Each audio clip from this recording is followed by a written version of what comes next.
Well, we're finally here.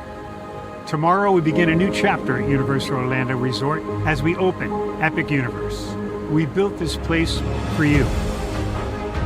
I want to thank you, our fans, for your love of our stories, characters, and immersive experiences that inspired this incredible place. Epic Universe represents over 8 years of meticulous planning, immense creativity, and innovation, combined with unmatched craftsmanship and operational excellence on the part of thousands of people who have brought to life the stories and characters that live beyond each of Epic's portals. But it represents so much more.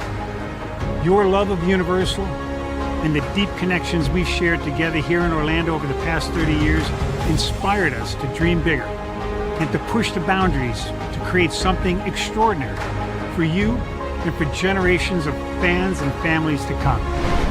And tomorrow, as we open Epic Universe, I can't wait for you to experience this place for yourself.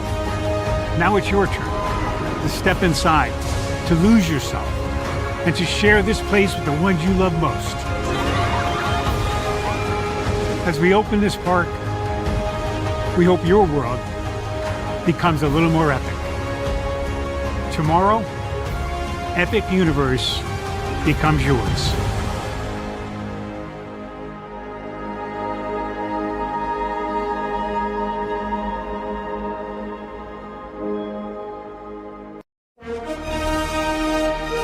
Prepare for a journey beyond imagination,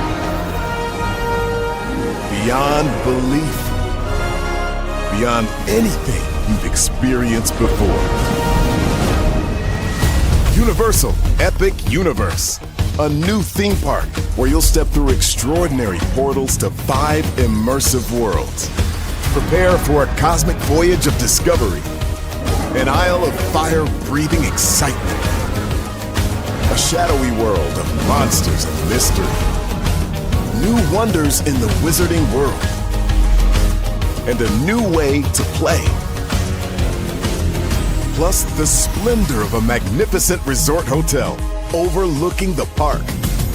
It's all new excitement at Universal Orlando Resort. A week's worth of vacation thrills with 4 amazing theme parks, a variety of spectacular themed hotels, and incredible dining and entertainment. It's all at Universal Orlando Resort, where you'll find new adventures every day. Explore the astonishing worlds of Universal Epic Universe at Universal Orlando Resort.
Well, hello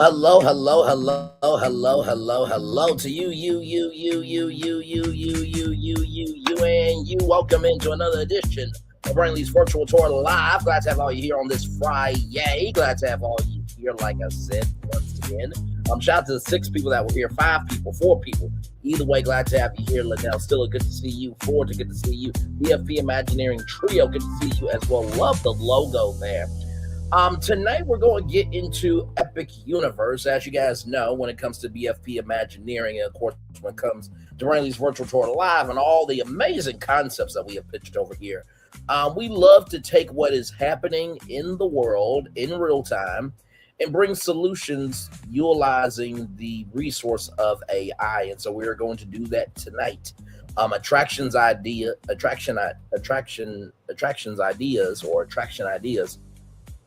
put out a video talking about ride capacity. And, you know, he was so, how can I put this?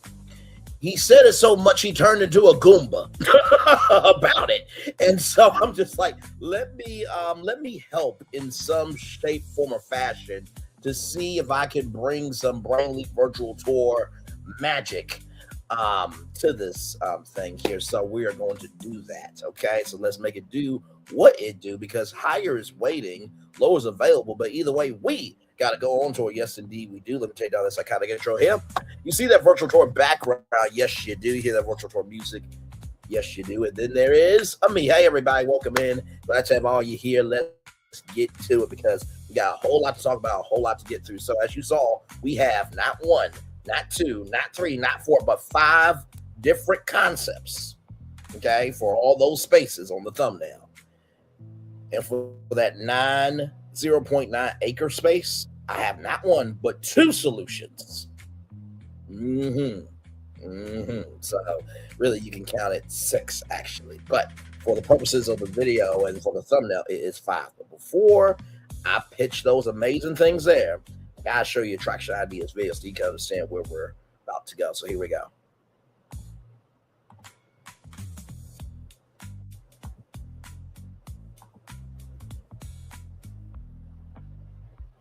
Folks, simply put, it is undeniable that Epic Universe has built a fantastic foundation for a bright future. With beautiful, wonderfully themed lands and elite level attractions everywhere you look, this park is set up for greatness for decades to come. But I will say it is equally undeniable that the word future there is doing a lot of heavy lifting, because in the near term, this park is really lined up to face many issues, face many obstacles, many challenges, just as it has throughout its first year. Primarily not stemming from quality, but instead stemming from capacity and operational efficiency. The park right now simply doesn't have the means or the capabilities of being to meet the demands of every single guest walking through those gates on a daily basis.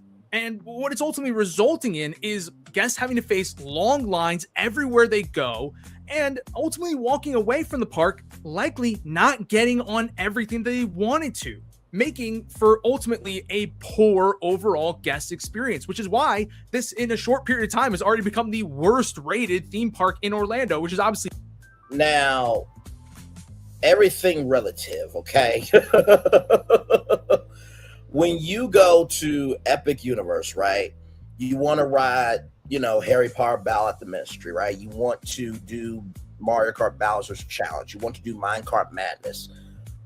Those rides, you have to be in the park at the top of the morning, because those are the ones that get the longest line. So that's why Epic Universe, you know, cushioned the park with a lot of dining and a lot of bars. And one of the former Walt Disney Imagineers, who I think probably at Disney interviewed, actually said, and I quote, "It is a park where it's more about the environment than the rides." But like I said to Florentin and Phil in our group chat, there is no way in hell I am spending tons of money to sit down on a park bench. Okay, so with Epic Universe, if you do get only one day and you don't get to ride the big rides, you do feel slighted about the ride capacity. Now, of course, I'm bringing up also too How to Train Your Dragon, right? And you think about Hiccup's Wing Gliders, you think about you know, the Fire Drill ride, and those are high capacity. But out of all the lands, How to Train Your Dragon Isle of Berk is so fleshed out. Like, you could just really be of the environment. And then let's not forget Monsters Unchained, right? In the beginning, a lot of people didn't go to that because they wanted to go to Harry Potter, but as time goes on, they realize how epic, and pun intended, the ride is. And so that also has high capacity issues. So What Attraction Ideas is going to do here is try to tell us why ride capacity is important, but operational efficiency of being able to make sure the throughput rather is succinct, right? So everybody feels like they had a great day at the park. Let's keep going.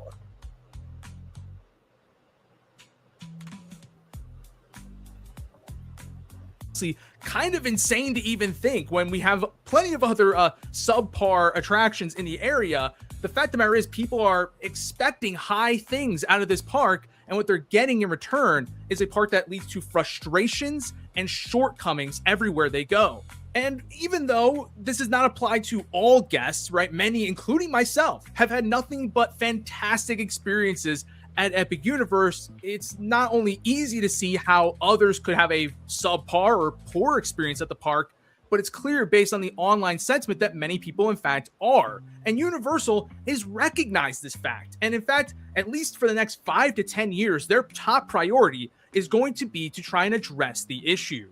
So this is all to say that Universal clearly recognizes the issue and they are planning to address it. But what are they doing to help with the capacity? I mean, as we know, the reason why the capacity is so bad at Universal is not just from a lack of attractions, it's because the new attractions at this park are not operating at their full potential capacity, their full theoretical capacity. And though this is not uncommon for new attractions and typically isn't even that big of an issue for new attractions in and of themselves, when you have a whole park full of new attractions that are all facing this issue at the same time, well, it becomes a pretty major problem.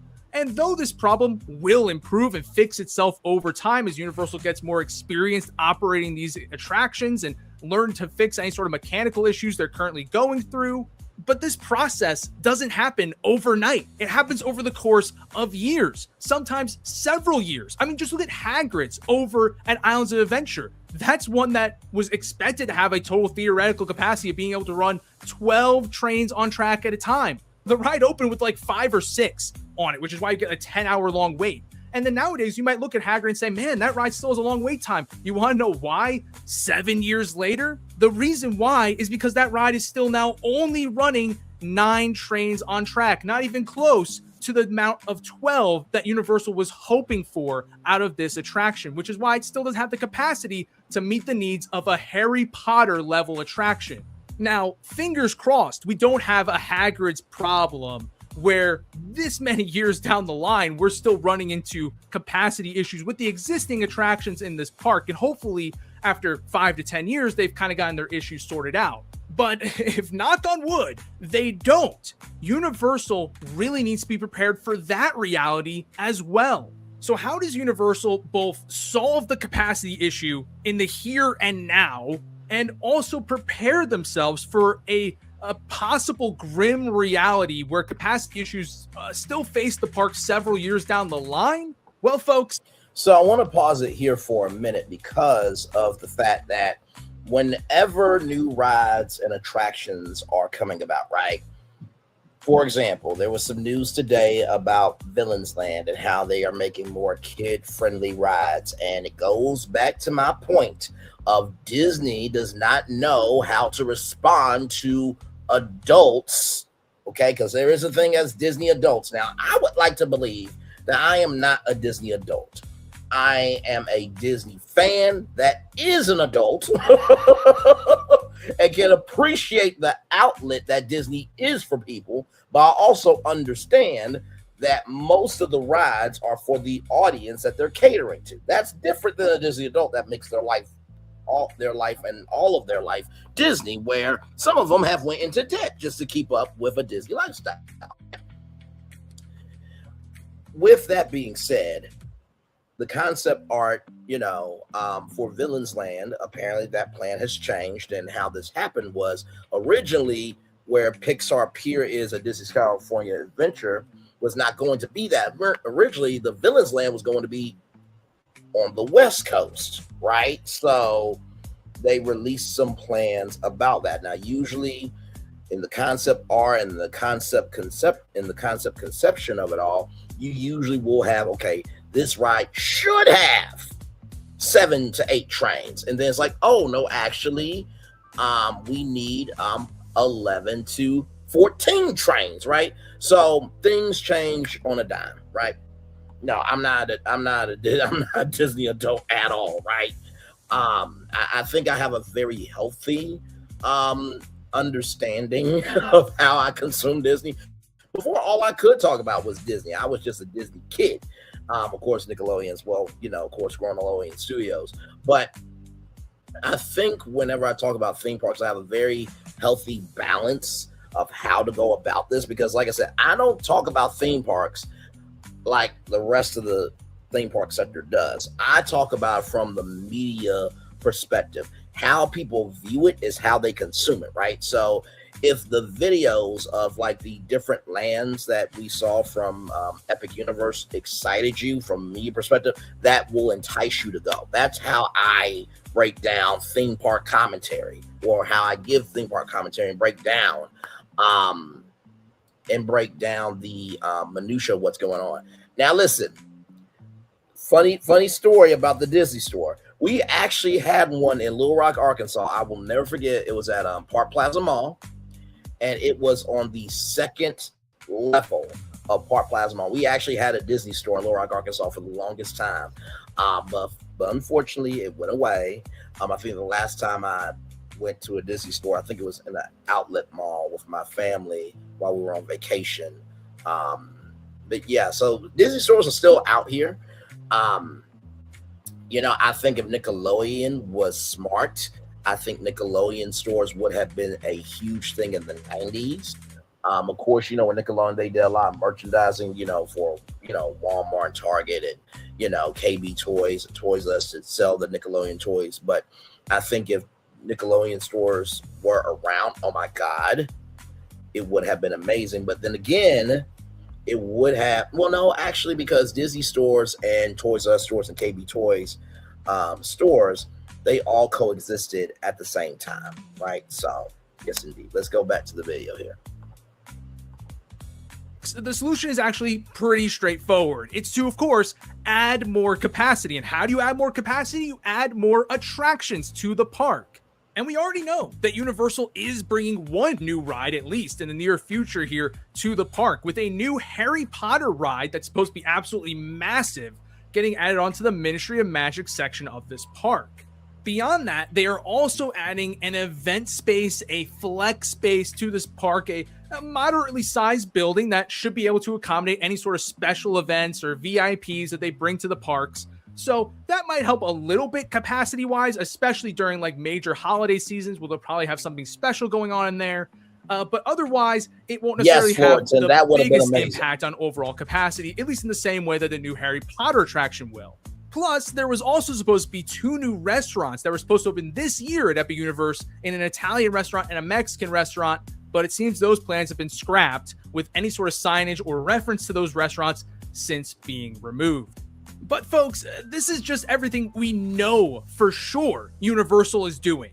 But if I'm going to be honest, I don't think this is everything Universal is doing. It simply can't be. The Harry Potter attraction is not supposed to open until the earliest, probably late 2028. That's a long ways away for this park to still be dealing with capacity issues. Not to mention that we have no idea, one, how operationally efficient this ride's going to be when it opens in 2028. It could also be facing its own fair share of issues when it opens. And 2, it's far too early to make any sort of predictions about what the capacity of the existing rides will look like once that attraction's open. They could still very well be running into issues of their own. And ultimately, there's a very real reality where this ride maybe even could come out of the box perfect and be operating at its total theoretical capacity, which pretty much never happens. And this park could still be facing capacity problems, especially... By the way, if you are drinking, you could probably do a drinking game of how many times attraction idea says capacity. Just have water next to you, because he's going to say it a lot. Okay. All right. If Universal plans to have the attendance of this park grow over time. So I simply not only can't believe that this is everything that they're doing in the next few years, I simply refuse to believe that this is everything they're doing in the next few years, because it won't even come close to solving the issues that this park is currently facing. So on top of the new Harry Potter attraction and the event flex space, what else? By the way, just as a side note, Universal, this is to you. I love the fact that you can go through the fog, but I think that there needs to be fog machines in the walls, so that way it's a complete 360 experience, right? Just a thought, because I think the fog is at the beginning and at the end where, you know, you come out and you see, you know, you're in the London Ministry of Magic, but I think having the fog machines inside the walls, I think would be very cool. So it's like you're walking constantly through fog. Just a thought. Yep. Listen, y'all have done a great job. I'm just adding suggestions like I'm going to be doing with these concepts here in just a little bit. Will Universal do to help Epic Universe? Or at least what should they do to help Epic Universe in the coming years? Well, folks, I think that where they're going to be looking, especially since they're already spending so much money on this massive new Harry Potter attraction, and keep in mind, are doing a whole bunch of other projects at their other Orlando-based theme parks, they're going to be looking for quick, cheap, and easy fixes to help not only increase and improve the capacity this park has, but to give some capacity relief to the big attractions in this park. Basically, give people more things to do and find rides that can sort of eat up capacity and hold on to people for a decent amount of time, so that way they're not stuck waiting in line for all these major attractions. And let me tell you, folks, this is not Universal's first rodeo with this. They went through a very similar thing with Islands of Adventure. Though Islands of Adventure opened with what could be argued was an excess of overall attractions and theoretical capacity, because the attendance was way lower than what they anticipated, the bottom line is pretty much no attraction actually worked at its full potential. And that's very similar to what we're seeing with Epic Universe here. So what did Universal do to help improve capacity in the near term for Islands of Adventure? Well, in 2000, its first full year of operation, Universal went ahead and added 2 new rides, Stormforce Acceleratron and the Flying Unicorn, which has since been rethemed to Flight of the Hippogriff, which, one, not only means, yes, they did their job in helping the park capacity-wise in those first few years, but more importantly, here almost 3 decades later, these rides are still at the park.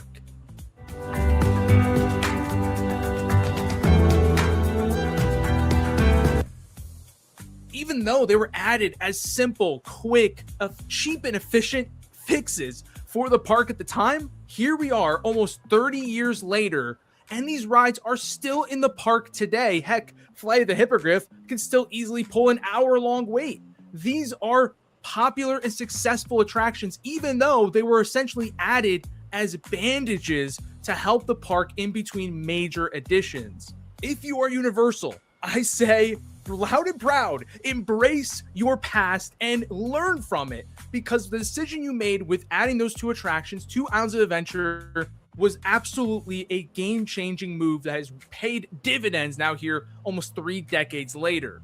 Take that playbook, copy, paste it, and bring it to Epic Universe. Let's add some small attractions, some flat rides, maybe even some small coasters into this park to really bolster its capacity and relieve the burden that these major attractions are having to face as far as the number of guests walking through their entrances every single hour. Spread those crowds out and spread them thin. Now, that certainly was a rousing speech for what, sounds like a quick and easy and cheap solution for Universal to help improve capacity here in the near term.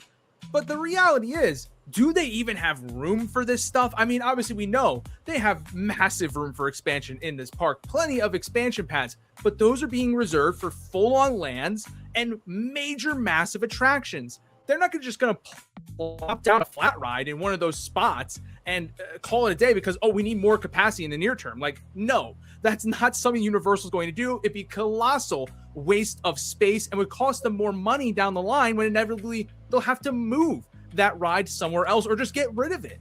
No, if we're going to add any sort of ride whatsoever, even if it is a quick fix, we need to have assurances that that ride's going to be able to stick around for decades to come.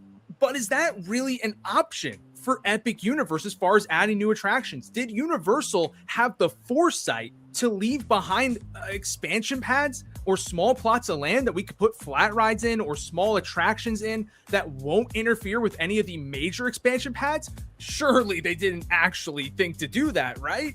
Of course they did, folks. It's Universal. Of course they had the foresight to actually look ahead and be forward thinking and not be reactionary in this situation and understand they very well may need smaller attractions going forward. And in fact, throughout Epic Universe, particularly in Celestial Park, there are plenty of small mini expansion plots, if you will. Now, Celestial Park is an original park, right?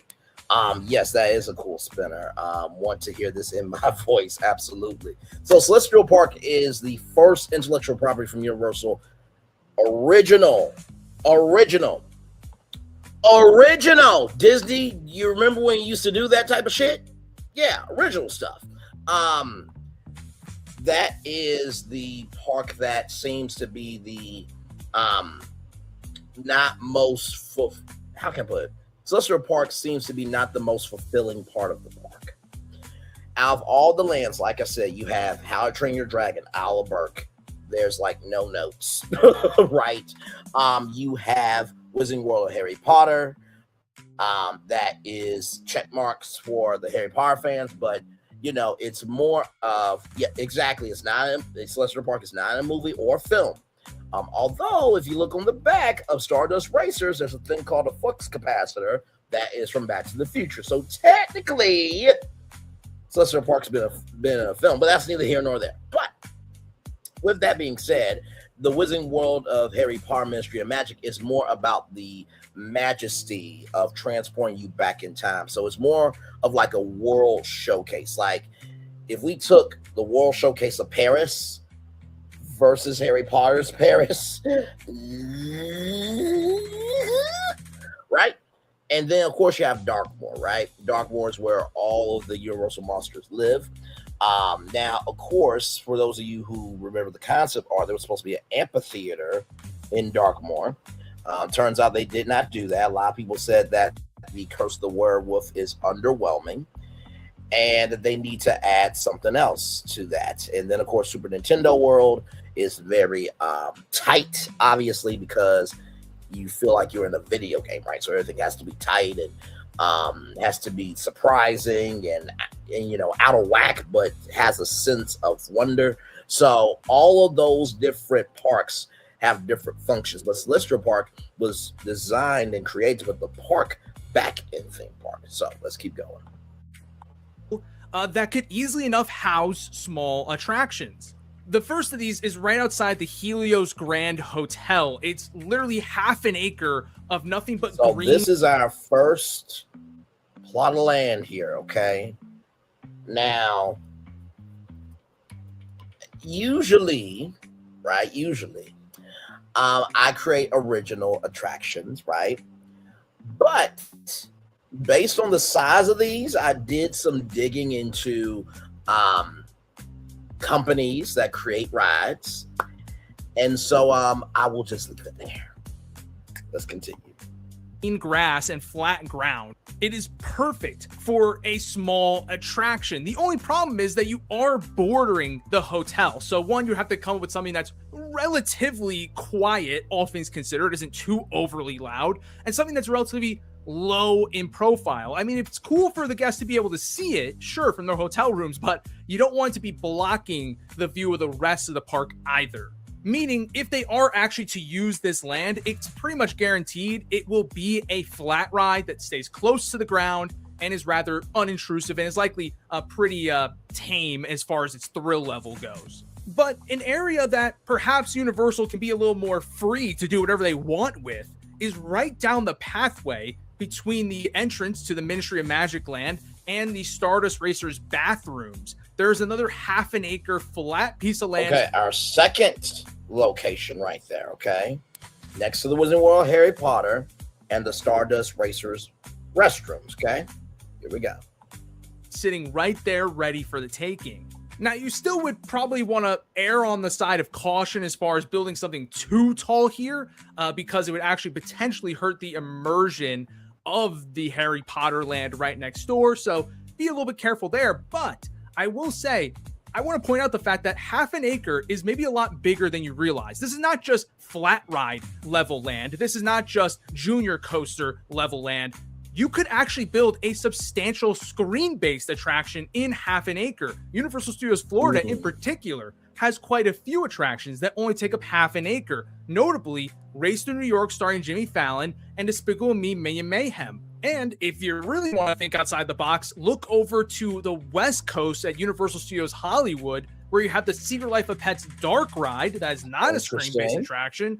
That also takes up half an acre by being stacked on top of itself and being on multiple levels. These would be potential inspirations for an actual, like, decently meaningful attraction, like a C-tier attraction, as opposed to, you know, a bottom-of-the-line attraction. This could actually be something that kind of fits more in the middle of Universal Epic Universe's overall offerings, and could actually be a decent addition to Celestial Park, whether you base it on an IP or keep it sort of more in that space general sort of exploration theme. No wonder. I suppose in theory you could loop it in with Harry Potter given its proximity to that land, but I would probably say not to. I think it would cause too much of a bottleneck, likely with the entrance to this attraction being right at the entrance to the Florentin, land. you said that space, that second space, that space is beautiful. You don't want to add a ride there, or do you mean the hotel? Let me go back to the video here. And it would not be a wise decision, I think. But these two expansion pads are the largest in Epic Universe. The other flat ride areas that we kind of have to work with are much more on the smaller side, meaning that Universal will have to get a little bit more creative to use them, or might just have to be limited, all things considered. There's one that's way further south in the park that's between the Atlantic Restaurant and the Constellation Carousel, right across from the Super Nintendo World entrance. Okay, so Atlantic, Constellation Carousel, and Super Nintendo World. Let's keep that in mind. That's about 0.3 acres. So 1, 2, 3. So this is the 0.3 acres right there. Very, very tight. Let's keep going. You can't really do anything super substantial with that space, but a family-friendly flat ride certainly is a good option, honestly, to go there. And then the one that's easily the most difficult to actually figure out, well, how do you use this? Do you even bother using this? Is 0.2 acres of land right here, right outside Stardust Racers. Outside of that, main turnaround, the launch for Stardust Racers. I mean, not only are you dealing with a very small amount of land here, but you have to deal with being super close in proximity to Stardust Racers. What could you possibly put here? Well, folks, one idea that's really invaded my mind is the thought of having some sort of flat ride that interacts with Stardust Racers in a major way. Not just from being close to it proximity-wise, but actually possibly going over the track a little bit, having a lighting package that matches Stardust Racers, all while carrying over the celestial theme of Stardust Racers and bringing over its own set of original music as well. And what kind of rides could you implement here that could have this sort of level of interaction? Well, I mean, a swing-based ride is definitely in the cards. I think it would have to be something that's a little more secure, a little bit more locked in place to avoid any sort of accidents happening with people like throwing stuff onto the track for Stardust Racers. So you have to be careful with that. But to be honest with you, I think an even better option, and one that would force guests to utilize a locker, would be a giant Discovery pendulum ride. You've probably seen pendulum rides like this fairly often at like county fairs and carnivals and stuff like that. But these are in front of y'all. There was a YouTube video where that pendulum actually broke at a theme park. Not trying to scare y'all, but I don't know about this, okay? But let's keep going. This is Attraction Ideas video. We are just breaking it down, going to have a full-fledged conversation here because, like I said, I have a solution for every space that he pointed out. And I will venture to say that my ideas are going to whoop his ideas. Just if I was a betting man, I would bet on me. Now, some of you are thinking, well, Brain, of course, it's your channel. and you know what you plan. So of course they're going to be better than attraction ideas. No. That's an element.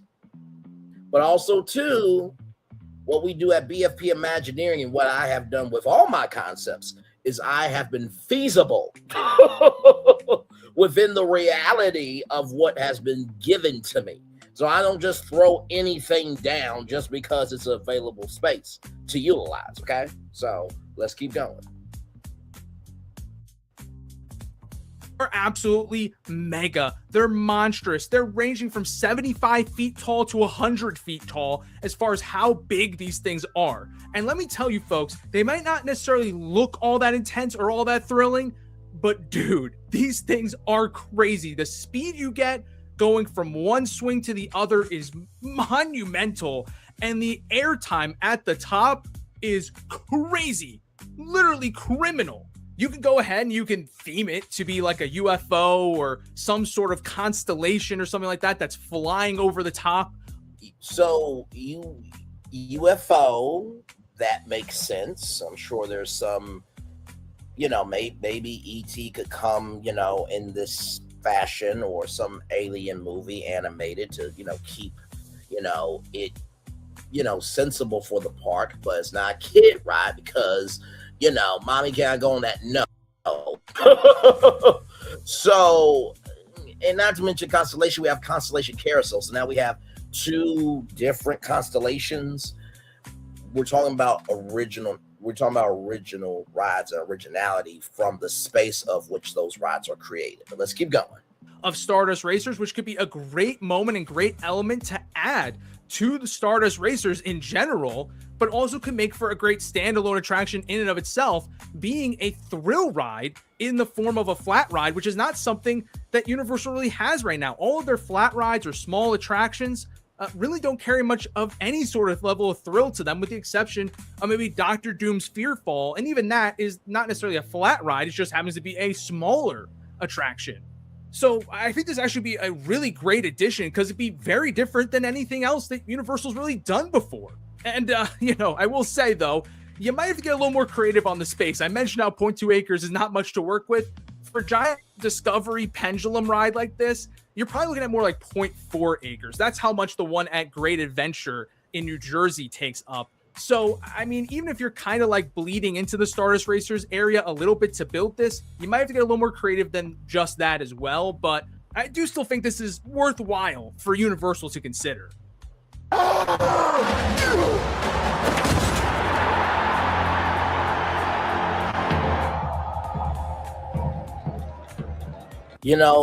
This thumbs up or down is basically social media. And there's no wiggle room with social media. When it's a down, it's a down. When it's a up, it's a up. Moving on. Now, these are the 4 expansion pads that Universal. So these are the 4 expansion pads. So from smallest to largest, right? So 0.2 acres is the smallest. Second smallest is 0.3 acres. Now recognize 0.2 acres is right there at Stardust Racers. 0.3 acres is Atlantic, Constellation Carousel, and Super Nintendo World. 0.5 acres here was in World of Harry Potter, Stardust Restrooms, and here, right next to the hotel. And back here is the pool and everything in between. Let's keep going. Universal have left in place that could very well be used for small attractions, or could be used for more shopping or retail or dining, potentially in the future. But more than likely, I would say most of these will eventually be used for small attractions, just to add to the capacity this park can handle. But I want to kind of introduce a new little wrench to all this, because there's actually one other thing that I've already mentioned in this video that I think could actually be another place to look for not necessarily expansion, but perhaps a replacement. I know, kind of an insane thing for me to even mention that we're already talking about replacing something at Epic Universe when the park isn't even a year old. But hear me out, because I mentioned before that Universal has either scrapped or indefinitely postponed the 2 restaurants in Celestial Park, the Italian restaurant and the Mexican restaurant, that were supposed to come to this park this year. That building takes up 0.9 acres. After all, it was supposed to house 2 full-on restaurants. But if those plans are out the window, I'm wondering if they could use it for something else, perhaps for an attraction. Now, before we get carried away with this, I do legitimately think this is a possible reality. Do I think it's highly likely? No, but I do think it's a possibility because Universal, we mentioned how they're having issues with capacity with their rides and their attractions and how lines are crazy. You want to know the one place where lines are not crazy, where they're not necessarily having operational issues? It's with the dining experiences. It's with food. They are doing more than okay with food. This park has been overbuilt with dining capacity. I mean, dude, there are so many restaurants in this park you can literally walk into and there will barely be anyone in there, or even on the busiest days. Le Goblet Noir in Harry Potter, I swear, I've gone there like 3 times and the place has been completely empty. Das Steakhouse in Dark Universe, same thing. That place can be a ghost town. And it's not to say that these restaurants suck. I mean, dude, Le Goblet Noir might even be the best restaurant in the place. I'm not even kidding, dude. That place rocks.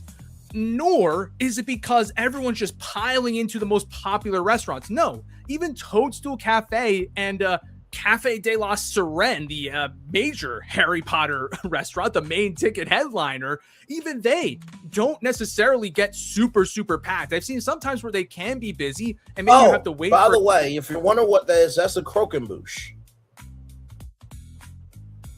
Look up your food history, everybody. Moving on. Table for a second, but I've never seen a line for these things ever. And that's in contrast to 3 broomsticks and the Leaky Cauldron in Universal Studios Florida and Islands of Adventure that can get waits that are 30 minutes long just to get a table around peak lunchtime. Epic Universe, simply put, does not have that problem. And you have to wonder if Epic Universe is actually doing better from a food capacity standpoint than even your existing parks.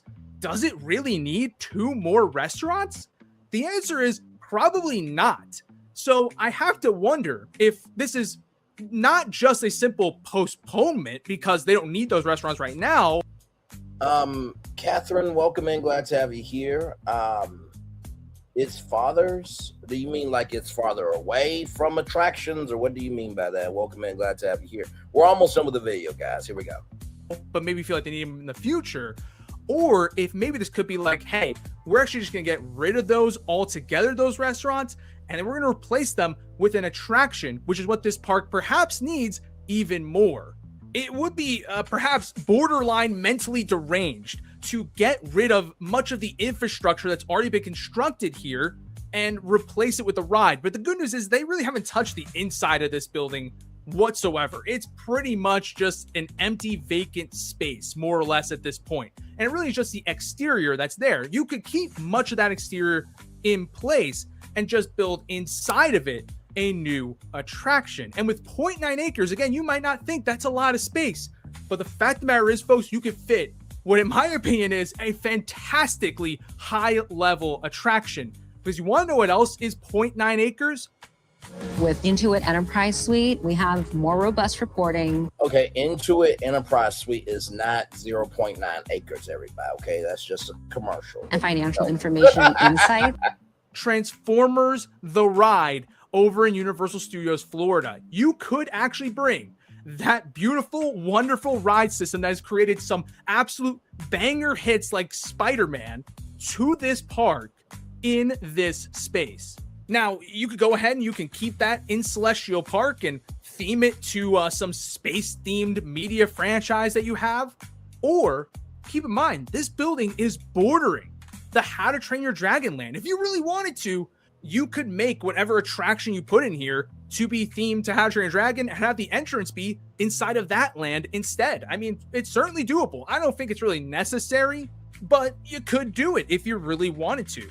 But one of the reasons why I say this is unnecessary is because How to Train Your Dragon already has a small expansion pad of its own at 1.45 acres. Now, when we did the live for the Universal Epic Universe expansions, I said, what about a snow dragon ride or a cooling off area here? Because everybody kept saying it's so hot and they need shade. So all of the different areas, if you go back to that live, I pitched cold attractions there just to give some breathing room for the park. You can either put in, a Transformers level attractions or something bigger in that space as an addendum to How to Train Your Dragon. And given the fact that How to Train Your Dragon already is the land with the most amount of attractions in it, I don't think we necessarily need to loop in this 0.9 acres into it either when we already have that expansion pad to work with. So if I'm Universal, here's what I'm thinking for the next few years. Obviously, we're working on the Harry Potter attraction that's set to open towards the end of 2028. We know that's going to help capacity-wise in a major way, but it may also kind of have the adverse effect of adding on attendance to this park, which could just compound the issues further. So we're going to go ahead and we're going to add in some flat rides, some small attractions, maybe even a junior coaster into other areas of this park. I would say 2 of those probably is a good place to go. Go the Islands of Adventure route, and then you get that major attraction in 2028. And, listen, if you're running into that grim situation we mentioned before where capacity still is not drastically improved on the existing attractions, well, hey, you play it by ear and you can add more flat rides if necessary. Otherwise, you keep going, you keep rolling, and then you move into these major expansion pads, right? You expand How to Train Your Dragon into that 1.45 acres. Now, here I did a, what did I do here? I did an Animal Crossing snowy place there. Here I did like a winter edition of Paris, you know what I mean? And I had to make $1.15 for that one, but let's keep going. Add on to Super Nintendo World, and that's 7 acres. You go ahead and you the Creature from the Lagoon attraction in Dark Universe, and then you go ahead and you build. Over here, I did like a cold art gallery over here. Right here, I really didn't do anything with that in the live, although I do believe I did some. I just can't remember what it was right now. I know what you're thinking. Why can't you remember that, but you can remember the others? Child, we're live, okay? Listen, it's in the words of my daddy. Listen, it's been a minute. And I slept since then, okay? Build out that 20 acres, massive land, massive spot that could easily be 2 to 3 lands, whatever you want to do there. And, now you're looking at your game plan for the next 30 years or so, and you're looking great. So simply put, folks, not only are you securing your multi-decade long future for Epic Universe by building these small attractions, but you're helping the park out drastically over the next 5 years or so, where its capacity will be increased and improved by adding these, meaning that there will be lower wait times throughout the park, meaning that guests will have a better overall experience, meaning they'll go home and they'll be like, you know what, actually, I want to return to the park, and I'm going to tell my friends and family about it and spread good word of mouth, which right now they're not. They're saying that the park was not worth it because of the poor experience they're having, which all then culminates in Universal earning a whole lot more money from Epic Universe because they'll have higher attendance and they'll be able to add annual passes to the park comfortably without having to worry about it impacting park operations. So you know what they say, folks, a flat ride a day keeps Comcast away from asking any questions about park performance. So with that being said, if you really enjoyed this and you want to hear more about my thoughts on Epic Universe, maybe you missed this over the summer because you didn't want to be spoiled, I have a whole review of Epic Universe up on my channel. Click the video on the screen right now, and I'll see y'all next time. Peace. Thank you, Attraction Ideas, for that. Now, what we're going to do is we're going to do a fly-through of Celestial Park. Okay? So, here we go. Deals are on now. Take 50% off our limited edition mattress, plus 0% interest for 24 months on comfort that adapts to you, night after.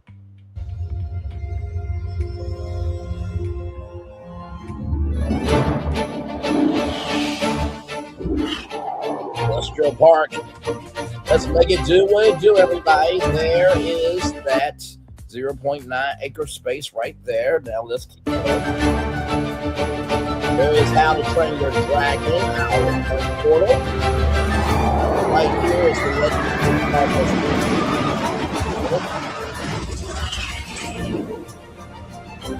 Helios Hotel. Wizarding World of Harry Potter. Total there. Mystery of Magic. As we continue on through the we are at Dancing Fountains and Constellation Carousel right there.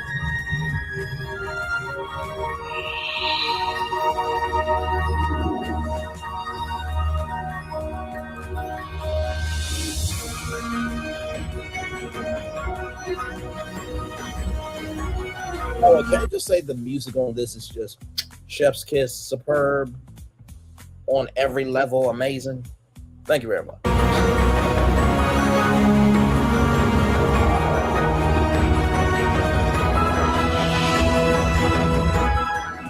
Super Nintendo World right there. And let me go back for a little bit. And right about there is the Superstar store. Which, by the way, Universal, if you're not selling Nintendo Switch 2s out there, I don't know what you're doing. But just a thought. Moving on.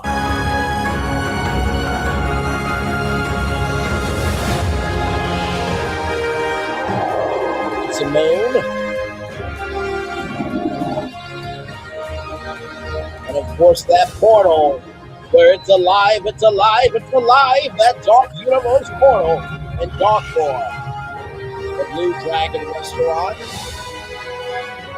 Oh man, all culminating into a grand resort with studios and hotel. I don't know how you pronounce it there. And right here is a fireworks show that has not happened since the grand opening, the media grand opening. So that is the Celestial Park, everybody. So now what we're going to do is we're going to add some color. We're going to add some context, right? We're going to add some conjecture here with a world overview of Celestial Park. Here we go. Welcome to the heart of Universal Epic Universe, Celestial Park, the first world you'll encounter as you journey through here. I'm here with Adam Rivas from Universal Creative, one of the brilliant minds behind this spectacular new world. Adam, thanks so much for joining me. Thank you for having me. So when guests first walk through the portal, they're surrounded by gardens, running waterways, and incredible architecture. What was the vision behind creating this as the starting point for Epic Universe? So this whole Celestial Park is really just a place to connect. It's where the Chronos connects the heavens to the earth. It's where the portals connect to Celestial Park. And it's a place for us to connect with each other and tell the stories of our adventures. So the detail is breathtaking, from rolling gardens to mythological designs. How did the team approach blending cosmic themes with natural beauty? Yeah, we started with something that was very familiar, an architectural style that looks very much like a World's Fair. And as you look closer into that architectural style, you're going to start to... World's Fair. I wonder if there was a man who went to the 1964 World's Fair, created rides for that, and then took those rides back to a particular theme park. Who is that man? Oh, I think it was Walt Disney. And I think Epcot is a modern World's Fair. Let's continue. To notice celestial elements, moons, stars, and that layer of celestial spreads across the entire land. And I think that just elevates something that was very familiar and makes it very special. There's such a peaceful yet adventurous feeling to Celestial Park. What emotions were you trying to evoke with guests as they first entered? All of the emotions. Universal's mission is to ignite the thrill of feeling fully alive. You feel the awe when you first come in and look at it. You have the thrill of Stardust Racers. There's these moments that just take your breath away, and I think it's what really makes this place special for everybody. Okay, Adam, I've got to ask for our viewers, what are some hidden gems that you can share with us? Yeah, I mean, the biggest hidden gem is standing behind us, so it's not really that hidden, is it? The Chronos represents everything of Celestial Park. You have the 4 medallions, which represent each one of the worlds in Epic Universe. There's a Pegasus, which represents the constellation Carousel. And there's 2 comets, which represent Stardust Racers. So the whole park is represented in the Chronos. The Chronos is the key to this whole place. Speaking of action, if it's thrills you're after, Celestial Park has you covered. Let's go check out the high-speed excitement of Stardust Racers.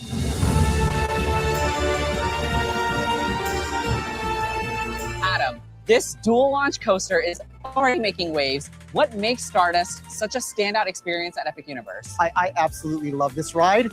I am so happy with the way it turned out. It delivers a level of thrill that I don't think anybody was expecting. I mean, I'm obsessed with it. And one thing I'm specifically obsessed with is the celestial spin.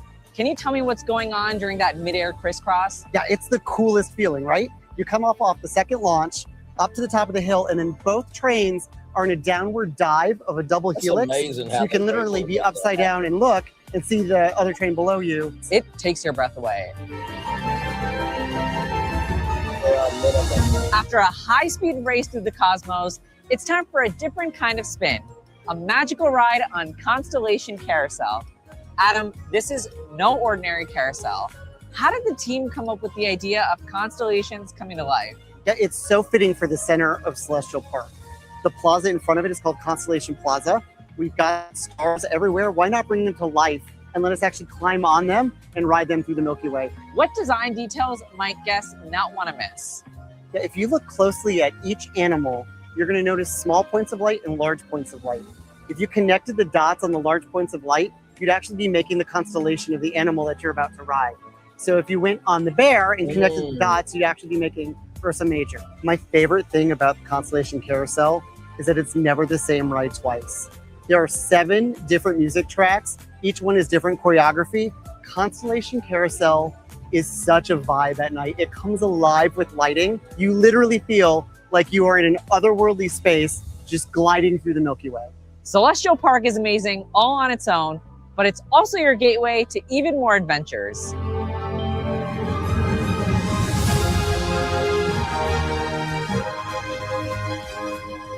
These portals are stunning, like giant glowing gateways. How did your team approach designing these portals to represent the different worlds beyond Celestial Park? Yeah, these portals actually serve 2 functions. The first is their wayfinding through all of Celestial Park. You can see the towers from all over and you know where you're going. The second, of course, is it is the overture for the symphony you're about to go into. We are setting the stage for the world that you're about to experience. How important was it for your team to create a seamless transition between these worlds? I think the portals are essential to the entire Epic experience. As you step through them, you start to experience the sounds and the lights of the world that you're going to as echoes. And the further you go through the portal, the louder those echoes get until you're in a completely new world. So each portal has its own quote. What does it represent? Yeah, the quotes over each portal are unique to the worlds that you're going to and are your call to action. They also hint at what you're about to experience. Of course, there's plenty more to explore inside Celestial Park, from incredible dining and retail to nighttime fountain shows. That's the hope. And if you're looking to stay right at the heart of the adventure, you'll find Universal Helios Grand Hotel, a Lowe's hotel, at the edge of Celestial Park, where the beauty of the heavens and the magic of Epic Universe come together like nowhere else. Celestial Park sets the stage for everything that makes Epic Universe unforgettable, from cosmic thrills to peaceful stargazing moments. Adam, thanks to you and the entire Universal creative team for giving us a glimpse into the wonder of Celestial Park. It was so much fun to show you around. And this is just the beginning, a place where stories unfold, skies open, and every journey becomes something extraordinary. Now get ready to step into your own adventure. I mean, look at that shot. I mean, you can't get bigger than that. You can't. And the park is now open, everybody. So I've talked your ears off long enough. Let's make it do what it do. So we're going to start off with the smallest area, right? So in the 0.2 acres area, I really had to think about something that would actually make the most sense for the space, right? Let me catch up on your comments here. It happened New Year's and 4th of July. Oh, the fireworks. Yes, but not regular. Shoot a continuous world fair like Epcot. The layout and hotel of this park cannot be beat. It's indescribable how you feel riding this. I call it meditation. Understood. So let's go to the map here of, let me go back to attraction right here.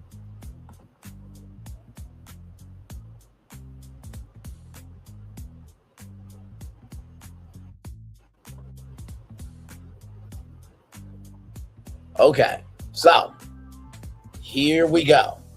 We're going to start with 0.2 acres right there. Now, that was a tight space, but I think I found something here. Here we go. So in the 0.2 acres area from Attraction Ideas video, can this ride from Fabari Group, it's a family ride called Copernicus, fit and theme it to Stardust Racers, but call them Comet Pods. Okay, wait till you see what this looks like. I'm so excited. Yes, the Copernicus ride from Fiber Group can physically fit within a 0.2 acre footprint. Here's how it breaks down. Ride footprint diameter, 11 meters, 36 feet, approximate area with a circle with an 18-foot radius, 1,000 square feet, 93 m squared. A 0.2 acre site is 8,712 square feet, 810 m squared. So the ride's footprint is roughly 1/8 of that. You have ample space for not just the ride itself, but also for queuing and shaded waiting area, ride entrance, theming, and signage. A small interactive or photo zone tied to your story and theme in ADA compliant access paths and clearance safety areas. Theming to Stardust Racers as Comet Pods. This is a perfect match because the ride already has a space, planet motif, and circular orbiting motion. You could theme it like this: Stardust Racers Comet Pods. That's the ride name. Concept enhancements: Comet Pod vehicles redesign each gondola as a comet or space racer pod instead of planets. Central star unit, the theme the central sun piece at the Stardust core, a glowing cosmic engine, pre-ride queue starfield path with projections or LED line that feels like entering hyperspace, audio and effects, space ambient sounds, warp cues, a comet trail light on the pods, interactive touch points, panels that explain the race narrative, choose your comet and race with the Stardust Nebula. Why the ride works: the ride's motion, pods orbiting and rising and falling already evoke space travel. A slightly customized rapid theme signage can shift it from educational solar orbit to story-driven racer experience. The footprint is small enough for compact areas, yet visually striking with proper theming. So you guys know that the comets, right, they light up at night. So imagine if you could control the colors of the comet from your comet pod, right? So here is this from the Fabari Group. Right here. So this is Copernicus, a new edutainment family ride for malls, indoor parks, and science centers. Come on. Does Braylon not know what he's doing, or does Braylon not know what he's doing? Okay, all right, let's get into it. Edutainment ride suitable for both indoor outdoor spaces. Family-friendly ride makes for a journey into space where kids and parents can sit together in planet-shaped cars that revolve around the central sun-shaped element while moving up and down. As an option, the ride can be equipped with an audio system producing space sounds, and the park can choose to work with virtual reality goggles to provide extra info. Solar system theming: 8 planets turning around the sun. They are Earth, Mercury, Neptune, Uranus, Mars, Jupiter, Saturn. Earth, Mercury, Neptune, Uranus, Mars, Jupiter, Saturn, Venus, and Pluto is still a fucking planet to me. Oh, people, shout out to Pluto. Damn it. Yeah. So here is what the pods can look like, right? I don't know if I can zoom in on it or not. There we go. That's what I'm looking for. There we go. So you have that there.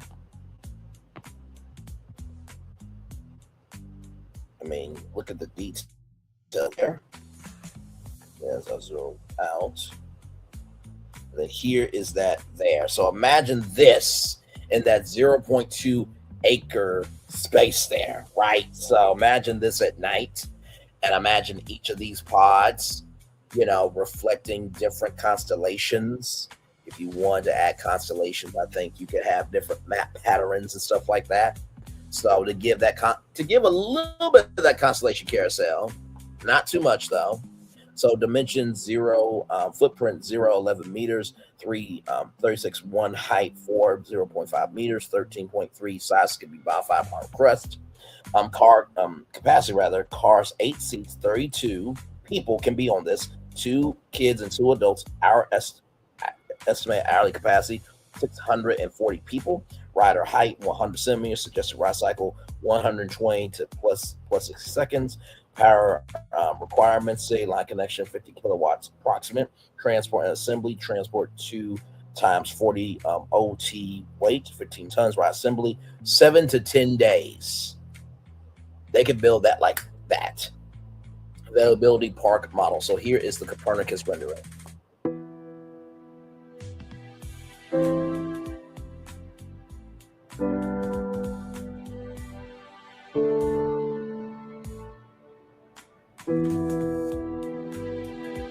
Like,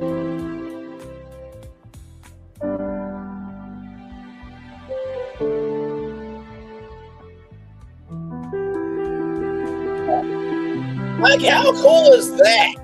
Like, I mean, as you're waiting for Stardust Racing, or you're waiting for the world, like, sincerely, like, yes.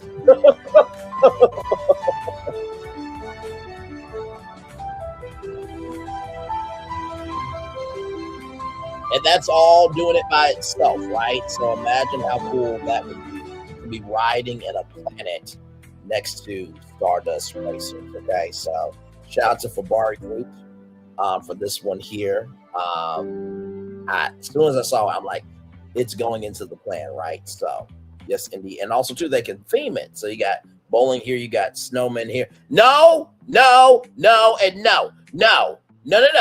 This is not going to Disney World for Frozen. Fuck Frozen, okay? No, that is an example of what they can do. Okay, all right. Just had to just pop the helium in y'all balloon. Good damn, this is a universal stream. A relaxing experience, but this time no roof, so you can see the night sky and the lights all around you. Correct. You're following with what I'm saying there, all right? So that is that. And so let's go back, right? Let's go back to that map, okay? So we got Copernicus right here, 0.2 acres. The next thing we got is this 0.3 acres right here, right? So that 0.3 acres right there, that's a little bit tight. I think I might have something for this. Now, remember what Traction's Ideas said, that this is Atlantic, right? Super Nintendo World, and also to Constellation Carousel, right? So what can we do with this? You like the bowling one? The bowling one is cool. And I love snowmen, okay? Just snow women, okay? Snow women are thick because, you know, it has to be compact for the snow. Anyway, moving on. So what can we do here? I said in the 0.3 acre spot from Attraction Ideas video, can this ride, arm rides for projects, drop tower, virtual reality fit? And could this be themed to a Mario original adventure in the world of Super Mario Galaxy? Yeah. I gotcha. Yes, I did. Here we go. Yes, a ride like the Drop Tower VR virtual reality attraction specs and description based on arm ride Super Shot Drop Tower VR can physically fit within the 0.3 acre site and can absolutely be themed to original Mario Galaxy style adventure. Here's a breakdown to help you visualize how it works for your attraction idea. 0.3 acres equals about 13,068 square feet of the total area. The arm ride Super Shot base dimensions, for example, the Super Shot 400 VR approximately 38.4 feet long and 20.6 feet wide, just over 790 square feet for the ride's footprint. Even with the extra space for, yes, queue lines, themed decor, and entry plazas, access passes, safety zones, you are well within the 0.3 acre footprint. You're likely to use a small fraction of the 13,000 square feet, 13,000 plus square feet available. Drop towers themselves are tall and narrow rides, making them ideal for smaller plot attractions in tight spaces. Theming to a Mario Galaxy style adventure, the ride's built-in virtual reality component is a big advantage for theme because custom virtual reality content can be developed for the attraction, not just genetic visuals, but bespoke environments and storylines. This means your ride can take riders on an experience through galaxies, around planets, and into Mario-like space adventures, all synced to the motion of the drop itself. To make it truly feel like a Mario Galaxy-inspired world without licensing issues, you can design an original space adventure that evokes whimsical planets and orbs, gravity, bending visuals, music, and sound cues inspired by space exploration themes. Example, creative touches, a queue area themed like a starship launch pad, virtual reality visuals representing fly through star systems, dodge cosmic obstacles, or racing star-like trails, audio cues that build anticipation, launching in 3, 2, 1, blast off. Because the virtual reality is synced to ride, motion riders can feel the ascent and drop while visually soaring through your Mario Galaxy style world, a powerful immersive combo. Safety and practical considerations. Even though the ride footprint is small, you still need buffer zones for safety, pathways, and guest circulation, but these fit comfortably within 0.3 acres. Theming element structures, facade, shade should be planned so they don't interfere with ride operation or sightlines. Bottom line, yes, a drop tower VR ride like the one from R-Rides can fit in a 0.3 acre space. It leaves ample room for queue, theming, and guest flow. It can be themed to an engaging space adventure that captures the spirit of Super Mario Galaxy style exploration while remaining an original intellectual property experience. So let's go to armrides.com right now. So here is the Drop Tower VR. Okay, listen, we don't play around here with concepts. So Drop Tower VR is available on any Super Shop mall. It takes thrill rides to a new level. The Sync virtual reality experience uses the latest virtual reality headsets to present a memorable adventure that takes riders out of this world during the seating ascent to the top of the tower. The VR content is synced to the motion of the drop ride to maximize thrill and eliminate any sensory discomfort. Custom VR content creation is also available. Seasonal ride experiences can easily be switched out by just loading a new VR program. Drop Tower VR can be incorporated into new ride attractions or installed as an upgrade on existing Super Shot park and portable ride installations. So there it is. There's a Mars one. So that's what it would look like. And then right here, as you can see, it's not even that tall. Look at that. Not even that tall. So right there. And of course, there's a video. Let's watch.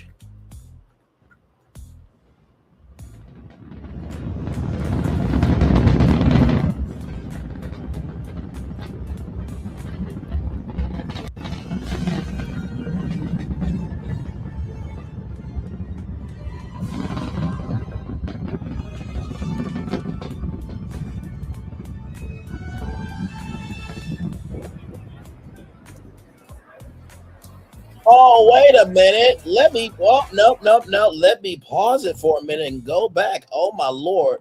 What was that? Hang on a second. Let's play it again. Is that Lockheed Martin I see? Wait a minute. Oh, hold on, wait. I think that is Lockheed Martin. What a shocking coincidence. Let's keep going. There's Lockheed Martin right there.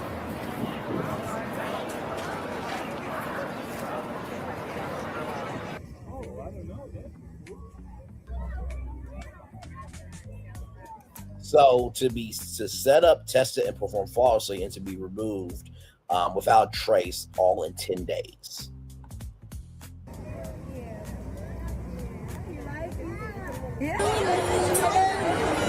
And a 2-hour queue enhanced by informative graphics on the Mars mission and multiple interactive opportunities. Look at the kids there, just smiling, having a good time. That's what's up. Kids deserve to be kids. A safety and restrictions video played in the pre-boarding area. Of course, medical conditions, high blood pressure, heart, back, or neck problems, bone conditions, motion sickness, surgery, illness, or other conditions. Expecting mothers should not ride this ride. Must be 48 inches tall. Walk onto the platform. 27,000 incident-free rides. Pull down shoulder harness. Lock the safety clip. Click on the virtual reality headset. Parents, hang on, let me go back because that's important. Parents assist children first. There's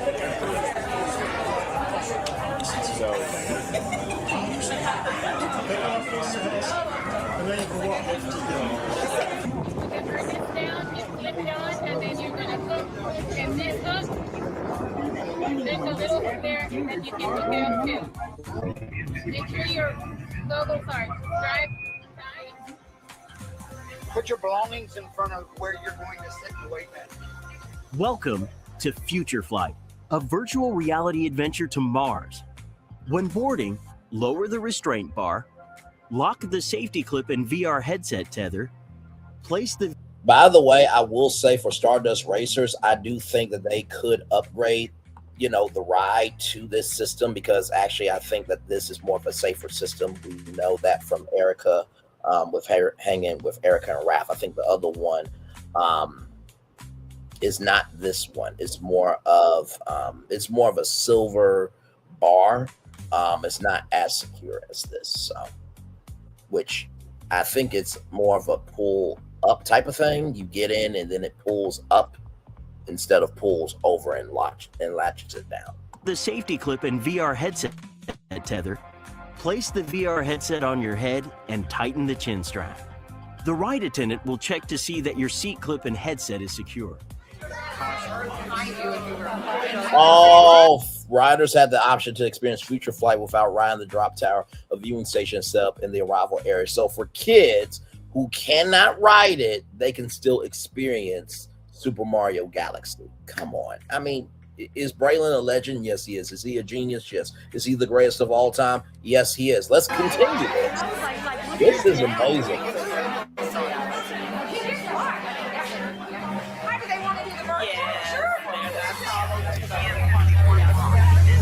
So what you're seeing here is all virtual reality.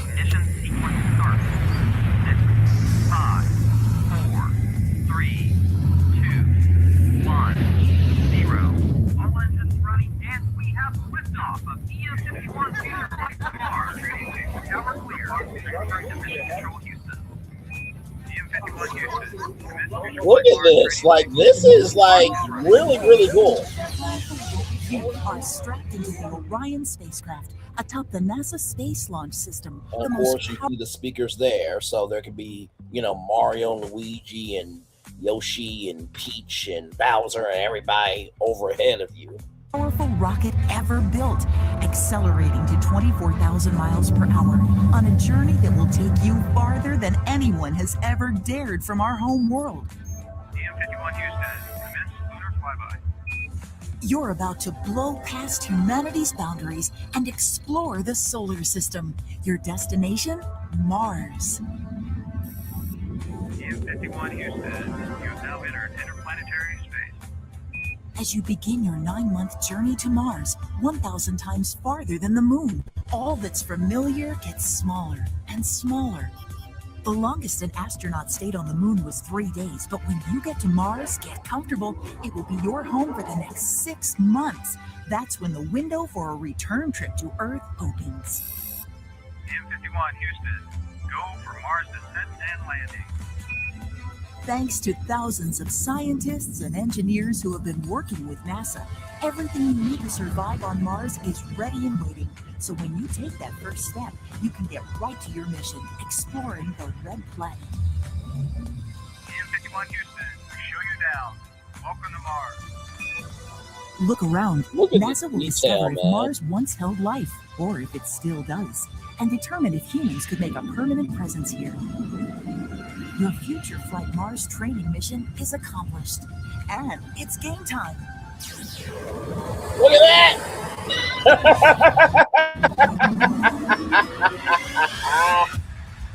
How cool is that? Thank you for riding Future Flight. Carefully loosen the chin strap and remove your VR headset. Unclip the VR headset safety tether, then disconnect the seat strap and lift up. Look at this. 0 motion sickness, 0 injury. The shoulder harness. A ride attendant Zero will assist you downtime. as needed. Please proceed to the exit gate to return your headset.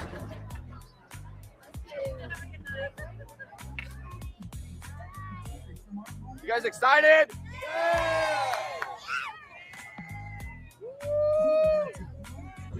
I'm Don Sprout, a 32-year veteran of the Houston Police Department. Took the little ride.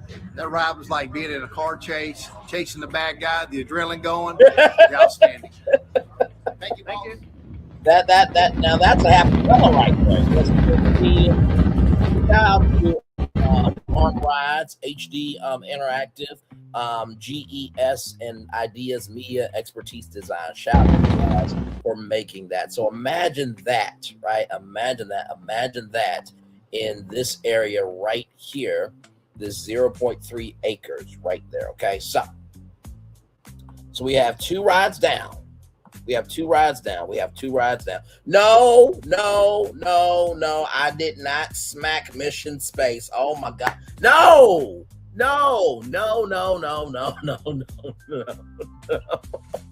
Why are y'all doing this to me while I'm live? Like, that was an original idea that had nothing to do with Mission Space, okay? We're talking about virtual reality and Nintendo, okay? That's never been done before in that fashion. Now, I know what you're thinking. What about, Mario Kart Bowser's Challenge? Those are augmented reality, okay? Listen, that was an example of what they could do, okay? So let's roll on. Now, the next thing we're going to do is, actually, before that, thank you, good sir. Before that, would y'all like to see how this ride would look? Yeah, you like that? Yeah, that's what it would look like right there. That right there is what it would look like. So you have the arm rise tower structure, pattern match central fountain, interactive dashboard, pattern dashboards, multi-level galaxy islands, final match major fountain burst, floating platform screens right here. So all of this will be inside this ride. So here it is. A VR Ascent the Grand Star Hunt, virtual headsets and seat motion, current VR views Grand Star on Starship Mario. So, the home base of Rosalina, you will actually see it in VR. Then the drop sequence here, Cosmic Observatory Final Burst, Final Match Burst, majority of patterns matched, Fountain Eruption, Final Drop posture to fast forward to Comet Observatory. That's B. Then C, interactive pattern match dashboards here, right here. 2 retiring multi-passenger cabin dashers. And then right here, D, feasibility program layout. So this is a multi-level asteroid galaxy plaza, geometrical pattern match fountain eruption. So right there, virtual reality ticket station queue path, repurposed queue from virtual concepts. So Neo Hotel boundary buffer, and then multi-level asteroid galaxy plaza, and then 02 acre drop VR location right there. So this would be this ride right here with the golden superstar on top. Now, come on, who would not ride that? Okay, there will be a 2-hour line just waiting for that. Yes, I know. So, with that being said, now let's get to that 0.5 attraction right here. So, let's look at this. So this is next to the hotel. Now, as I was talking with Florentin said, I don't want Jimmy Neutron there. And I'm like, what did Jimmy Neutron do to you? Right? And so I'm like, the Strato Rocket would be cool, but this is Brain Lee's virtual tour live. I'm a part of BFP Imagineering. Celestial Park is an original concept, right? So we have Stardust Racers, right? Constellation Carousel. We have the Comet pods, right? So that's 3 rides. We have the Super Mario Galaxy virtual reality, launch, tower. So that's 4 rides already, right? So this will be ride number 5 right here in this area. Now, I'm gonna really piss some of y'all off. You ready? Now, there used to be a thing that Disney did called Extra Magic Hours. For those of you who don't know what Extra Magic Hours is all about, unless you stay at a deluxe hotel, it was a park, and it was a park for everybody else, but it is a park if you stay in a deluxe resort, that you get to go into the parks up to an hour or early, rather, or stay in the park for up to an extra 3 hours after everybody else goes home. How about this? What if you're staying at the Helios or Helios Grand Hotel and you have unlimited access to that ride for up to an extra 3 hours after everybody else goes back to their hotel? Mm. Mm. Mm.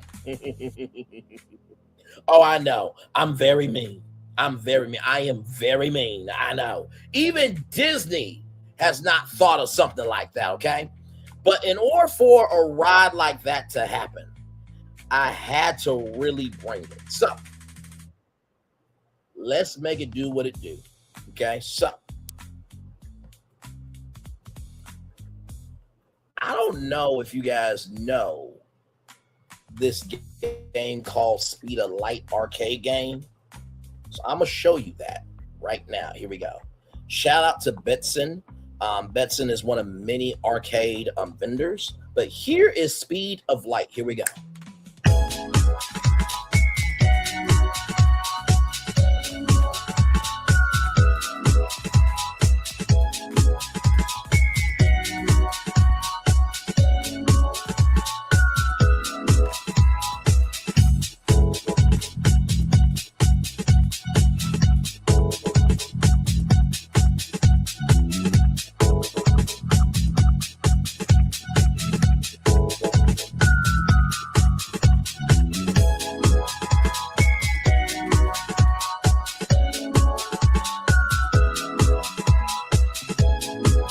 It's one of the coolest games that you will ever play.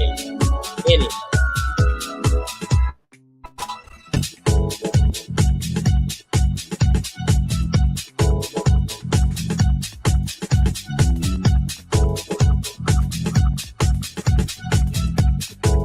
Now, I know what you're thinking. Ray.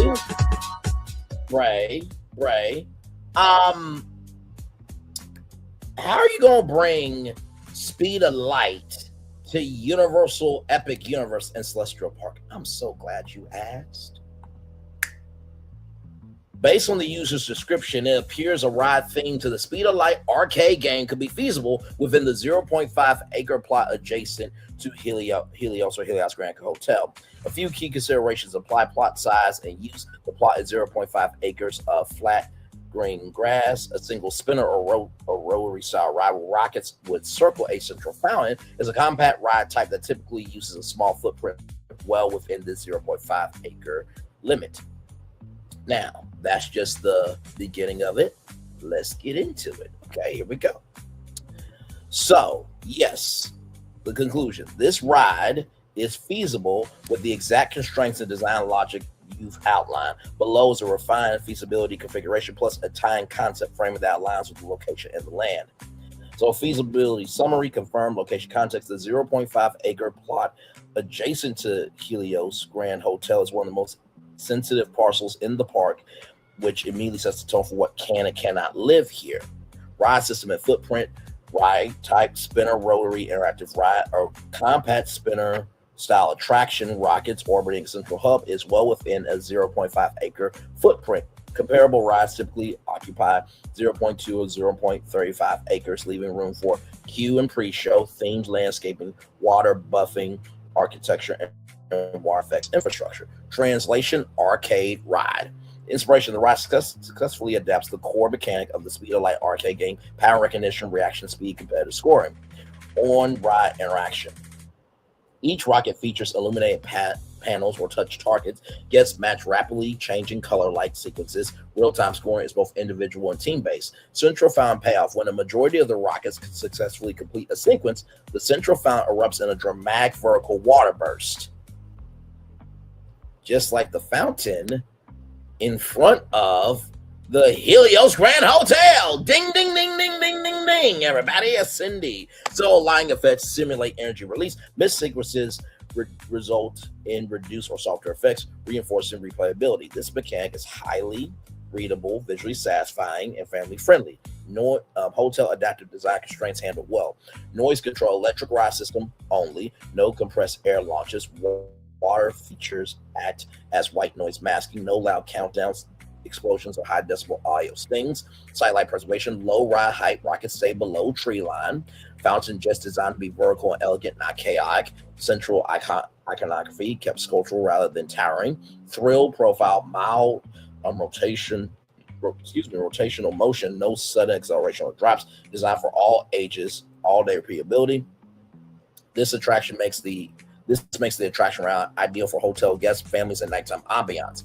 Thematic integration with Celestial Park. Because the plot is part of Celestial Park, the ride benefits from the thematic reframing rather than a direct arcade overlay. Suggested thematic wrapper, working concept, comic velocity, a celestial speed challenge, visual language, gold accented rockets, star map for patterns, luminous constellations embedded in the ride arms, fountain styled as a stellar energy core. This bridges arcade competition, celestial elegance, and luxury placement adjacent placement making. Final vert, physically feasible, operationally appropriate for a hotel adjacent site, thematically compatible with Celestial Park, and strong replay value with minimum noise and visual intrusion. This attraction would function less as a headliner, more as a connect living sculpture that you can ride, which is exactly what this plot wants. Now, I wonder if at nighttime, could it interact with the show that's in front of the Grand Helios Hotel? I think so. Call it extra moon hours. You could definitely do that. Do it. More lights. All the emojis going off there. Extra celestial hours. Yes. Love both, but that's a beautiful tile fill because everybody knows the celestial carousel, and I have believed it powers Epic Universe. Now, what would this look like? What could it look like? What could it look like? What could it look like? I think it might look a little something like this.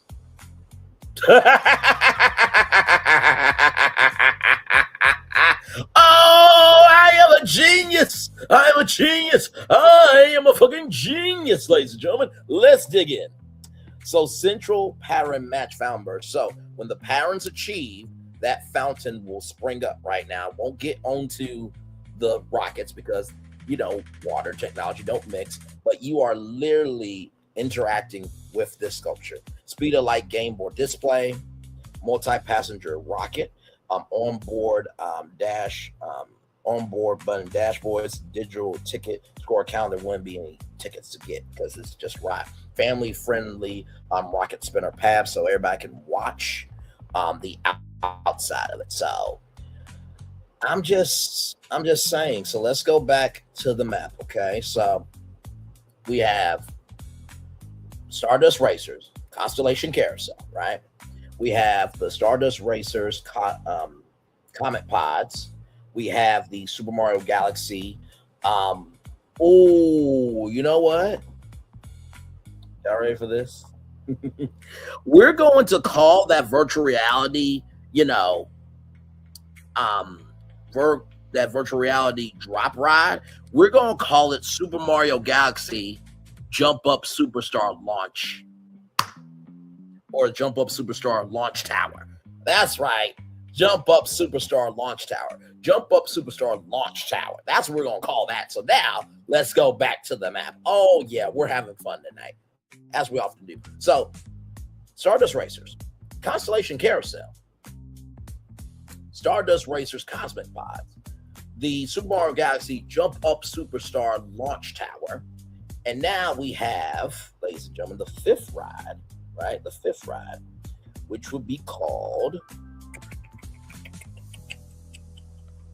give me a moment. I'm trying to find the name here, damn it. I know I just had the name here. Oh, Cosmic Velocity, a Celestial Speed Challenge. So we went from 2 rides to 5 rides so far. Okay. All right. Let's keep going. Oh, you thought that's all I had for you? No.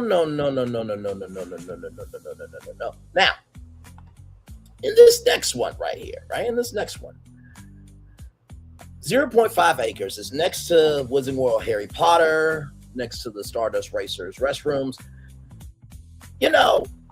Something that hopefully the rockets and the AI image don't collide into each other. No, they will not collide into each other. So glad you asked that, right? So that's AI, okay? But all the rockets would be on its own thing. So it will be a constant loop that way. Okay, so very well said. AI cannot be the best, but you get the idea. Now, one thing to know and two things for sure. A lot of people really miss the Celestrians that we only saw during the grand opening. And I believe if you are going to build a park called Celestial Park, it would be nice to kind of know who these Celestrians are, where they came from, and how they came to be. So, and let go. The Celestrians, how we came to be, what it could look like. Given the celestial theme surrounding the area, the 0.5 acre constraint, here is a visual what the ride might entail. Ride system to maximize space, it will be likely a trackless dark ride or omni-moving system. Trackless vehicles offer high maneuverability in tight spaces, allowing the vehicles to dance around each other and reverse through scenes to extend the ride time without needing a larger building. Atmosphere and story. The ride will serve as the origin story for Celestial Park. It will likely feature a mix of high-definition projection map and physical animatronics. You could start in the cosmic void, where the Celestians will start beings first, or less, moving through scenes of them gardening the plants and finally arriving at the creation of the park itself. Okay, so let's get into it. Attraction overview. The Celestrians, how we came to be, a mythical dark ride that functions as the spiritual creation story of Celestial Park. Attraction type, family-friendly story dark ride, tone awe-inspiring, serene, cosmic, not thrill-based, rolling park lore, anchor, and capacity sponge. Ride system built for 0.5 acres to maximize ride length and put throughput in a compact envelope. Best fit option track to start ride. Vehicles move independently, allowing for scene replays from different angles, reverse motion, and synchronized celestial dances, illusions of branching paths without extra square footage. Estimated capacity, 1,800 guests to 2,200 guests per hour. Alternate option, high capacity almond mover, continuous loading, ultra efficient throughput, slower dreamlike pacing, ideal for mythology, less dynamic, but extremely reliable for crowd absorption. Why this attraction works. This attraction isn't about speed, it's about scale, wonder, and breathing room in the park. Story, scene, and flow.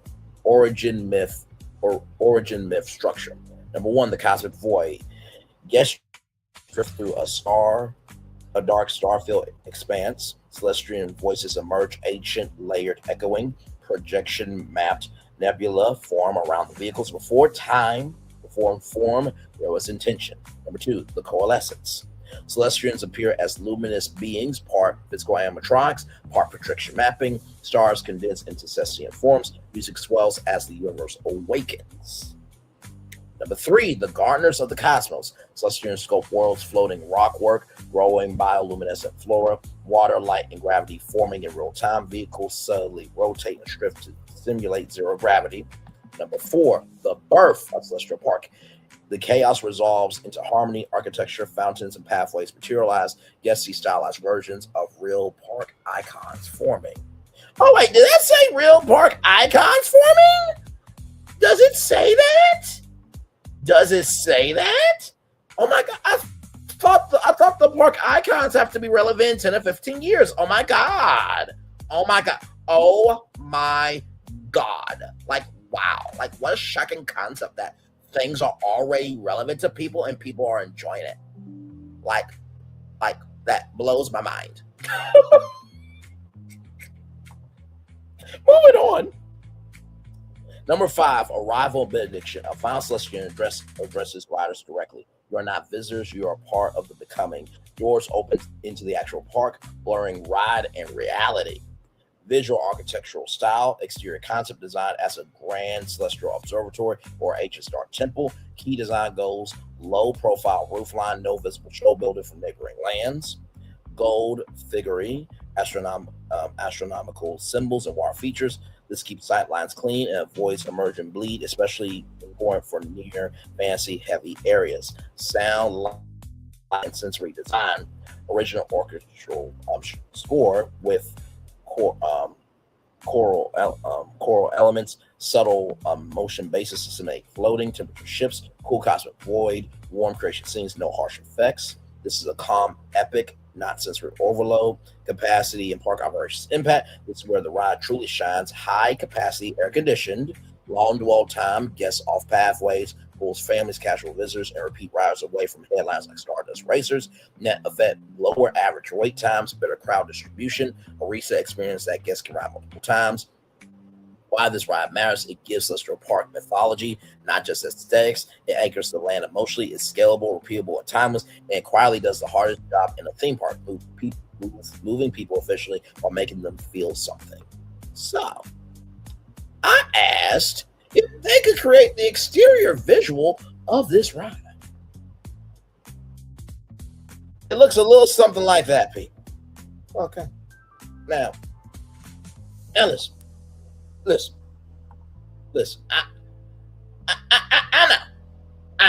I know. Why is Brandon Lee not hired for Walt Disney Creative Engineering? Why isn't that division made? And why am I not doing the work right now? Why am I not hired at Universal Creative to make these ideas happen? You know, your guess is as good as mine. I have no idea. But I think that this right here would be a very good idea, right? So now we have 6 rides. 6 rides. Let's breathe for a minute. So we have Stardust Racers. We have Constellation Carousel. We have Stardust Racers Comet Pods. We have the Super Mario Galaxy. Or better yet, we can do Super Mario Odyssey Jump Up Superstar Launch Tower. Mm-hmm. Then we have the Cosmic Velocity, right? We have the Cosmic Velocity, a Celestial Speed Challenge, and we have the Celestians, how they came to be. So we have 6 rides in Celestial Park. I'm not done. We got 2 more concepts. Not 1, but 2 more concepts. That would make it either 7 rides, potentially, or 6 rides, along with a very good people eater. Braylon is Shazam. Thank you very much. All right. So I'm going to present this next one to y'all before the ride, okay? So I asked, could a Celestial Arcade and Lounge fit in that thing? That's what it said here. A Celestial Arcade and Lounge could easily fit within the 0.9 acre area, utilizing the substantial infrastructure already present in that location.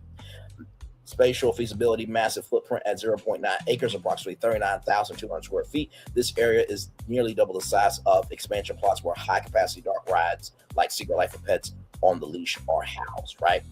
So let's get into it. Okay, here we go. Celestial Arcade and Lounge, adaptive reuse concept, 0.9 acres, indoor anchor experience, spatial feasibility, massive footprint at 0.9 acres, 39,200 square feet. The site offers nearly double the area used for high-capacity dark rides such as the Secret Life of Pets off the Leash, making it ideal for a multi-zone entertainment venue rather than single attraction use. Infrastructure advantage, originally designed for 2 full-service restaurants. The building already includes commercial-grade utilities, HVAC, power, plumbing, large span interior volumes, guest circular cores. This allows the project to move forward as an interior build-out only, drastically reducing cost, time, and construction risk. Conceptual design layout, design philosophy. A premium Celestial indoor-inspired playground that complements the visual language of Celestial Park while serving as a functional guest relief hub. So soon as you walk through the Chronos, there is the Celestial Arcade and Lounge, okay? Themed aesthetics, deep cosmic blues, luminous whites, and metallico accents, vaulted ceilings enhanced with fiber optic star-filled lighting, subtle constellation mapping, gold figurine, and orbital motifs, ambient sound, design evoking space, discovery, and motion. Zoning breakdown, 50-50 split. The arcade, approximately 19,600 square feet. A high-energy, multi-generational gaming experience. Old school Galaxy, iconic classics like Pac-Man, Galaga, Asteroids. Of course, you know, Mario Kart, all the other games will be there as well, okay? Custom gold leaf cabinet housings, retro neon blended with celestial detailing, minor orbit, virtual reality base and motion simulators, space exploration, cosmic journey theming, multiplayer spectator-friendly layouts to encourage dwell time. The lounge, which is the other half of this, is also approximately 19,600 square feet, a premium indoor sanctuary designed for decompressing and socializing. Now, I'm going to save that. Stay tuned. Celestial Bar, signature cosmic cocktails and elevated mocktails, utilizes existing bar and kitchen infrastructure, seating strategy, plush lounge seating, window-oriented layouts, leveraging existing large-scale glass, quiet zones, balanced for social energy, flexible enough to support nighttime ambient shift, live DJ sets or ambient performances, adult-focused evening programming, rather strategic impact, capacity relief functions as a major people eater, holds hundreds of guests simultaneously, absorbs overflow during peak ride wait times, weatherproof, value fully enclosed air-conditioned environment, because we know that Epic Universe is more of an outdoor park, so in case something happens, everybody can go into the Celestial Cade and Lounge.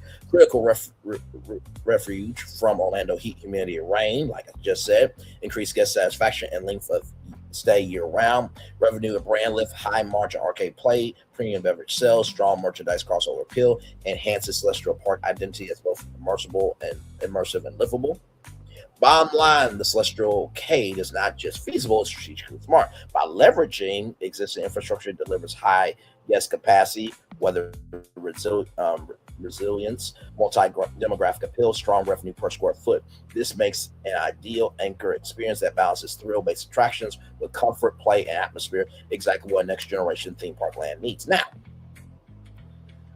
I asked it if it could design the exterior, design day and night operational modes, in addition to mocking up a guest journey from entry to exit. So here it is here. Day versus night operational modes. Key difference: during the day, it's a family energy hub. At nighttime, it's an elevated cosmic lounge. Day mode, galactic playground, target demos, families, teens, and multi-generational groups. Operating tone, bright, connect, playful music, upbeat electronic pop, instrumental gaming tracks. Lighting, soft daylight, enhanced with shimmering star accents. Entry experience, open, energetic lighting, digital leaderboards, prominent display, arcade ambassador screen guests, family-friendly package offers, game bundles and mocktail combos. Maybe that could be included in the, your vacation package, or when you get or you staying at the Grand Hills Hotel, maybe you get passes to the arcade. Maybe on the house. I don't know. I'm just saying stuff out my mouth, Universal Creative. Number 2, arcade operations, old school Galaxy, high visibility of classic retro rumble, time competitions every 2 hours, prize redemption counter active, minor orbit, virtual reality experiences run continuously, 10 to 15 minute rotation cycles, staff managing queue efficiency, lounge operations during the day, mocktail forward menu, light bites and shareables, seating open to all ages, relaxation zone for parents wanting to play, capacity strategy, encourages 40 to 90 minute dwell time, absorb midday ride congestion, strong air conditioning relief during peak Orlando heat, nighttime mode, after dark constellation, target demo 1+, couples, young adults, date night crowd, operating tone, luxe, immersive, intimate, music, deep house, chill, electronic, cosmic R&B, lo-fi music, lighting, dimmed, star-filled gold accent upline, glowing bar centerpiece, environmental shift, 6:30 to 7 p.m. transition, lighting drops 30 to 40%, bar transforms with illuminated underglow, select arcade cabinets go into neon mode, or celestial mode. That's what we call that branded marketing promotion gene up here. DJ or curated playlist begins. Number 2, arcade nighttime programming, old school after dark, tournament style competitions, couples challenges, loser buys drinks themed events, minor orbit premium VR packages, private group bookings, VIP pods available. Lounge, nighttime focus. The lounge becomes the anchor, signature glowing cocktails, elevated small plates, but portion worthy, okay? Because we're on vacation. We're being lazy. We're not caring, and we're being big kids that are all grown up. Reserved seating sections, window views become dramatic with park lying outside, optional constellation themed mythology shows, live DJ on the weekends, influencer game streaming pop-ins. Revenue at night, high margin alcohol sales, VIP reservations, increased buyouts, increased per cap spending versus daytime.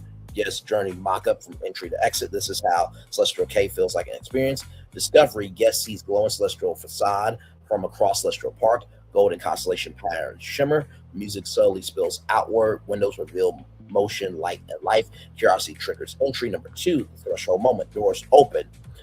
Stealing star film immediately visible. Scent, subtle, clean cosmic mist. Digital halo sign. Welcome to Celestial Cade. Guest receives tap to play wristband. Digital credit activation. Number 3, the choice moment. Guests visually split in 2 directions. To the left, it's arcade energy. To the right, it's lounge ambience. Slight lines ensure both feel accessible. Engagement faces. Number 4, arcade sound layering designed to avoid chaos. Bright prize moments, potato zones near virtual reality. Lounge, guests sink into plush seating. Drinks glow softly. Window views create connection to park atmosphere. Dwell time expands naturally. Number 5, social amplification. Photo wall, find your constellation. QR code leaderboard sharing. Night mode, neon backdrop. Built-in shareability. Free marketing. Guest sequence, or exit sequence rather. Number 6, as guest leaves, digital screen display earn points. Option to convert leftover credits into next visit bonus. Small retail kiosks for small celestial merch. They exit re-energized, not exhausted. Strategic strategy.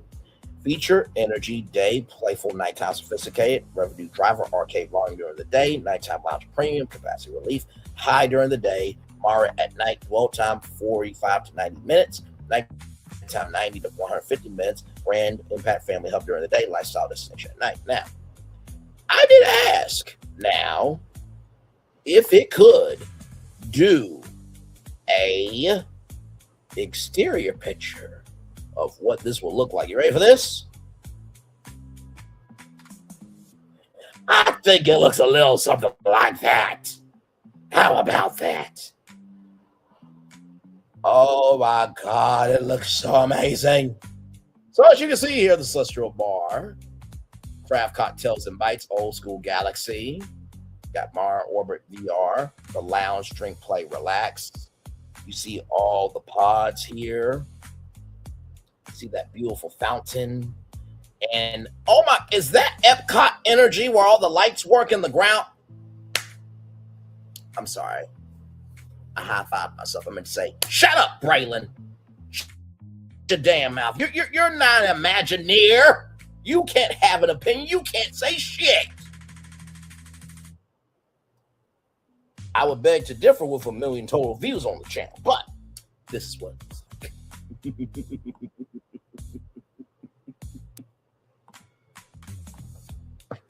Oh my God, I'm so good. I'm so good. I'm so fucking good.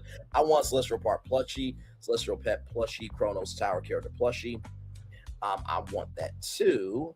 He plays epic music. I love it. The Constellation Lounge for pass holders. Yes, add that or extra discounts too with U64. That's right, our official Universal fan club. So basically, right, we have Stardust Racers, Constellation Carousel, Stardust Racers Comet Pods. We have the Super Mario Odyssey or Super Mario Galaxy Jump Up Superstar Launch Tower, right? Then we have the Celestial. Hold on, let me go back. We have the Celestial Cosmic Velocity Celestial Speed Challenge. The Celestians, how we came to be, and now this. So 6 rides plus a lounge. That's pretty good, right? I think that will be good, right? It's deserved as the lights work here, unlike Epcot's lights, which still doesn't work. Haha, exactly. So we have 6 rides in this amazing arcade and lounge. That's cool, right? But I did say I had not 1 but 2 concepts for that 0.9 acres space, correct? Now, Attraction Ideas said that, Transformers the ride is 0.9 acres. So I started to think, I'm just like, I know it's sick. I know. So to make this, instead of 6 rides in the lounge, could I make it 7 rides? And I'm like, could I go to a movie or TV franchise? I could. But then I'm like, no. We got to stick within the parameters of Celestial Park and create original ideas here. So I start to think. And I'm just like, you know, the fountains look like, you know, a drinking fountain, right? Imagine that was a Sprite fountain, right? Imagine that was a Coca-Cola, right? Imagine it was any drink you could think of, right? Imagine that was a champagne fountain in front of the Grand Helios Hotel. By the way, I think everybody would be drunk if that happened. But it started to make me think, could I do something? And then I thought, oh my God, in the words of Willy Wonka, if you want to view paradise, just simply look around and view it. So with that being said, let go. With attraction ideas saying that the 0.9 acres at Epic Universe that was supposed to be for a restaurant that could be for a simulator ride like Transformers the Ride, create a simulator screen-based ride that's about saving the Coca-Cola freestyle machines around Universal Orlando Resort with interactivity with Powerade flavors being sprayed upon the riders. Let me read that to you guys 2 more times there. Okay, let me read that 2 more times. With attraction ideas saying that the 0.9 acres at Epic Universe that was supposed to be a restaurant that could be for a simulator ride like Transformers the Ride, create a simulator screen-based ride that's about saving the Coca-Cola freestyle machines around Universal Orlando Resort with the interactivity with Powerade flavors being sprayed upon the riders. One more time. With attraction ideas saying that the 0.9 acres in Epic Universe that was supposed to be a restaurant that could be for a simulator ride like Transformers the Ride, create a simulator screen-based ride that's about saving the Coca-Cola freestyle machines around Universal Orlando Resort with interactivity with Powerade flavors being sprayed upon the riders. Pretty big idea, right? So let's get into it. Here's a fully themed Epic Universe scale attraction concept that fits the 0.9 acre pad that feels bold, interactive, and brand integrated while still being ride first, not just an ad. Now, you think about the World Coca-Cola and that 4D ride that they have. You know what else inspired me? Hershey Park in Hershey, Pennsylvania. They've done a great motherfucking ass job of that park. So why not bring it to Epic Universe? I mean, it is epic. I mean, you know, I feel like we need some energy before this, so I'm going to let a good friend of mine get us there. Roll it! Prepare for a journey beyond imagination, beyond belief, beyond anything you've experienced before.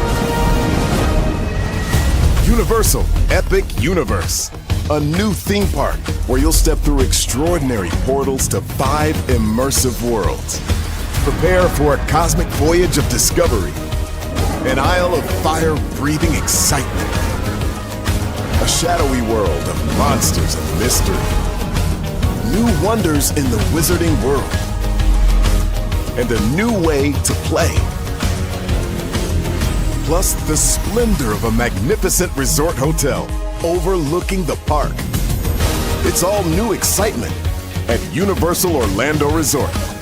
A week's worth of vacation thrills with 4 amazing theme parks, a variety of spectacular themed hotels, and incredible dining and entertainment. It's all at Universal Orlando Resort, where you'll find new adventures every day. Explore the astonishing worlds of Universal Epic Universe at Universal Orlando Resort. Well, my good friend did say that you will find new epic adventures every day. Let's bring it on home with this one. Here we go, everybody.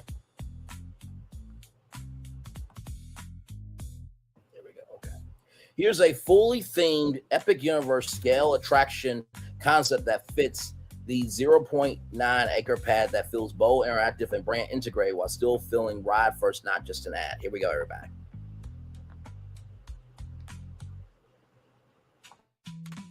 So this is called Coca-Cola Freestyle Flavor Force. Location, Universal Epic Universe, repurposed from the planned restaurant, approximately 0.9 acres. Ride inspiration, Transformers the Ride 3D style motion-based simulator with massive wraparound screens, physical sets, and environmental effects. Let's keep going. I'm going to take down your comment, Phil, so that way I can see everything else. Here we go.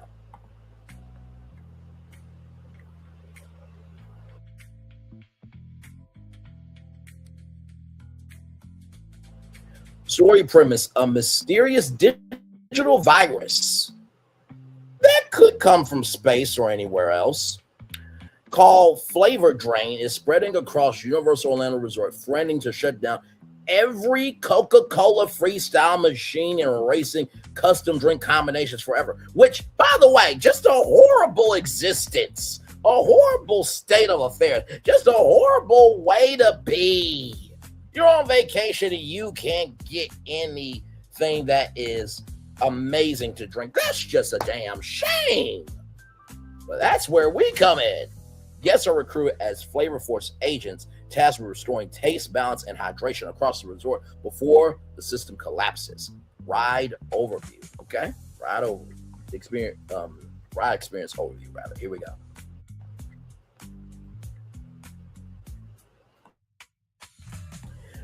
Queue and pre-show. Guests enter a high-tech Coca-Cola innovation lab. Anime freestyle machine explains flavor, personalization, electrolyte balance, power versus hydration. Riders choose a flavor team via touch panels: citrus, berry,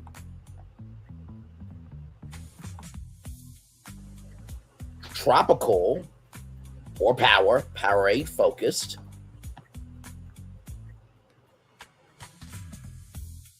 The ride itself, similar plus interactivity. Ride vehicles, motion-based pod seating, 12 to 16 riders with individual trigger controls, wind, mist, sense, and spray effects. Core gameplay: riders aim at corrupted freestyle machines and flavor modes. Successful hits restore. Nodes instead of modes. So successful hits restore color.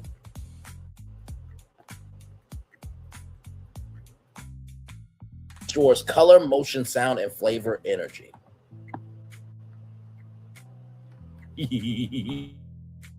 I'm excited about this one. Here we go. Powerade flavor spray integration signature feature. As riders activate power zones, they experience fine misting sprays infused with Powerade flavor essences. Cool blue mist, berry ice, burst, mountain blast, chill spray. Electrolyte cool down moments during intense ride beats. Temperature drops sync to action scenes. Light, safe, non-sticky, allergen conscientious sprays closer to scented mist, not liquid soaking.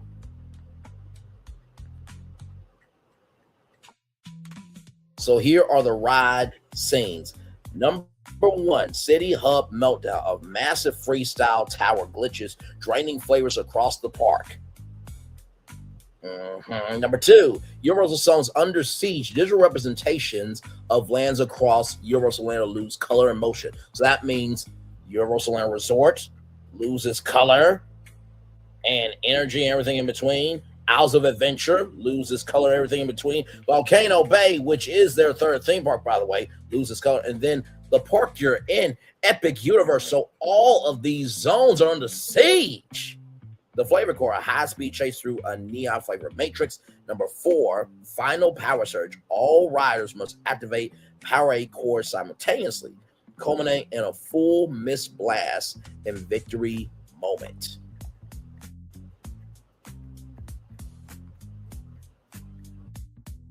Victory moment. Ride and finale and exit experience. Riders receive a flavor score. Personalized drink recommendations appear on screen. Exit directly into a freestyle tasting bar. Kind of reminds me of what's the place? What's the place that did? Oh, Club Cool. Moving on. Exclusive Flavor Force merch and limited edition Powerade blends. Oh, did I mention that you can only experience the Powerade blends inside Epic Universe? You can't experience that at Volcano Bay. You can't experience that at Islands of Adventure. You can't experience it at Universal Orlando Resort. You can't experience it at City Walk.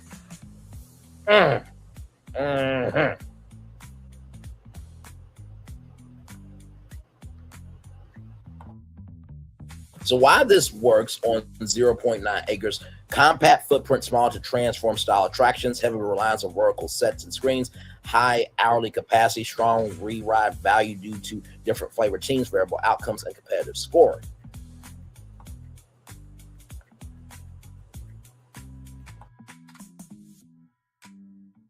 So why Universal would say yes, original IP, no licensing risk, massive brand sponsorship offsets building costs, because Coca-Cola would sponsor, and this would be the first Coca-Cola ride in the history of Coca-Cola existing as a company, brand, and everything in between.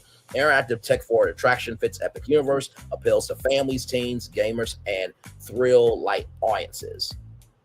So it's something even the kids can do, okay? Because the kids are not going to be able to ride Stardust Racers, and they're not going to be able to ride Monsters Unchained and all the other big rides, right? So this is something for everybody. Now, I did ask ChatGPT to do something for me. I asked it, could you design the exterior? Now, this could do a restaurant and ride hybrid, but I feel like the magnitude of this needs all of that space for the ride. So let me show you the exterior.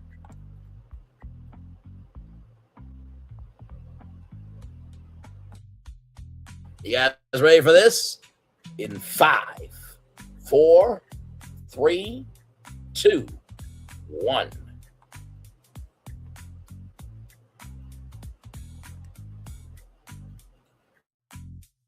But before that, I gotta read the visual description, okay? Here's a cinematic art. Oh, you know I'm a tease. Here's a cinematic art director ready visual description of the exterior of the attraction, Ren, so it can be handed directly to concept artists, architects, or Universal Creative. Exterior visual concept, Coca-Cola's freestyle flavor force. Location context, situated within Universal Epic Universe. The attraction exterior immediately reads as a futuristic connect, alive, stand out against traditional show buildings.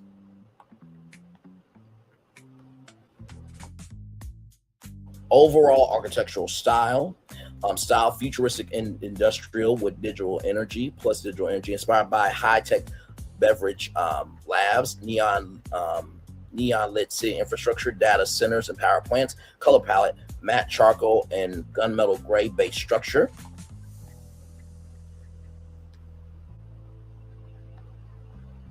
There we go.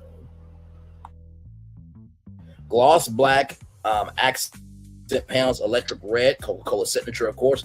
Pulsing neon blue, cayenne magenta, lime flavor energy, building massing and shape. Now the show building is multi-layered, breaking up the boxy footprint.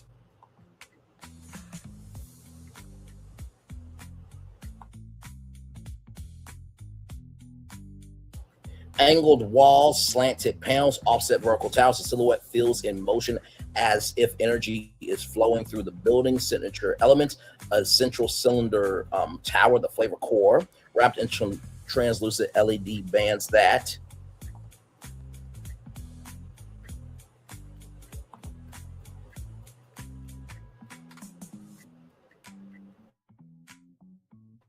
slowly pulse, shift colors, glitch periodically to suggest the flavor drain crisis. Marquee and iconography, main signage.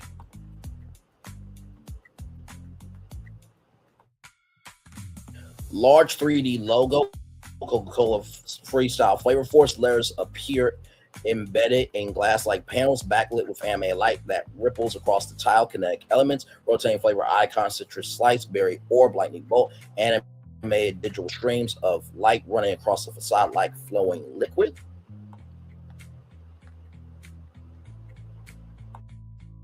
Exterior media and screens, massive curved LED screens mounted into the facade, not slapped on. Digital looping, story-driven visuals, freestyle machines flickering, flavors being drained and restored, emergency alerts from Flavor Force AI, ambient audio. Low hum of energy, digital beeps, occasional announcement, Flavor Force agents needed immediately.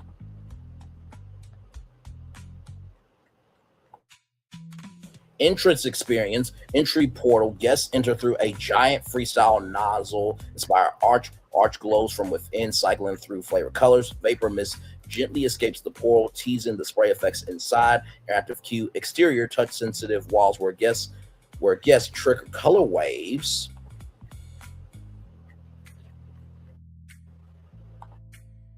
Activate flavor bursts, restore sections of the building. And not to mention, too, could we have some Coca-Cola freestyle machines outside of that area, you know, where you can sit down and be in front of it? You know what I mean? Just a thought. Landscaping and hardscape, sleek concrete pathways with illuminated in-ground lines, minimal greenery, mostly sculptural plants, metallic planters. Let's keep going.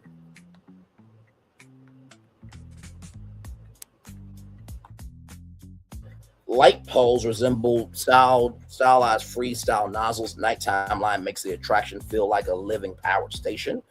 Going back to the minimal greenery, mostly sculptural plants, metallic planters.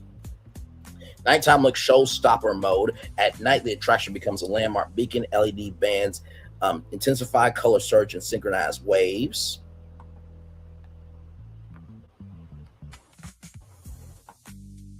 The flavor core tower pulses like a heartbeat, periodic power surge moments where the entire show building flashes and resets. This makes the attraction highly Instagrammable, visible across the land, a natural nighttime crowd magnet.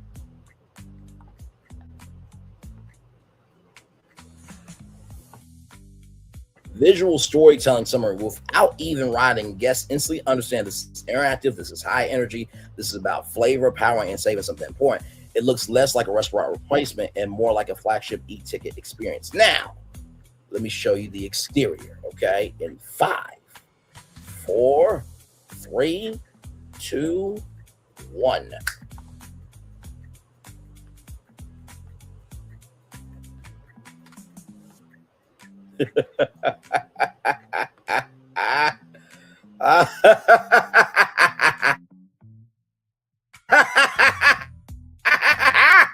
Look at this! Look at this! Look at this! Oh my God!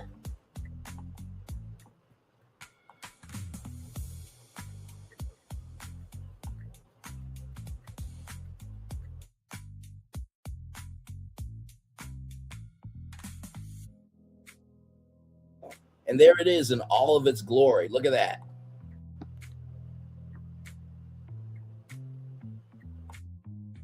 Just imagine this lit up at night. and it's just calling you. Like the colors. And let me tell you something. You got the How to Train Your Dragon Alan Burke colors in here. You got the Harry Potter colors in here. You have the Dark Universe colors. You have the Super Nintendo colors. You have the Celestial Park. So now, if we go back to the map. Okay, let's go back to the map. Did I just smack Disney Springs West Side? I mean, listen. Let's go back to the map. So it took us a while to get here, but we have Stardust Racers, Constellation Carousel, Stardust Racer Cosmic Pods in the 0.2 acre space, the Super Mario Galaxy or Super Mario Odyssey Jump Up Superstar Launch Tower. That's 4. Number 5 is Cosmic Velocity, a celestial. Give me a moment here. Cosmic Velocity, a celestial speed challenge. The Celestians, the way we came to be, is number 6. And number 7 for the rides is Coca-Cola Freestyle Flavor Force or 6 rides instead, and Celestial Cade and Lounge. Ladies and gentlemen, I have fulfilled the assignment, the challenge, and the and the project that Attractions Ideas have done. Now, Attraction Ideas, you are more than welcome. You're more than welcome. You are more than welcome to review this live and let me know what you think. Did I hit it? Did I miss it? And remember how I said how if you're staying at the Grand Helios Hotel that you have access to that celestial velocity, a celestial light challenge? Let's go back for a minute to an idea that one of y'all had in the chat. Just for a moment. Extra celestial hours. If you're staying at the Grand Helios Hotel, those 7 rides are available to you for up to an extra 3 hours after everybody else leaves. And you already have the 1 hour early entry, okay? So, yeah. And Universal, those ticket turnstiles that are at each world. If you open up Celestial Park and you can sell, now Celestial Park will be free to walk around in, but imagine you adding a Celestial Park pass to ride all 7 rides for the full day and night? Are you kidding me? That's what the fuck we do around here. Can we get an Olympic stage for the Olympics at Epic 2089? Heck, Braylon just repurposed the Disney Quest building. You caught that, didn't you? Or where bowling is. Yep, that too. So, with that being said, I'm going to turn off my camera now because we've done the whole show for over 2 hours. Yes, we have. I was going to want to ask for a Disney Springs rebrand master plan. I was there when it still was Virgin Records. Yes. So, obviously, I know my good friends. Phil and Florentin have a lot to say. I got a lot to hear, so I'm going to drop the link so they can come up because I'm sure they have some thoughts. I'm going to rest my face real quick. I'm looking forward to this live right here, this after show, because there's a lot to talk about with this right here. Like I said, brought you a ride capacity of now 7 rides within Celestial Park. And honestly, to tell you the truth, I believe that Celestial Park will definitely now be a fan favorite park.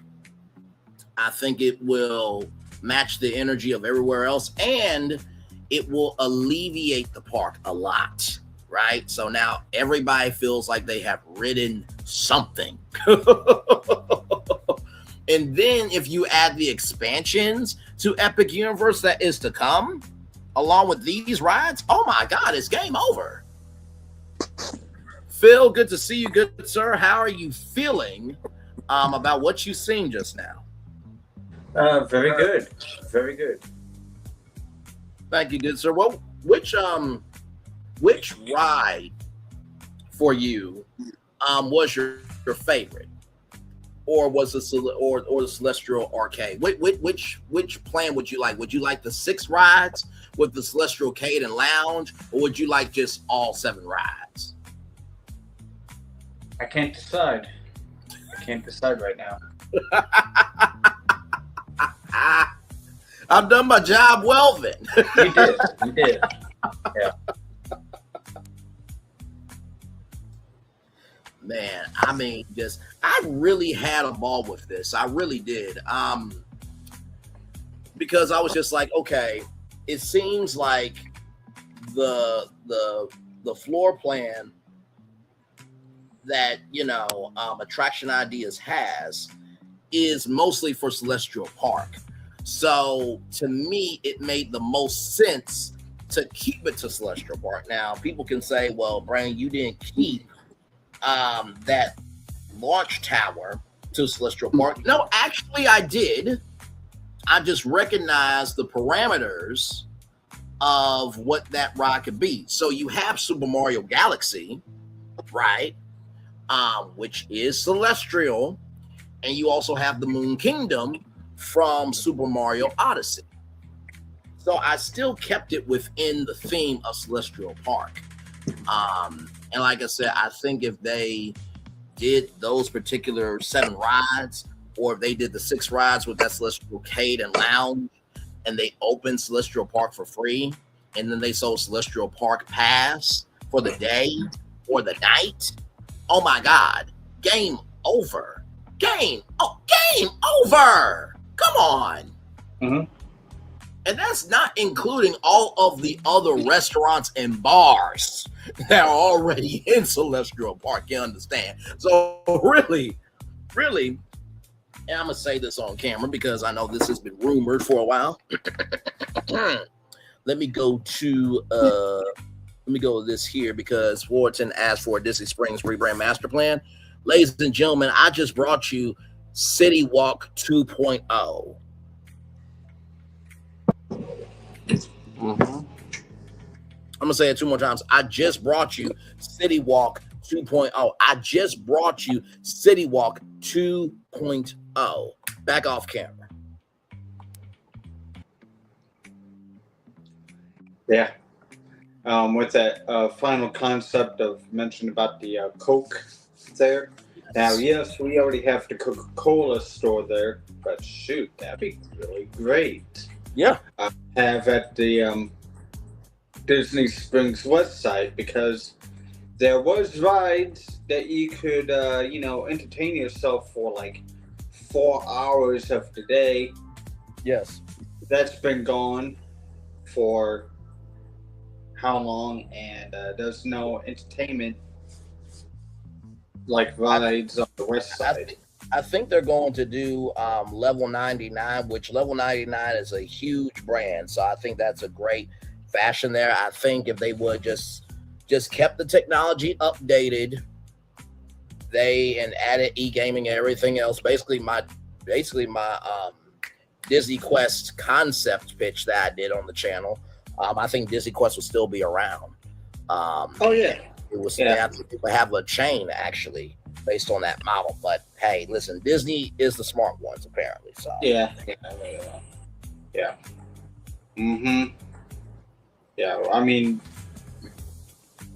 I go shut down Disney Interactive. Like, why did you do that? Jeez. Oh my God, Disney Interactive was the shit. Oh my God, Florentin, welcome, good sir. How are you feeling?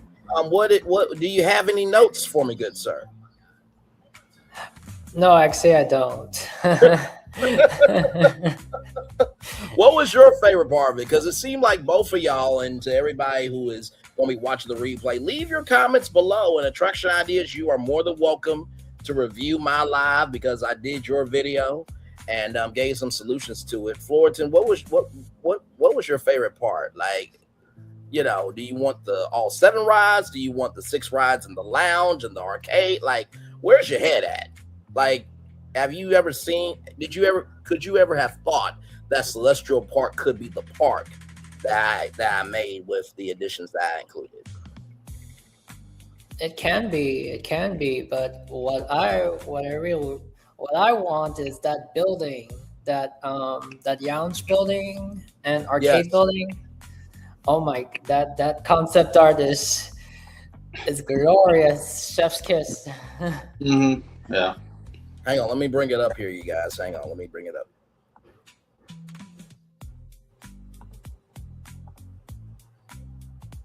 I used to be able to get those good images, but I haven't been able to in a long time. Come on, this is epic. Yeah. I'm a man.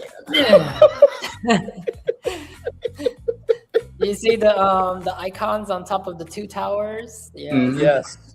Yeah. Even the title, Celestial Arcade. Yes. I was just saying that for pass holders they could do the celestial lounge. Yes. Yeah, but I mean, you just there it is right there. Now, where would this building be? So that will be in the 0.9 acres. Yeah. Yep. Oh, is that where the restaurants? Correct. Okay. Yes. Oh, yes. That's the first thing you walk in, and then you see that on the right. I know.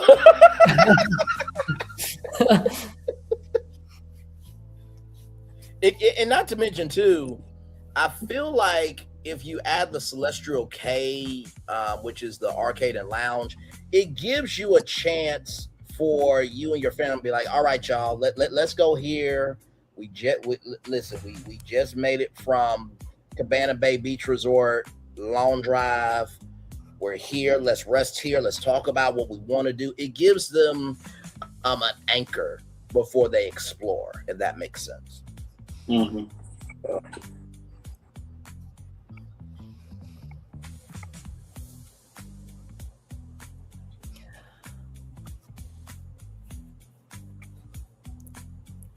Oh, I really, that was amazing. The videos for each attraction. Yes. Wow. Did you find websites from existing? Yeah. attractions? So for the Copernicus ride, I was literally just trying to look up flat rides that, would fit in the space. And so when I saw the Copernicus ride, and I also saw the Drop Tower VR, I'm like, that's perfect. That's literally perfect. And the cool thing is you can re-theme it to those. So when Attraction Ideas was saying, I wonder if you could do a ride that could interact with Stress, I'm like, you don't know who Brain Lee is, do you? I listen to everything. Yes, indeed, I do. And then, of course, with the Super Mario Odyssey or the Super Mario Galaxy Jump Up Superstar Launch Tower, which it has a nice ring to it. You have Atlantic there, you have Constellation Carousel, and you have Super Nintendo World. So actually, it would really be a way for people to experience Super Nintendo World if they don't have a theme park ticket into Super Nintendo World. You know what I mean? So. Mm-hmm. No, this right here is this will be another icon. This will be another must do, take a picture, right? Now, are we sure we ain't gotta wait for this to be relevant to years? I mean, this isn't stunning by itself. Are we sure? It's not in the movie and it's not in the film. Yeah.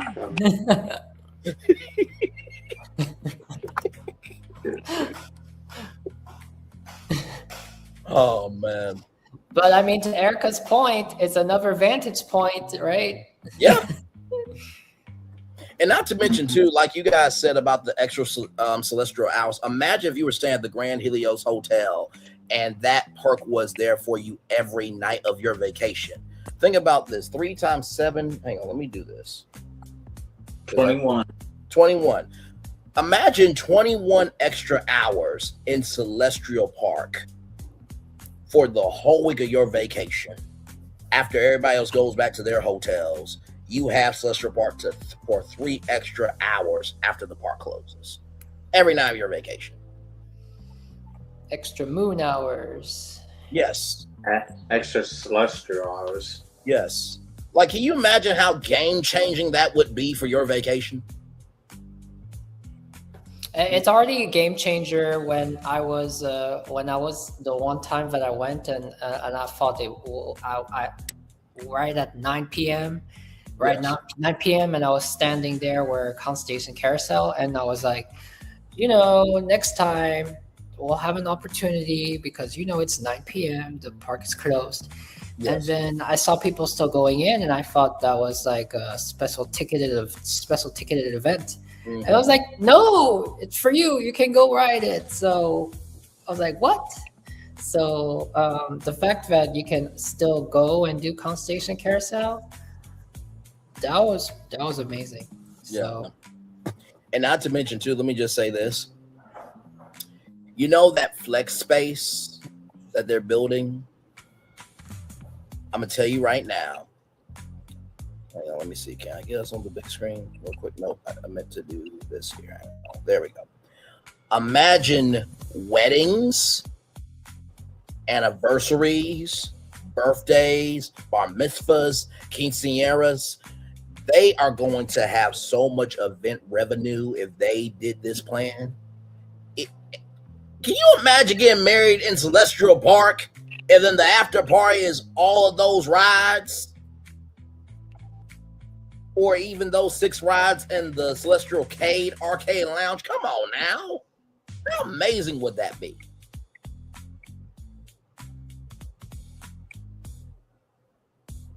Mm-hmm. Your mic is muted. Yes, the Helios is your palace, and then after that, your arcade and your lounge is your honeymoon. Yes. And you would have the coolest wedding ever. Like you get access to all of those Celestial Park rides or the 6 rides in the Celestial Arcade, in addition to all the other restaurants and bars being open just for your group. Imagine private events. Oh my God. Imagine the U64 Expo with extra hours or after parties happening there every night of the U64 Expo. Oh my God. Shut up and take my money.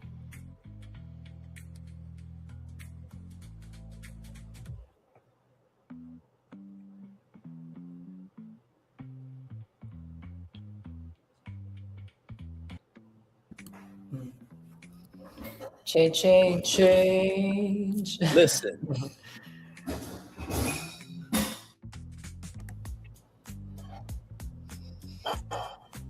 Pass holders would be getting a pass holder pass just for this.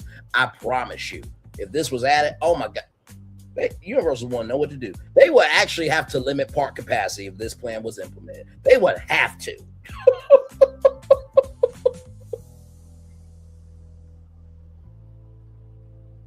On that cosmic train to Epic. Yes. It's not the midnight train to Georgia. It's the midnight Milky Way to. Yes. Hello, good sir. Welcome back in. But yeah, I mean, sincerely, I mean, if Universal took this plan, like they will be making hand over fist money. Like it would be nothing for them.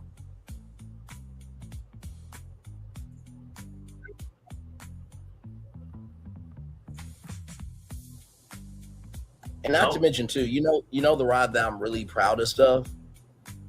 The Celestrians How We Came to Be ride. I'm very proud of that. I'm proud of all of it, but that particular ride, I felt like, how can you have Celestial Park? Is that a ride? Is that an experience like Spaceship Earth or something? Yes, in a sense, yes, because I felt that you had these Celestrians that came out during the grand opening. You never saw them again. There was supposed to be live entertainment featuring the Celestrians, but I'm like, you need an anchor for Celestial Park, and I feel like being able to ride that ride to figure out how this park came to be, how the Celestrians came to be. I felt like that was needed in the park. Oh yeah, or something that gives something that tells the story of Celestial Park with Epic, because if people don't watch the videos, but it will be nice to like go somewhere where you can just. Hang on, let me bring that one up, y'all. Give me a moment.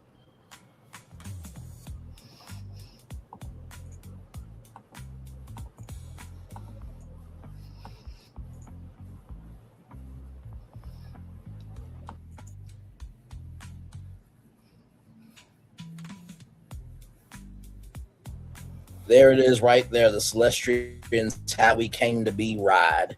Imagine that at night. Oh my God. Just, man.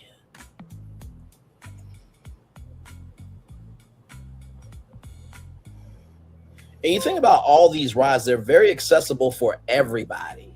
So if you got little kids and they want to experience Celestial Park, they can actually experience it and feel that they got something out of it of quality. And plus, can you imagine the bookings for the Grand Helios Hotel? They wouldn't know what to do. They would not know what to do. And it's just like Attraction Idea said, just small improvements.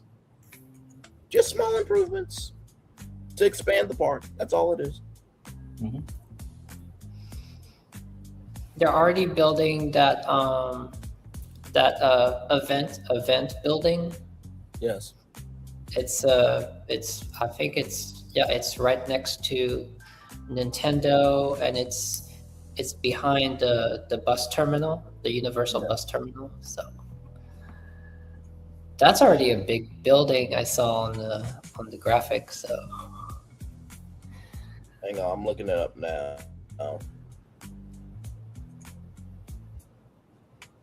So the 20 mil. So this permit that was found is for a $20 million. Let me say that again. $20 million event space.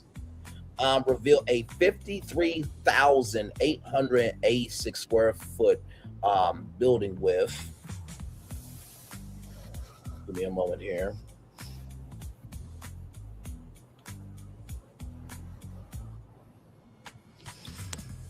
Let's see here. Where is it? The description. Okay, give me a moment. So it says here, event and convention style spaces are a major revenue driver for theme park resorts, allowing companies to monetize after hours experiences, corporate buyouts, and special ticket events without impacting normal park operations. So let me see here. Video.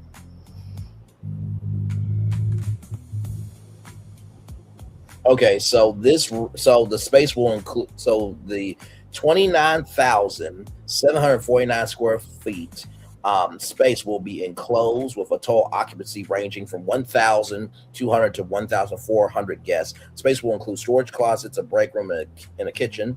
Its roof will feature a hexagon canopy design with potential LED line matching the aesthetic of Celestial Park. This is a flex space primarily for corporate events and special ticket functions. It's unlikely to be a regular attraction for everyday guests, though it could host food festivals in the future similar to Epcot. So there is that. Annual passes are unlikely to be available until 2027 or 2028. So yeah, like I said, you add that event space along with all of this, my lord, listen. you just made Epic. I mean, it's already, that's what, for me, it has like elements of like Dubai and elements of Vegas.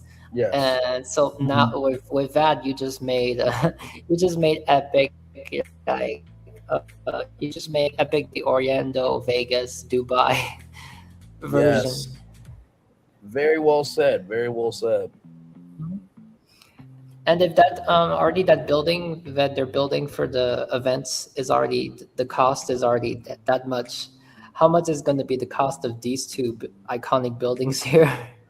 Yes. Oh no, for sure. For sure. And I think the other part of that flex space is going to be like a lounge, I believe, so people can like chill and drink and eat and everything else. So I think it's going to be a multi-flexible purpose space. So you add that plus the 7 rides or the 6 rides plus the Celestial arcade and lounge plus that flex space, it's game over. Mm-hmm.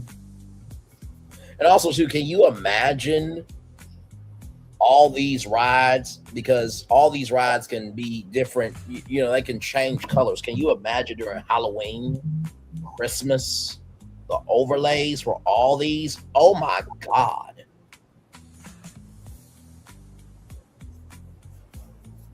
Well, I love what they did for the holidays because they did very unique.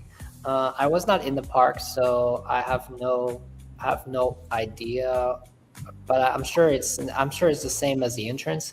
On the entrance, what they did was they made like they added some orange, like instead of your average like green and red Christmas holiday, they just did the orange, and I thought that was very unique, and it did not overwhelm, because yeah, if they did the whole like, they cannot do it at Epic because that would make it so it's kind of like they cannot do it at Epcot.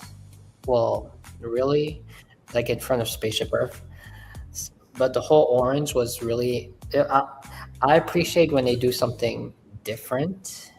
And anyway, if you want to have the whole holiday experience, you got the old parks for that. So right.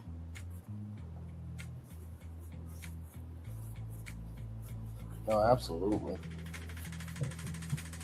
Like I said, Universal Creative, I'm available. I am available for hire. Listen.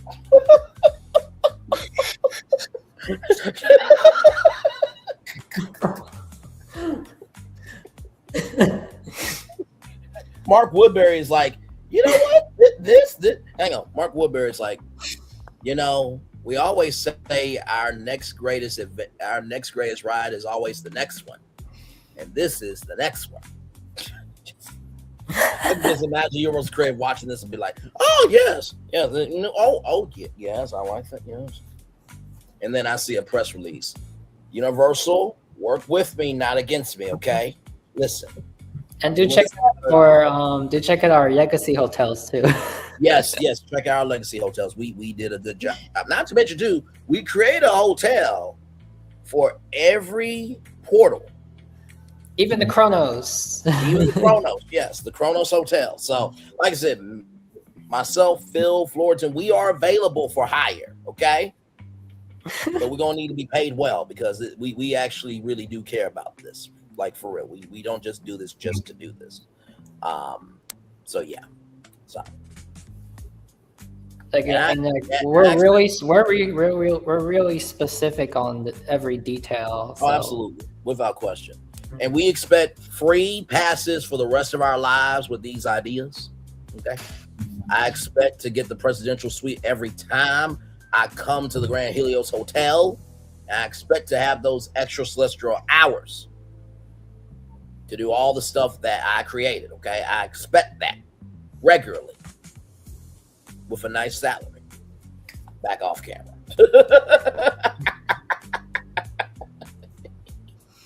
And if you want to meet up at the Helios, we'll just chill there and we'll just yay the foundation. Yes. Mm-hmm. And also, too, these rides would have grand openings, y'all. Just know that. Like, the way that they did it for the grand opening of the park itself, there would be grand openings for each of these, because there's such of an epic scale, pun intended, that that they deserve grand openings.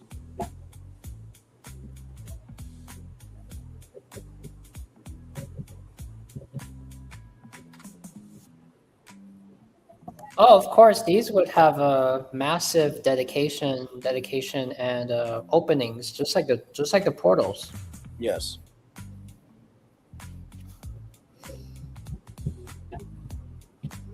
It's more it's a continual birth of Celestial Park. Yes. Mm-hmm. I mean, honestly, it really expands the park in a way that you probably never thought before. I mean, like, this takes it from, you know, a half-day park to a full day. Honestly. Mm-hmm. So you got 2 new grandbabies and Helio. Mm-hmm. I mean, that is the ultimate goal, making a full day park. Yes. Can't be, defeat your competition if you have a half day park. Mm-hmm. I like defeating. I just saw a news post saying Disney charging $119 for a half day park.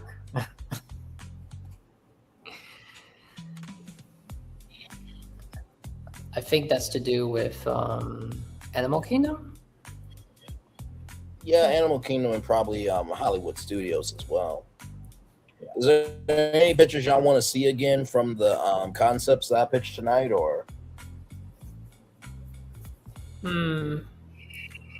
How about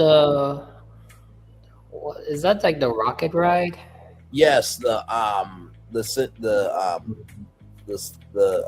one right here. Hang on.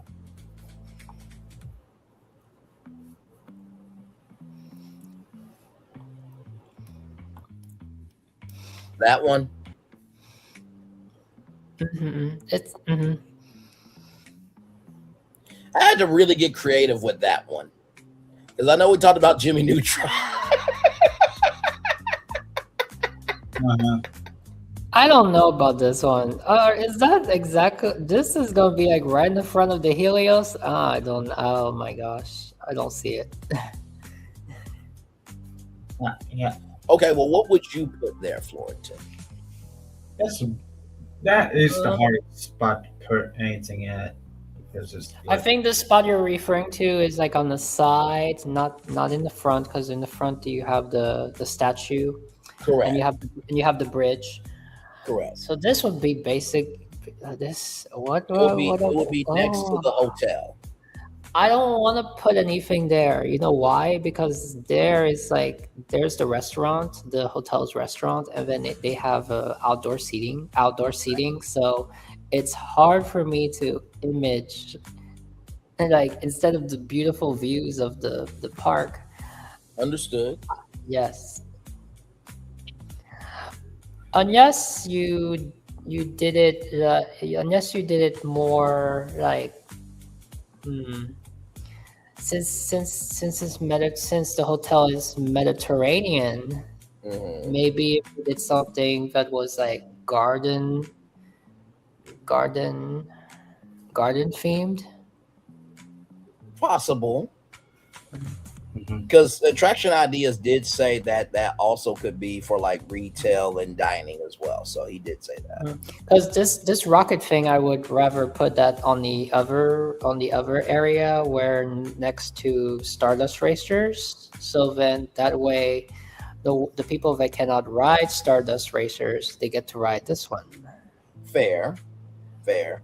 I think that one is what 0. Let me see. I think it's 0.2 acres, so I don't know if it would fit right there. Oh, is that where Stardust Racers is? That's where you put that drop tower, right?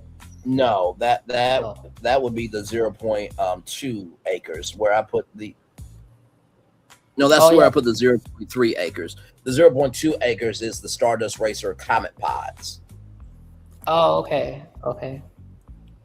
Well, maybe I would put the Comet Pods where Helios is, I guess. Okay. And then kind of I think it would be way better than the rocket thing. Understood. No, I think that's a great flip. The only reason why I did that in that section was because the fountain doesn't go off. That big show is only done at the last part of the night. So there it would be the hotel's fountain, because I feel like the fountain in front of Helios is park. Also, wait, because I'm judging by this image. So you're telling me that this attraction would go around the ginormous fountain? Let me show you where. Hang on, give me a moment.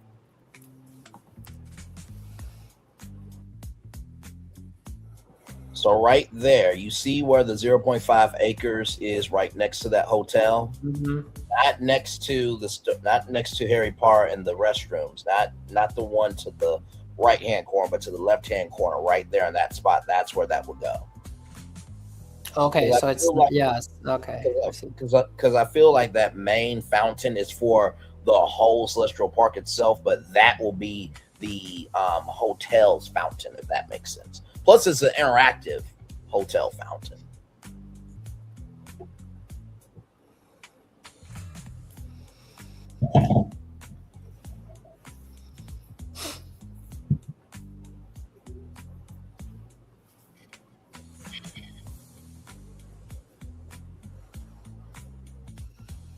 When I saw that speed of light game and then it came out to what it came out with for that, I was like, oh my god, that should so be a ride. Listen. Sir, you rode this 5 times today. I'm gonna ride it 5 more times, okay? But I do agree that when you have Stardust Racers, if you have something else, if you have another Stardust Racers, but for the smaller kids, for the ones who are not coaster riders, that will be a huge hit. Which I think, what's by the way, Toy Story and Sneaky Dog Dash, they should have. I don't understand why they didn't on the side. They didn't add the small version that they have in Paris and Hong Kong, I think. They have a small Sneaky Dog Dash. So then everyone can ride Sneaky Dog. Even the babies can ride, the toddlers, the small kids can ride Sneaky Dog Dash without having to do the insane coaster, which even me just standing by it, that thing is tall. That thing is way. That's for me. That they call that a do they call that a Femi coaster? That is a step higher. I don't know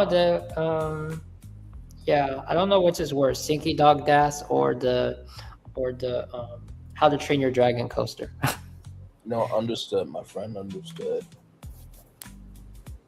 But I think the How to Train the Dragon coaster seems more fun. It's not as tall. Yeah, it definitely flows with the land a lot more. Mm-hmm.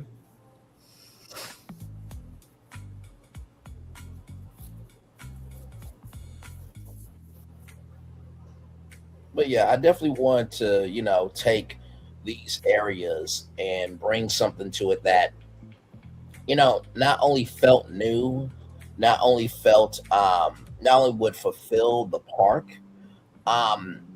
but it felt fulfilling. Like, let's just say that you could not get into any of the 4 portals and all you could do was Celestial Park all day. If at 9 o'clock when the park ends, you could walk out and not feel like, oh, I didn't enjoy myself. Like, that was the goal for me with this live, of creating those spaces of, oh, this park really feels filled out.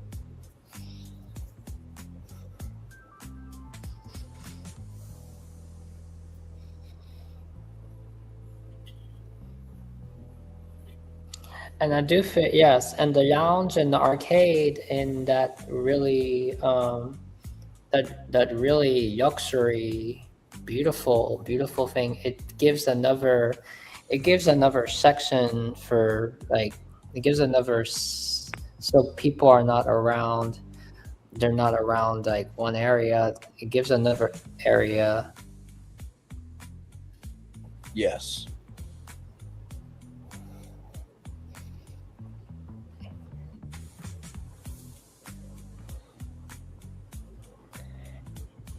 No, I agree. I can see this area really shining at New Year's.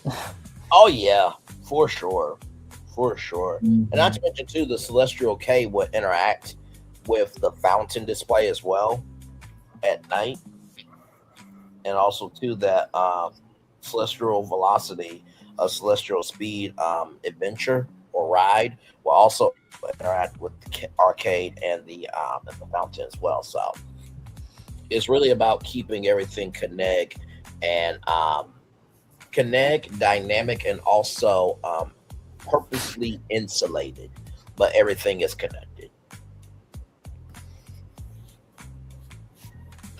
You got the Helios on one side, and then you got the Celestial Cade on the other side, with the Kronos Tower. Yes.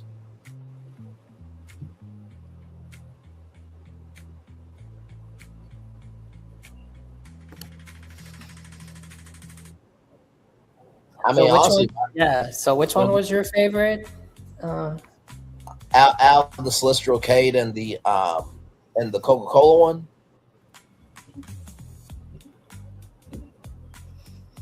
Is that the question? Oh no, I think you mentioned which one your favorite was. So Oh yeah, no, my favorite one out of all of them was the Celestians. How we came to be. Oh yes, you did. You did. I'm proud of all of them, honestly, but that one, Mhm. I felt like you don't really understand what Celestial Park is, and so if you had that ride, you would feel complete. That you have not, how can I put it? You feel like you got your worth out of that story. You know what I mean? It's not like you walk into the park. It's like, who are these Celestians, and you never find out. So it's a purposeful finish. Yeah, I think it's the kind of that will be like the very. I mean, everyone can go wherever they want, but it's kind of like the signature first ride. Kind of like in Epcot, you would ride Spaceship Earth. Correct. Yeah, I will have to side with Brian Lee as well, with that being my favorite ride as well, for being, this is what it is and this is how it got here. Let's give cheers to the Celestials. Yes. This is how we do it. This is how. And honestly, y'all, to tell you the truth, like the Coca-Cola freestyle flavor force, that was just to be fun, You know what I mean? Just go from the window to the wall and just be silly.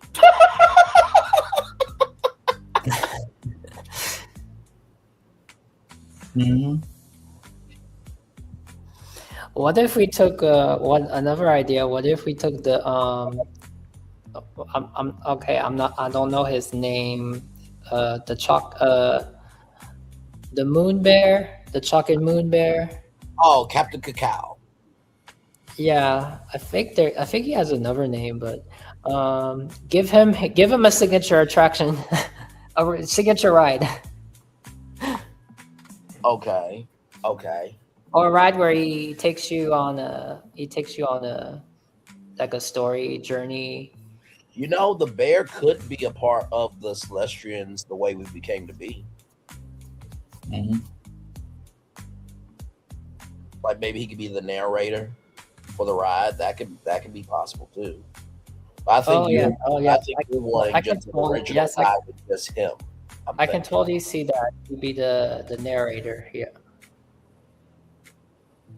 And that's man, that's perfect actually, because then that would make kids really want to experience the attraction.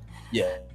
And then after that, they'll be like with their plushies, and they'll be like, "You want to go again? Let's go again with Moon Bear." Yes, Moon Bear plushie, Florentin. Yes. Phil, did you want to say something on that? I feel like you were going to. I felt no. Florentin just. I was going to make a silly comment, and Florentin took it from me. And when he said a plushie, like, yes, gotcha. Everything needs a plushie. But yeah, I feel like this one here, like, if let's just say that you and your friends have never been to a theme park before, and this is your first theme park ever, and you need the ride to just kind of help you understand what theme parks are about, this would be the ride. Like, if you could only have one day and one attraction that you have to get on for Celestial Park, this would be the ride. It's true, because when you stand in when you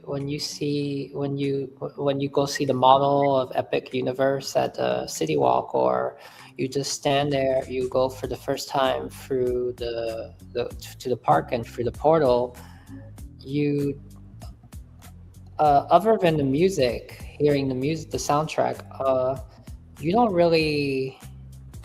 I mean, you see the park however you see it. Like if you see the Helios, I think what really helps is Constellation Carousel. But other than that, you go to the Helios, and then they tell you, oh, it's inspired by the Mediterranean, and then Yeah, I think this park, if it has something, if it has something that really, even if it just describes to you like it does, like they described it in the Epic videos Yes.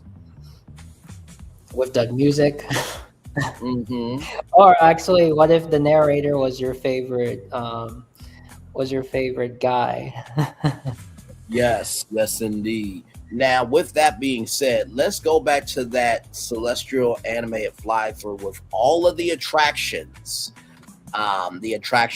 and also the lounge as well. Whether you are thinking the 6 rides in the lounge and arcade, celestial arcade, or all 7 rides, let's now have that in our minds as we listen to and watch this animated.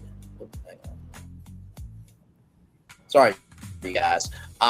With all that in our heads now, whether it's the 6 rides and the celestial arcade, arcade and lounge, or all 7 rides, let's now think about that with this fly through and imagine that music in your head coming to life with those attractions now in the park and the rides. Here we go.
I mean, come on, like. How do you turn a weeknight into a fiesta?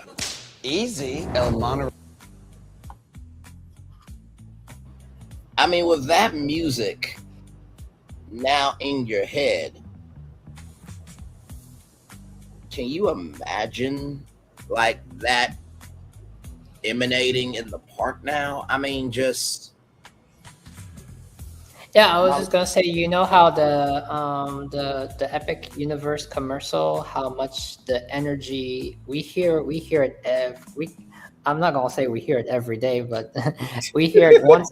We hear it maybe twice a week. I don't know how many times you hear it. Doesn't matter anyway. It's a regular part of the show, nonetheless. I know, but every time, if you just hear it and you hear it, and it's something about that. That's why we enjoy it as our intro, because for BFP is all about imagineering, bringing forth potential. It really inspires you. It really for creators and architects and all that. It gets you every time. So imagine imagine if you stepped into a big giant building and you have a really giant building, and then you go into a room, even a room, and you just stand there. It's like a pre-show or something. Yes. And they started pumping that music through they're gonna have Boss speakers, I'm sure. They're gonna pump that music through speakers, surrounded Dolby surround speakers all around you. I mean, just this, I'm sure we're gonna get chills going down our knees. Yes. And you haven't even started the day at the park. No, exactly right. I mean, just imagine you're the first person at the gate, and you're going through the Chronos, and you're seeing Celestial Park in the morning. The sun is shining, and you seeing light upon all of the attractions of Celestial Park, and you're just ready to get the day started. You know what I mean? And what I hope that Celestial Park, turns into for everybody is it's the hidden park that is on the down low, but it's available to everybody. You know what I mean? And hopefully it will be the park that will really unify all the portals, because it's like, oh my God, I've been to Mushroom Kingdom today, I've been to Darkmoor, and I've been to Paris, I've been to Burke. Oh my God, Celestial Park! Oh my God, I got to ride on the Celestials how we came to be. Oh my God, I gotta go on Coca-Cola Freestyle Flavor Force. Oh my God, I gotta go on that rocket ride. What? I forgot about Celestial Park. Like, I hope that's what the park would become with what I've added to it tonight. That it becomes that park where it's like, oh my God, did the whole day I forgot Celestial Park, but it was like it was in front of you the whole time as a way for you to breathe throughout the day. So you're not missing anything. It's right there. It's not going anywhere. That's how I wanted to create Celestial Park with those attractions added. So since today's show is about Celestial Park, I have this one video that what I did was I took the concept art from this was created by the concept art of Helios. And the concept art of Helios was very much different in the beginning development. So this would have been the design before 2020, and then they changed it up. Now it's real. This video is really fascinating because this video is fascinating because when the art is just a sketch, but you get to see how different the hotel would have kind of been.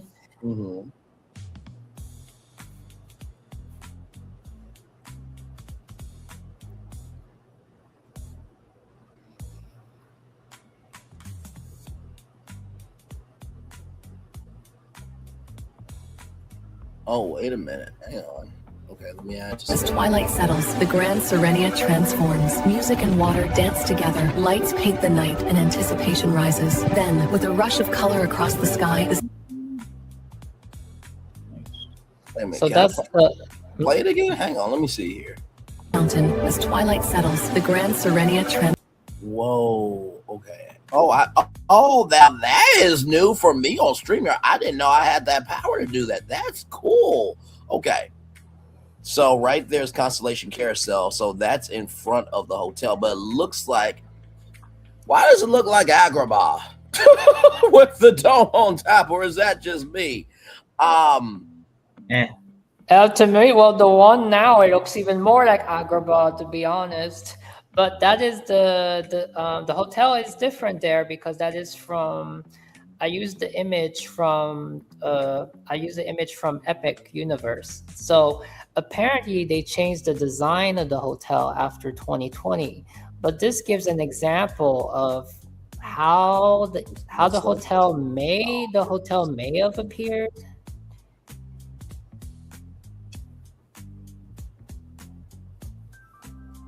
AI can do beautiful things, y'all. If y'all allow it to do beautiful things, I'll let the video play fully. Here we go.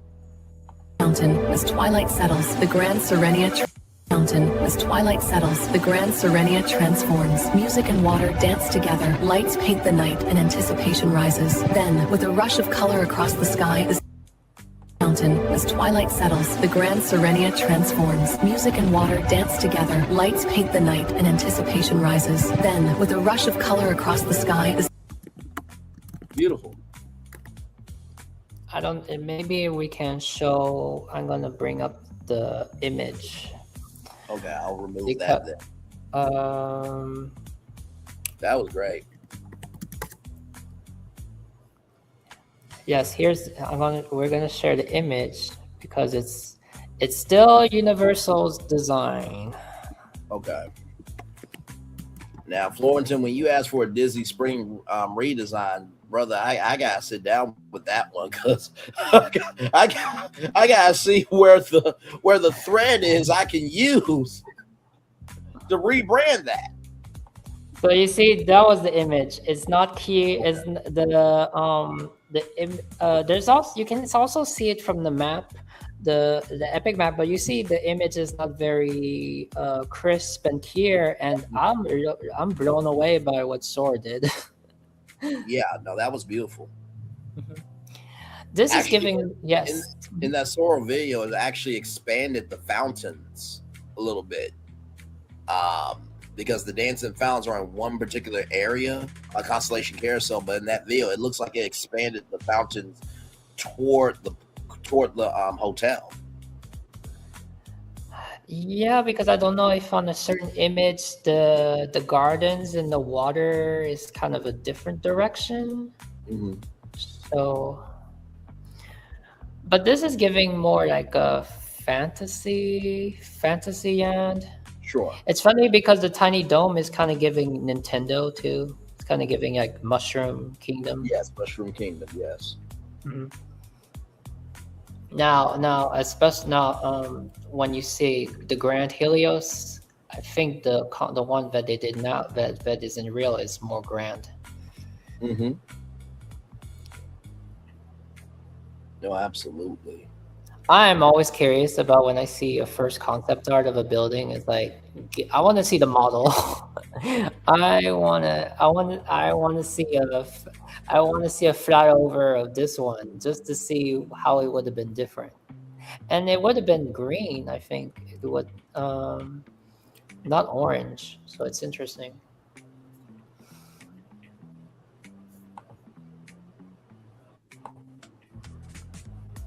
Now, I do have a second one if you want to see it, but it's...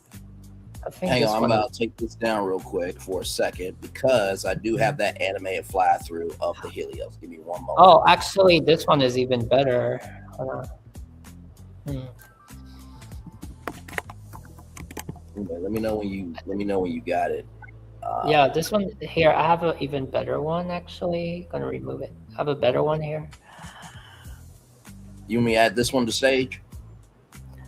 Oh, this is the MB. Okay, here we go. Rising from gardens of color and glass, the Grand Serenia welcomes you with timeless elegance. Its domed atrium glitters in the morning sun, while pathways and fountains. Oh, wow. Hang on, that went too quick. Hang on. Mm-hmm. Rising from gardens of... Wow. Okay, so there you can really see the design. Wow. Constellation Carousel is the same, but you can see the design of the hotel. Mm-hmm.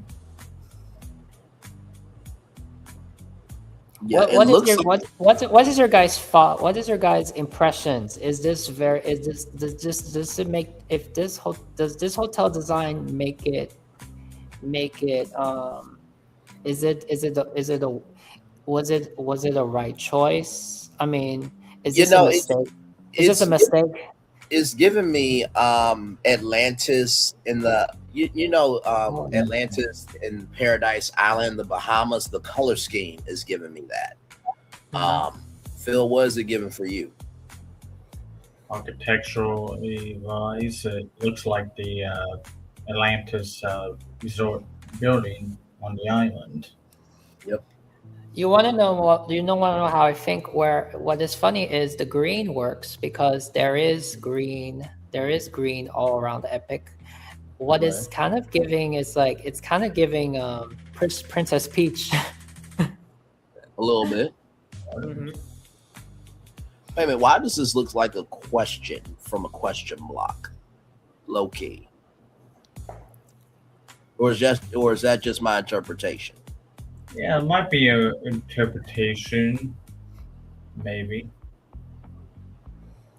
Yeah, it's a certain shape. I would, yeah, like a question mark. Yeah. Yeah. As we keep going here, I'm just going slowly. I think it's I think it's still unique. It's still nice. That rooftop is amazing. I don't know. Now we don't have those mountains in Florida. Oh no, that's not existent. But no, it looks amazing. There's that there. Now here is that animated fly through here of the Grand Helios Hotel. Give me one moment.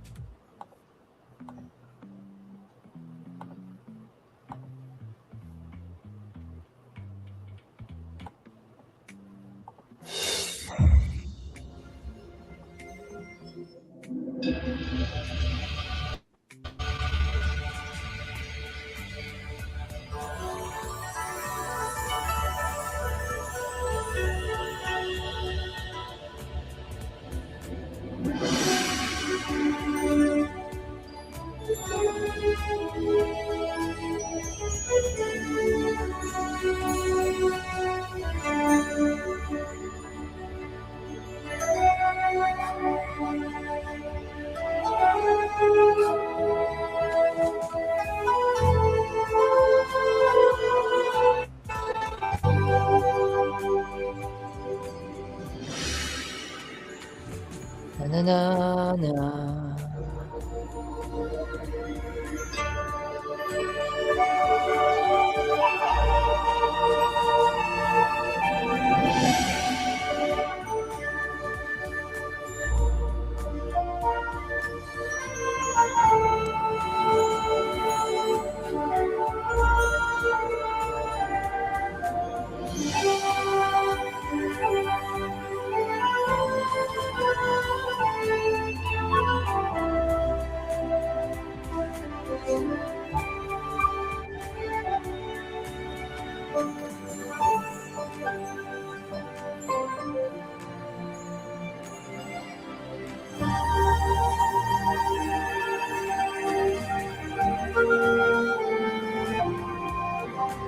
I mean, it doesn't look like it's from this planet, honestly.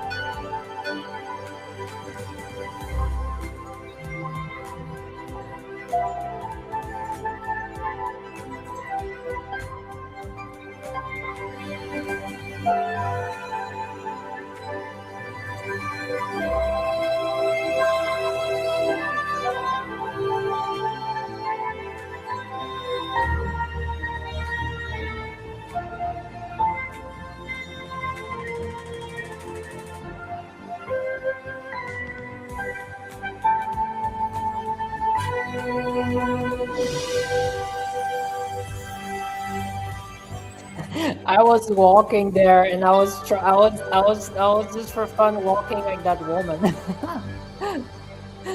They say that one more time. The elegance, the way that female is walking, she's like Yes. the way she's walking. I was standing there, and I was just for fun. I was just pretending I was Oh, this woman animation. right here. Yes, just watch. I like the way she walks. She's just No, she definitely had movement to her for sure. And then that beautiful view of your backyard. I mean, was a spectacular sight to see.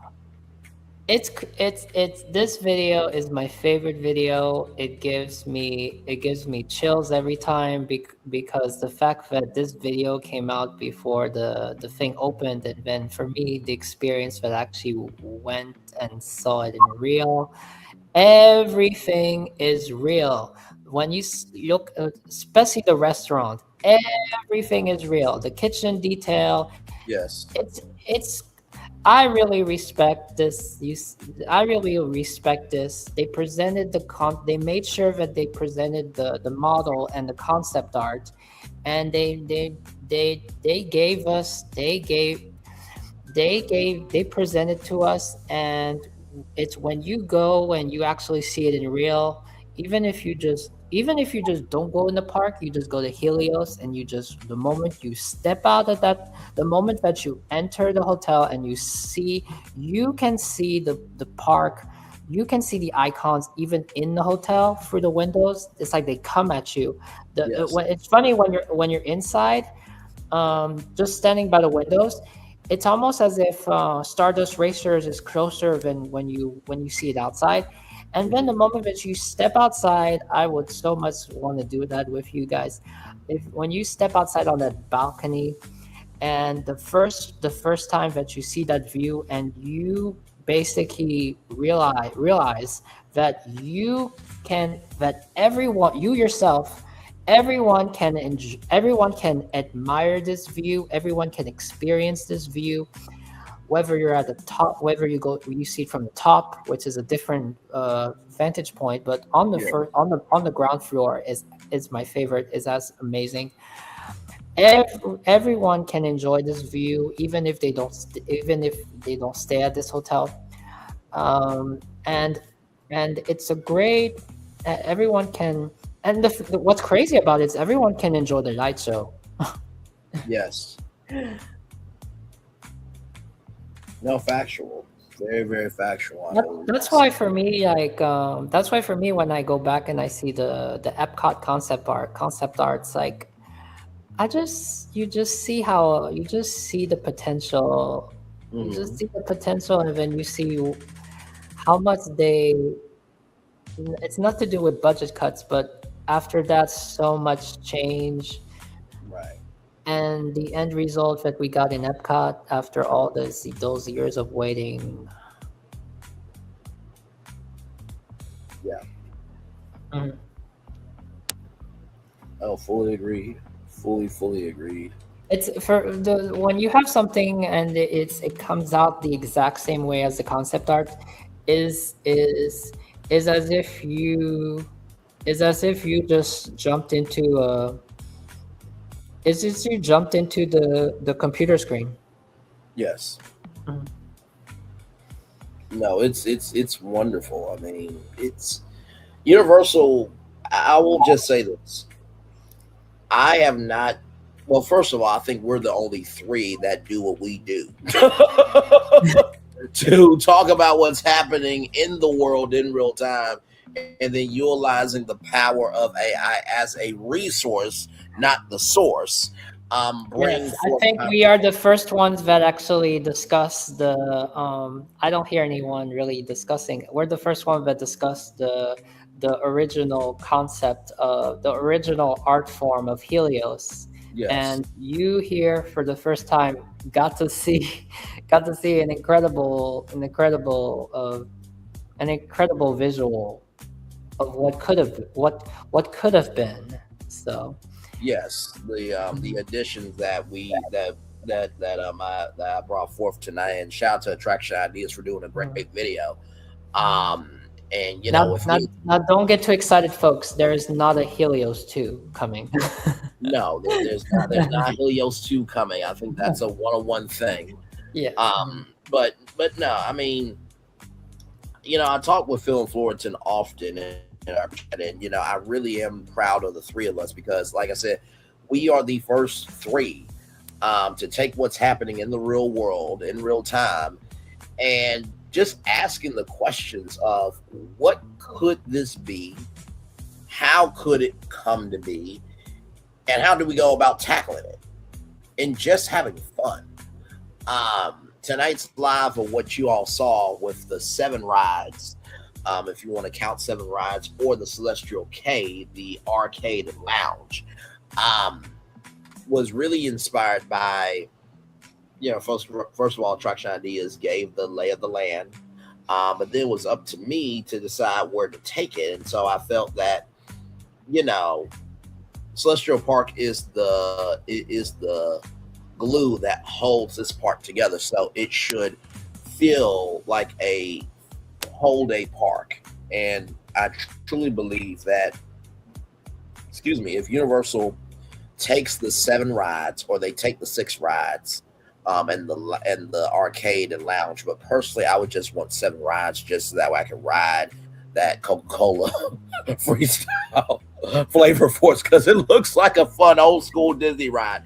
But sincerely, either way, either plan, either path you take, if you guys did that Universal Creative and opened up Celestial Park for free, and then you charged for the Celestial Park rides, that would be the Celestial Park Day Pass, the Celestial Park Night Pass, or even the Celestial Park pass for your vacation, right?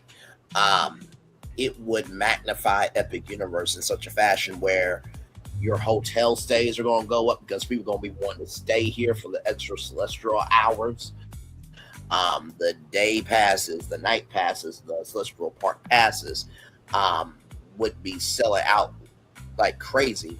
And not to mention, too, you really would have City Walk 2.0 with this plan. So very proud of this one. Very proud of this one. Not to say that I'm not proud of all of the lives that we do of BFP Imagineering and O'Malley's Virtual Tour Live, but to take a plan and to really add things that really amplify, magnify, and vibrate that frequency of possibility was a true joy to do tonight. So this one was a good live. I look forward to it all day actually. So yeah.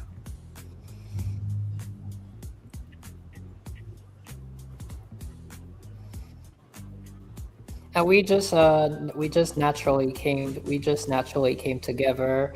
Us three, we met each other through other content creators' channels. We were in the comment section. We were viewers, and we already were very friendly with one another. And yes, then then I popped in with Brian. It was just me and Brian, and then he was pitching about Epic Universe and what if we could do Epic Hotels, and so it was something that I look forward to do with him, because otherwise I'm always interested. I'm always this kind of stuff. I'm always I would do it by myself, but to do it with somebody else. And then our good friend Phil came on, and I thought, Phil can be a special guest, and he can maybe do one project or something. And then what happened is he became the trio. So yes. So and then of course you add and the thing was, I don't know how Phil feels about it, but when you said BFP Imagineering stands for Bringing Forth Potential Imagineering, it's just like, of course Florentin would do something like that. Like I didn't even think of that the initial BFP stands for Bringing Forth Potential. Like, no, because for a long time I was more seeking a title, a name, and you guys came up with BFP. Well, you just took it's our initials it's our first names. So in the beginning I was not so really into the BFP. I thought BFP was more like a signature name, but then over time I couldn't think of any name, and and this was meant to be. And then I was looking at the BFP, and the reason we do this, and I'm all about just like that's why when we do Disney and Universal, we're not here to hate on them. We want the best for them. And so that's where potential is. We want the potential. So the potential was the P, and then F can be forward or fourth. And the B can be It can be Mhm. the best fourth potential, or it can be bringing fourth potential. Braylon is the one that is the one that bringing it, and Florentin is bringing it forward, and I'm trying to make it potential. Yes. Yeah. Like honestly, to tell you the truth, like I would not mind like BFP, Imagineering, or bringing forth potential Imagineering to be like an actual business with us, because all we would do is just do what we do and just get paid millions of dollars of like, oh, Universal Creative, wait, you want to do what? Okay, well, what's the square footage? The first time I stare at BFP by itself, it makes me think about like a gas station, BFP gas. Yes. But BFP Imagineering is very professional. No, absolutely is. And like I said, if we get paid from Universal Creative and Walt Disney Creative, not Walt Disney Creative Engineering, child. Yeah, you want to put up this this logo that I came up with? Is it on the stage, or? Yes, it's on the stage. Okay, hang on. Let me take this down then. It's really pretty. But yeah, if we could get paid from Walt Disney, Imagineering, and Universal Creative and Six Flags and all these other parks, and being our own firm, yeah, we would be making bank. Like we would be having multi-year deals just to do what we do, Oh wow, look at that. Yeah, so I didn't want it to be too much Universal, because it was in the beginning, it was like the Universal intro, and then somehow like Spaceship Earth is inside, because that brings the Disney the Disney aesthetic to it, and yeah, and by the way, the Earth, it kind of I wanted the Earth to be kind of like because we're all fans of Illuminations. Yes. The greatest Walt Disney World entertainment show, nighttime show. Yeah. We And love Phil- Fantasmic too, but it's on a different level with Illuminations. Oh, Fantasmic, yeah. Mhm. Phil has his amazing logo too, which the Tree of Life holds every everything icon. together. Where I don't know where it's at. It's in the in our chat. I don't know how I can bring it up here. It's on your YouTube channel too, but It's on my YouTube, yeah. I was wondering if I could bring up the broadcast. Hang on, let me see something. Give me a moment.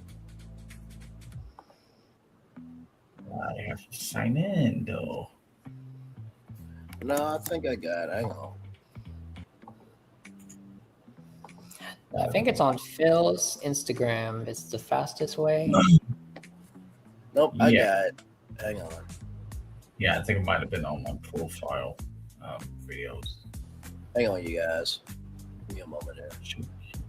Take that down.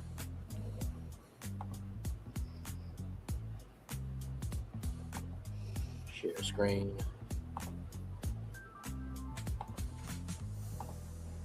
There it is there. Yeah, there it is. Yeah. Which is amazing, by the way. Mm-hmm. Yes. Incorporates everything that we talk about. But nobody talks about SeaWorld, as Florentine pointed out. Which, by the way, you guys were talking about Busch Gardens and SeaWorld properties being...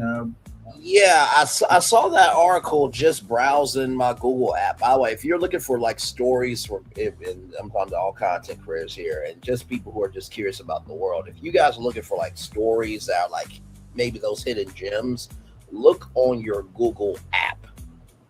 For real. And you will find some amazing stories. But yeah, I saw that and I was just like, that's interesting. That land is available for sale. But I will say this: even though nobody really talks about SeaWorld and stuff like that, that doesn't mean that they're not, still bringing people in.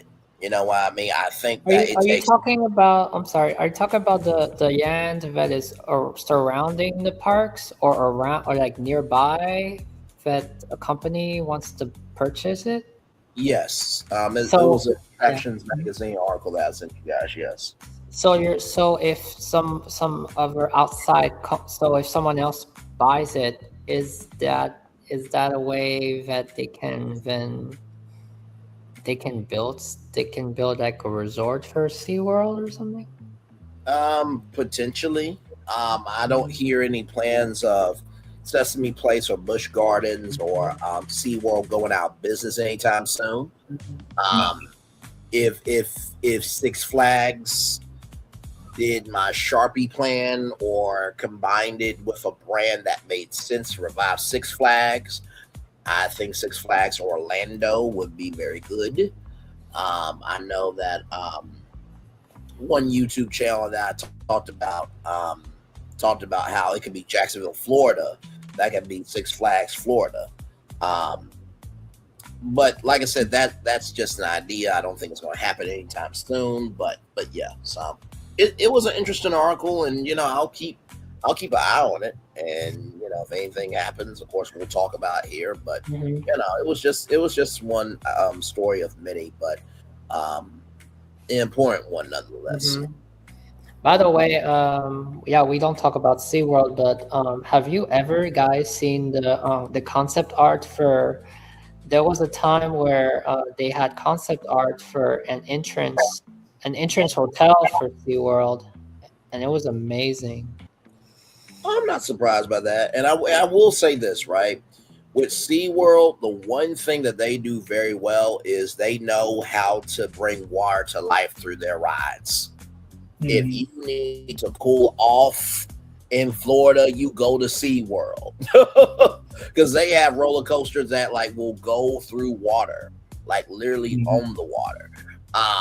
And I think that they are really, really amazing at understanding their audience. So no, I think SeaWorld is a great brand. I know that they had their controversy. Okay, not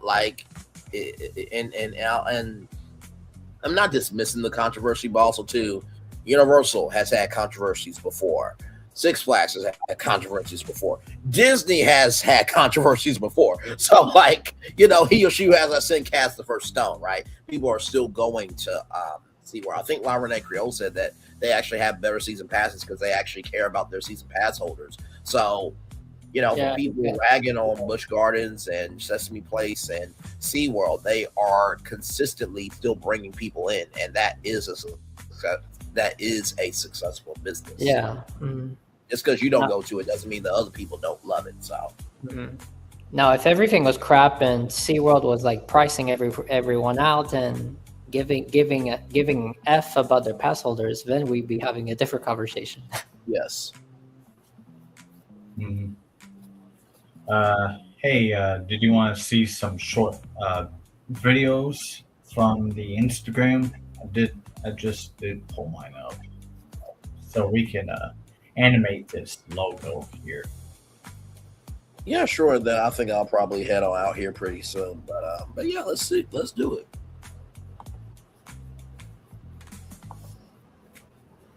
It's in the. Oh man, I gotta take that one down. Yeah, that one stage. Okay. All right. I'll play this ride here first.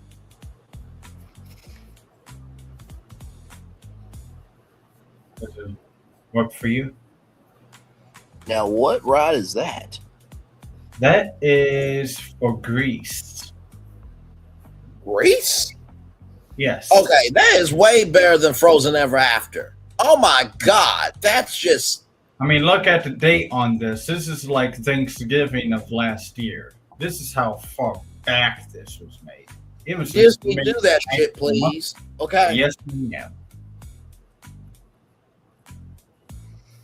Yeah, it's like a second Mexico pavilion. Yeah. Mm-hmm.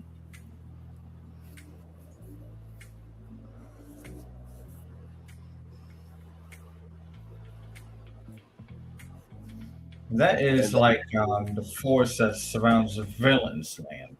If it was my villain's land, okay. Gotcha. So you got like a barrier force that separates it from the good, you know. Understood. And this here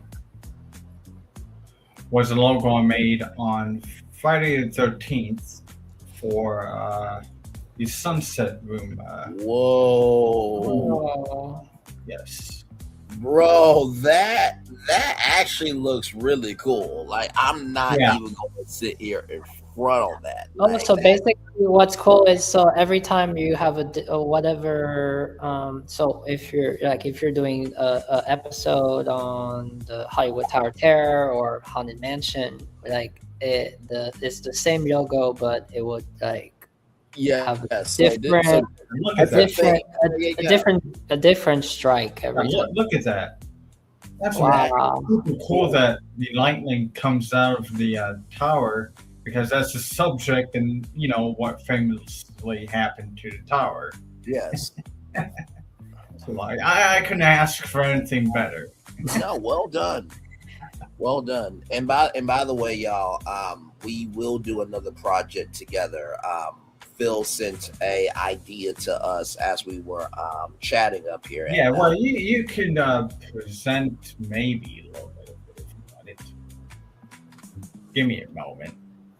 Now, I don't know if this plays music here, but this plays music as you see. Oh, there we go.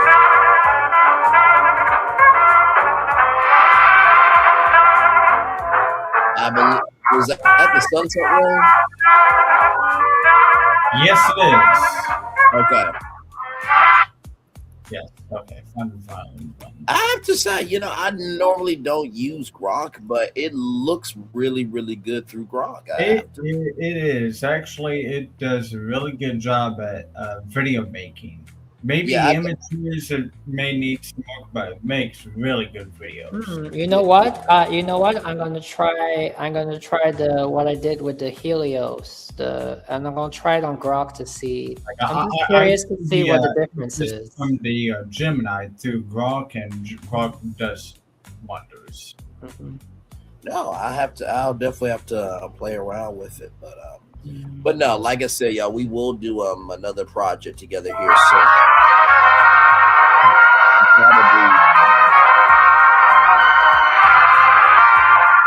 Oh wait, that's the plaza, everybody. I'm not gonna we'll probably present the Disney Springs version at another time. I was not saying it does not need a master plan. It's fine the way it is. I was just Braylon brought it up. I've been like, you guys remember that time around Thanksgiving that you guys were like, what if we put Pleasure Island in this park? Let's go Pleasure Island and Epcot. Let's do it in Hollywood Studios. So it's been like sticking with me since then, and like since Braylon brought up the Coke thing for Giggle. Well, I'm still fascinated by the karaoke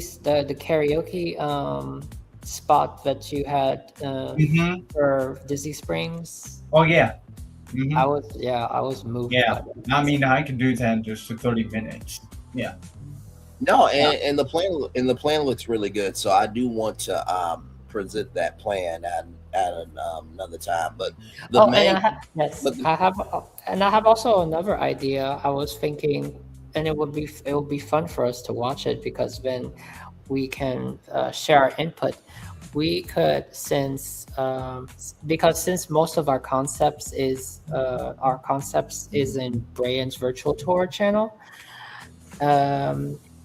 If me and Phil we did if me and Phil we do sometimes a stream with Brian, we can do some rewatching of the episodes from that we did on like we can rewatch the Epcot resort. We can rewatch the Epcot resort with Phil that Phil was not present, and we can rewatch it. And I think it'll be very interesting to rewatch it because you know, like to have new eyes on. I think that would be interesting. You know, I'm definitely down for that. And by the way, y'all, that idea of putting one club from each Par Pleasure Island, I came up with that idea because I felt like, you know, the Adventurers Club was so meaningful to so many people. And I was just like, okay, there's got to be at least one club from Pleasure Island that can go into each park that gives a park an anchor. And then you could do like the Pleasure Island Pass where you can go to each park to see each club. And then at midnight, because, you know, there's not Pleasure Island anymore, you can celebrate New Year's Eve, but maybe but at midnight, Cinderella Castle is New Year's Eve, right? Something to that degree. I thought the Pleasure Island Pass would be cool, right? And also, too, Disney, I know this will be very controversial because of the VIP tour. You still have to buy a theme park ticket. With the Pleasure Island Park, with the Pleasure Island Club Pass, that would also include a theme park ticket. I know that's very controversial, but that's called giving a damn, a uck, and a ish about your customers. Okay? All right. Moving on. Yeah. Since I have discovered sound, I'm going to replay the BFP Imagineers introduction for welcome, esteemed guests, to Tower of Terror. Keep your arms and legs in the elevator at all times.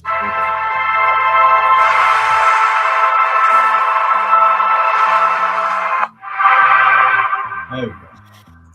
Like I said, that was really, really cool. Well, guys, I thank you so much. Another great live tonight. Attraction ideas. Indeed, Please review the live. Would love to hear your take on it. I think Attraction Ideas will actually like the live. What do y'all think? Do y'all think he would be? I mean, I know he's analytical already, but do you think he would kind of understand where most of the ideas came from? Because I don't think most content creators would ever think that somebody would take their live. I think he will be so. I think he'll be. I don't know. I think he'll be speechless. Maybe not speechless. He'd be blown away because he'd be honored because like he's like he introduced that he introduced those plots, and we as Bray and you did it. Bray and you presented a whole BFP, a whole Bray and Ye of that, how that reality could be, that epic Yawn's concept, those two concept arts. I mean, man, that's a poster on my wall already. Braylon Lee answered the questions that he had presented, and Braylon presented the answers, and like he's going to be like, you know, that's actually what I was thinking. And then at the same time, we got a little history tour of the Helios with the video, which I like, by the way, because I've been wanting to share this video, but I don't know how, and it fits perfectly with this episode. So yes, because it's all about Celestial Park, right? Yes, absolutely. So like I said, Attraction Ideas, feel free to review. Thank you, gentlemen, both. At Universal Creative, we are available for hire. Okay, we can do the Celestial Park plan. We can do the Legacy Hotel. The Value Hotel that's inspired by Helios. We can do the Epic Universe hotels, the Scribble Zone. There's many things we can do. Universal. Okay, we're available. Gronolodian Studios is available as well. Like we're game. We're very game. So. Well, it was a good night. Check us out at BFP Imagineering, and Florentin also is calling himself BFP Imagineering as well. Yes. Yes, and it can be BFP Productions, Yeah, because we pretty much do different kinds of programs now. We do the Spice Recon, right? Yeah. Yes. I was bringing up the rewatch because on me and Phil's channel we don't really have any episodes on our concepts, so and it would be good because if we watch over. We do streams rewatching Brian's virtual tour episodes. Then those episodes would those episodes will be highlighted and they would pop up on our channel. So no, absolutely, people can go check them out too. So I would be down for a couple rewatch streams. You know what I mean? I don't think we'll be as triggered as the Spice Recons because they're from a sense of reality, so it's not like we're saying anything crazy. But I think that would be cool. I do. So now, Florentin and I could do a Spice Recon after we end the show tonight because Florentin was asking me about did you see this about the riverboat? Oh yeah, probably Disney. There's a new episode. Yes. Probably at Disney is a fantastic content creator. Please like, comment, share, and subscribe to her. Absolutely fabulous. You know what? There are plenty of theme park content creators. If they wanted to come on, I would be genuinely humble. If probably at Disney saw us, it was like, hey, I got a Disney idea. Can I come on? Please do. Yes. Are you kidding? Have the floor. Yeah, like I said in the very beginning, it was just me and Brian, and there was no title. It was not BFP. It was Brian's virtual tour. It was what did you call it? What did you call it in the beginning? It was just a virtual tour remaster plans. They were all remastered. Brian master plan. Yes, that was the antithesis. So the BFP came because then we became a trio. We became the Three Musketeers. But in the beginning, I was that's why when Phil was Phil was on the chat, I was really excited. Do you want to be I wanted to test out to see Phil, you can be a guest on one episode and you can have fun with us. With the concepts, so I was like, so if anybody else if anybody else sees this and they have this creative drive, and BFP wasn't just in the beginning. BFP was not BFP. It could have been whatever. It could have been different guests that come on, and I want to share my concept. No, you guys see it this way. I see it this way. It will be really fascinating. Oh, absolutely. I mean, like I said, imagine, as detailed as Bricky is, if he had a Disney concept, I'm like, you have the whole show, please. I mean, we'll just be students in the classroom just watching. You know what I mean? It would be so interesting. I mean, who knows if Adam the Woo, he was so really passionate. It's I have this dream concept about this. I feel like Adam the Woo really would have enjoyed us quite immensely. Because we have no idea. Sometimes these we have no idea. Sometimes I don't really hear Adam the Woo ever share what his dream concept would be, Right. Mm-hmm. And like I said too, I like the fact that we're diversifying our programming too. So you have the concepts on, this show here. And like I said, Brainley's Virtual Tour Live is just the vehicle, right? We do after show reviews. Ro is coming back in March, so we'll be back on that here soon. So we do after show review show. We do after show review shows. We do the regular schmegular shows covering 7 to 8 destinations. We do deep dive lives on, big news stories. This morning, I spent a whole hour and some change on Warner Bros. Discovery and Paramount. You do house tours, and you did the jumping around the world. Jumper crawl. Yes, so it's definitely a production house over here, but it's all about quality. And then you add BFP Imagineering, and then of course the deep dive. Yeah, you got the the BFP Hangout Soiree. Yes, basically where it's where when we're featured here on Brains Virtual Tour, it's the professional way. Yes, it's about presenting the concept and presenting the brand, but then we other times we catch up and we get to just relax and we get to just chill, and that's when the magic happens too. Oh, that's absolutely. When ideas come in.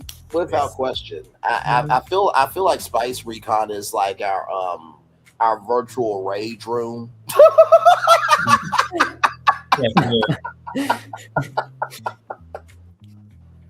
It's just like, I just need to go into the Spice Recon rage room real quick just to get some feelings out about I gotta say that really became something, for one reason, because it was to do with Epic Universe of all parks. It wasn't because it was Hollywood Studios. It wasn't because it was SeaWorld. It was Epic Universe. Yes. Are you kidding me? Yes. For the love of Epic. Yes, but no more. Huh? Wait, say that again. In 20 years? No. Oh God. But more good things to come for sure. And like I said, I feel like eventually, and I said this to Phil and Florentin, like I see the three of us, doing our own panel at the D23 Expo, or if U64 ever comes to fruition. And they have the U64 Expo or U64, the Ultimate Universal fan event, and we all get our invites, and we're all at the Helios hotel rehearsing of what we want to talk about and how we want to talk about it, and I just APA and all the other conventions and cons, and a con is basically a convention, but all the conferences rather, and cons and everything in between. I really do believe the three of us are doing something quite special. Oh my gosh, can you imagine a convention of just all a bunch of people just like us, and it's just a whole like 4 hours of meeting people and everybody's concepts about Disney World hotels, yes. redoing Universal, redoing City Walk. That would be mind blown, and everyone has their concept arts in. Yes. and like I said too, I think the meet and greets would be humbling. I mean, just imagine somebody like cried over even this live, like you got like what Braylon did with Celestial Park. Like, how did you do that? It was amazing. Right. Like, hey, calm down. It's okay. I know people would be crying off of a concept art, or crying off of they'll be crying over a concept. It's that deep. Yes, and I'm just like, hey, listen, I'm right here with you. Listen, hold my hands. It's okay. I know that concept art was a safety, it was a mental security blanket for you, because you got to feel something positive. That's why we do what we do. Look, you guys see behind Phil. That's one of his concepts there. Yeah, it is. That is really nice. IHG TV, the Polynesian Town Resort. We fixed it. And it looks wonderful. Well, you guys, I'm going to go ahead and get off of here and do the daily motivator, but love you guys very much. And like I said, Traction Ideas, it's your call. Please review it and let me know. And like I said, if he does a reaction video, I will react to that. And listen, he's got 50,000 subscribers, so that could bring in a lot of traffic, and maybe we might go over to attraction ideas. You know what I mean, and do a live over there, and you never know what live could be the thing. So I have not thought about being reacted. Very cool. Well, Very yeah. cool. Well, yeah, that's always a possibility. As big as the concepts we pitch, as big as they are, they're big enough to react to.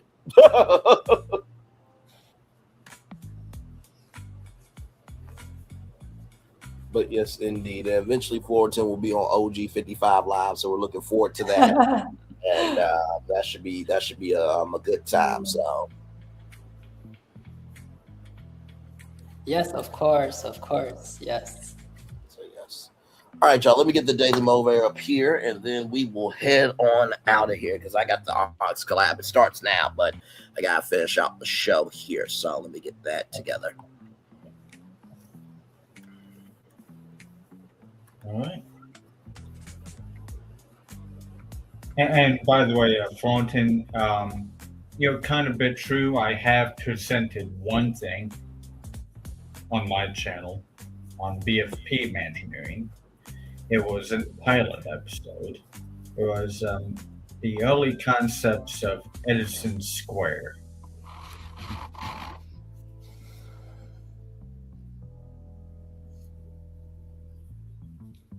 Oh yeah, Phil did an amazing show on that. It was just Phil and I, but that was It was my pilot episode, first time ever recorded. Yeah, yes, it was, and we really dive deep. That's why the logo for Phil, it goes so well with him because he is like he's like the metrics guy. He goes and seeks the floor plan, the geographical.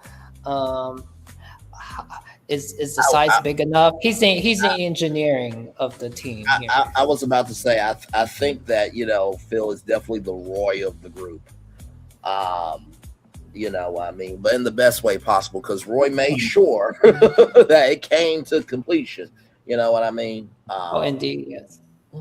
So then with me, it's weird because I feel like I'm kind of teeter-tottering between Michael Eisner and Walt Disney. Just I'm ping-ponging back and forth. You know what I mean? So yeah. But since then, that pilot episode, I've expanded beyond that because I saw somebody's concept of the same thing, but they connected to Tomorrowland from there. Yes. And Florentin knows about what I'm working on right now, which went beyond that point as well by mistake. Yes. I guess I would be kind of a Walt because I'm very specific. So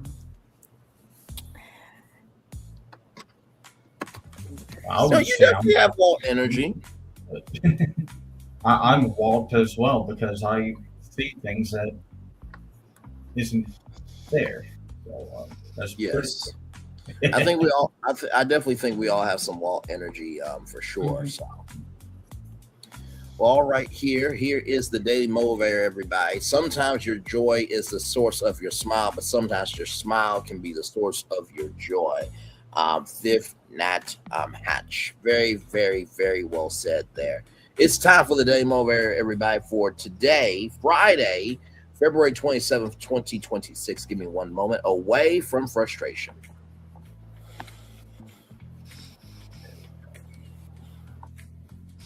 All right, here we go.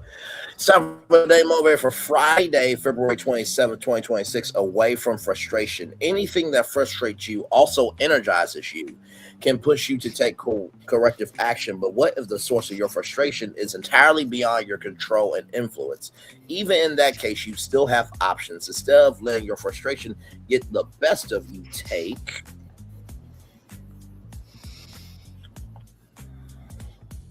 time to examine, to calmly examine the situation. Is there a possible path for you to gain more control over what's creating the frustration. If so, develop a plan, put into action, and get yourself positioned to fix the problem. Yes, indeed. Here, if that's not possible, another option is likely more accessible. You can take steps to remove yourself from the influence of whatever's causing your frustration. Look for alternatives such as different products, providers, services, processes, situations, or routines. Though a change might cause temporary inconvenience, the ultimate benefit is freedom from the source of your frustration. Rather than being dismayed, look realistically for what you can do about it. Assume you have options. Give yourself the chance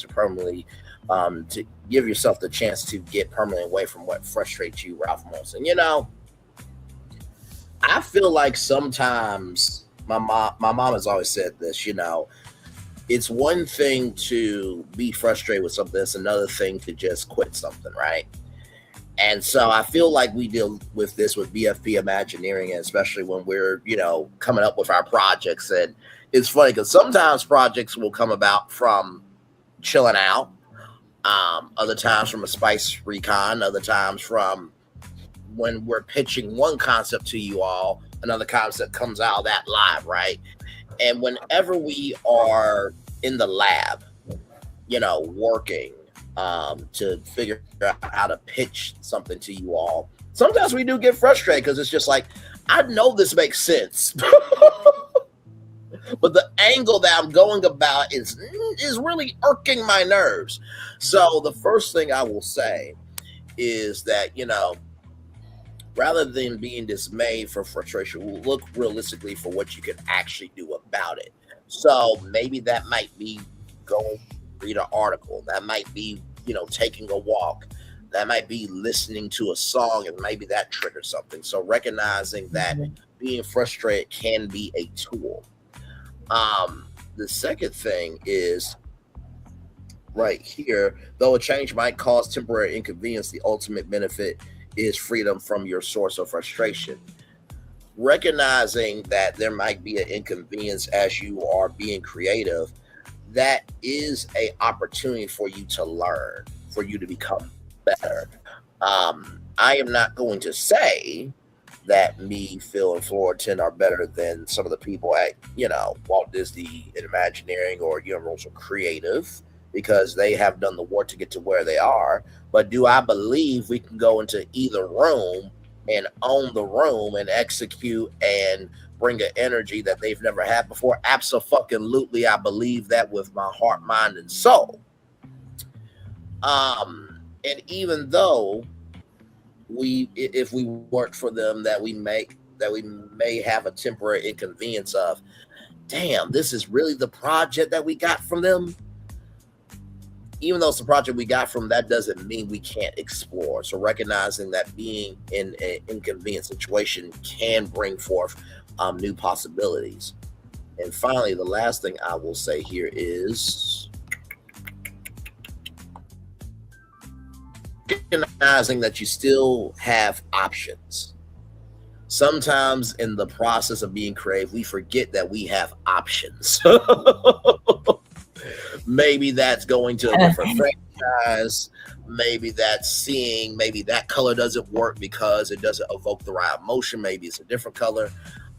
Or maybe it's just also recognizing that, you know, sometimes it's not the most known that will inspire you. It is the hidden things that people don't know that will inspire you. So recognizing that options are on a spectrum and they're all available. So with that being said, it is time for the best outro on YouTube, if I do say so myself. Know what you do and do what you know. Never say you want more special, because you are always born a blessing and trust. You may not be where you want to be, but by the end of it, you'll be where you need to be. Do what you've been chosen to do. Why is one thing to call yourself, it's another thing to be chosen. One love, much love, all love.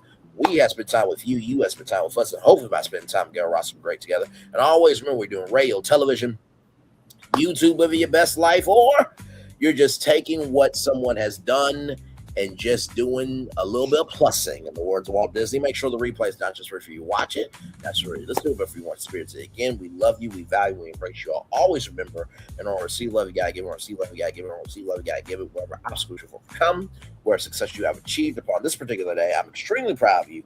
But if no one else is proud of you, be proud of your damn self. Finally, y'all, be proud of the work you've done. I want to say that because sometimes in the midst of you pursuing a dream, you're like, damn, nothing is happening right now. It's like, okay, well, can you focus on what is happening in front of you, right? This live may not be, might not have 1 million people live right here in the live chat, might not be 1 million views from this, but the joy of being able to take something and invest in it and create a space where people could have something to hold on to, that's a win. So recognize the work that you have done. And I think the reason why I'm saying this is because when we don't have the result that comes our way, we get frustrated in that. But what ends up happening is you'll get so frustrated at what's not happening that you'll miss out on the blessing that's happening in front of you. I have an interesting story. I'm not the kind of person like, well, we all get frustrated even once because we're human. When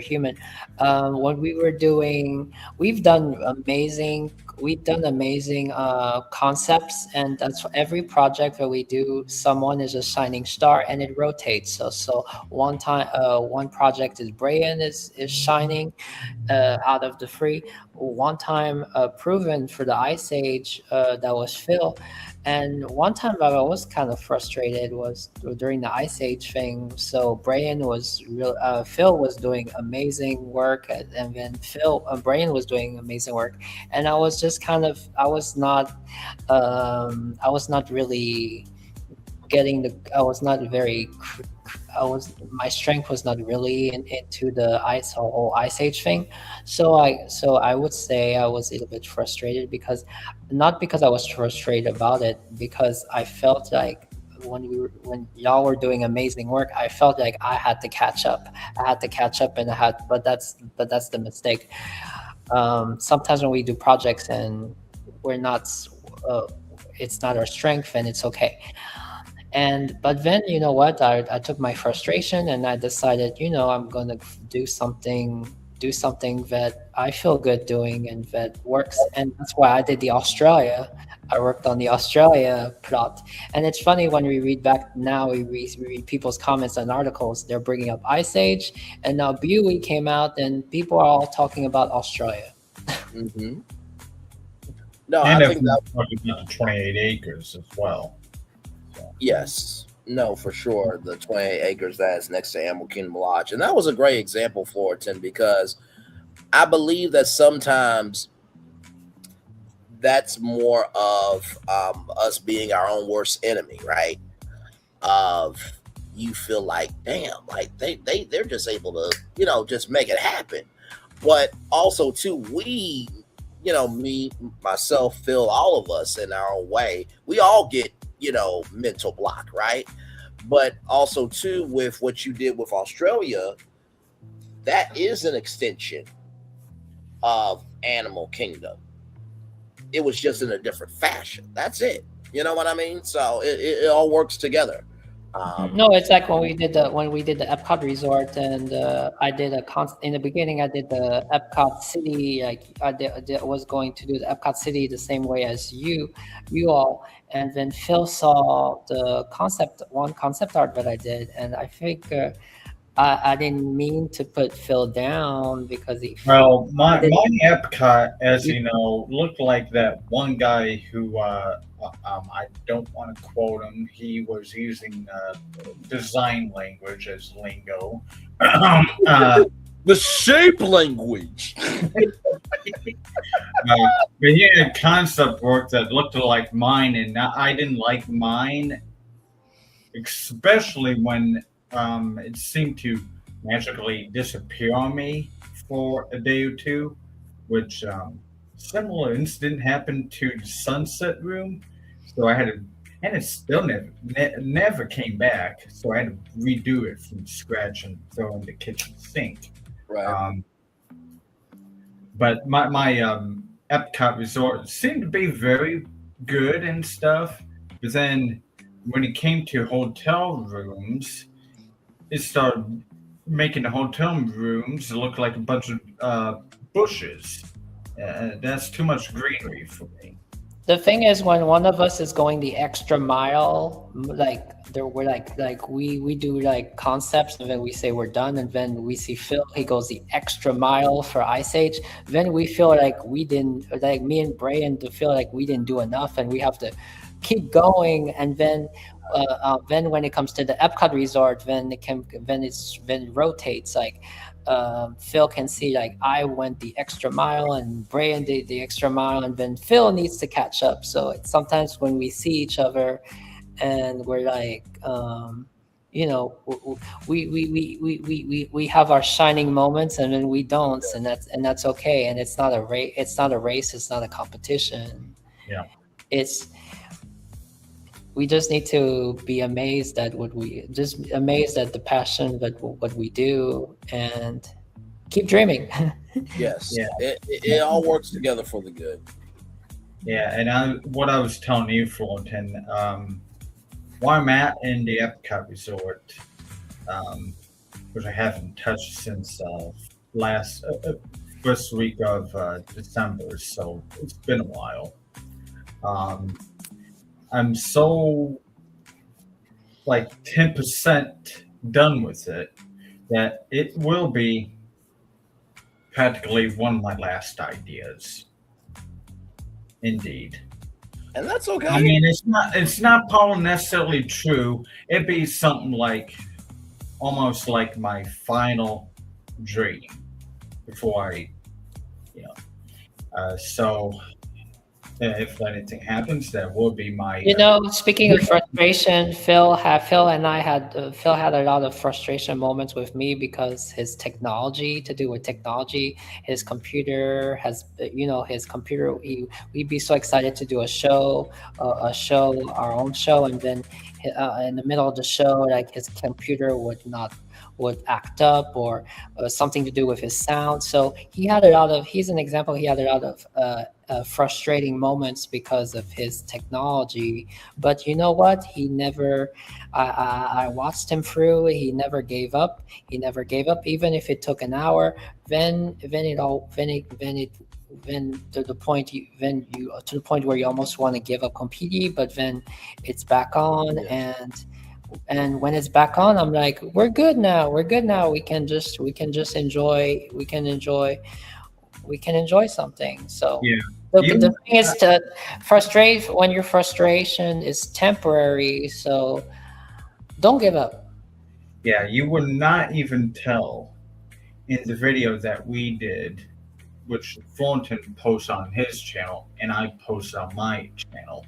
We titled it the introduction for the Sunset Room. Thornton can tell you that I was pretty much enraged for like 2 hours, and you cannot tell it in my voice or presentation of the whole introduction video of the Sunset Room. Right. Which we did not present the Sunset Room that day because of 2 hours of like how to do this. This sucks. Yes. Having no hotspot data. Understood. Well, great job, guys. One love, much love, all love. I feel the love and send it right back to you. Commercial break and fireworks coming your way for the day that was, for the day that's coming, for the blessings that are on the way for you, me, all of us, as the society, as people, as culture. I feel the love, and we feel the love, and we send it right back to you. Good night, everybody. Have a great weekend. Love y'all. Bye-bye.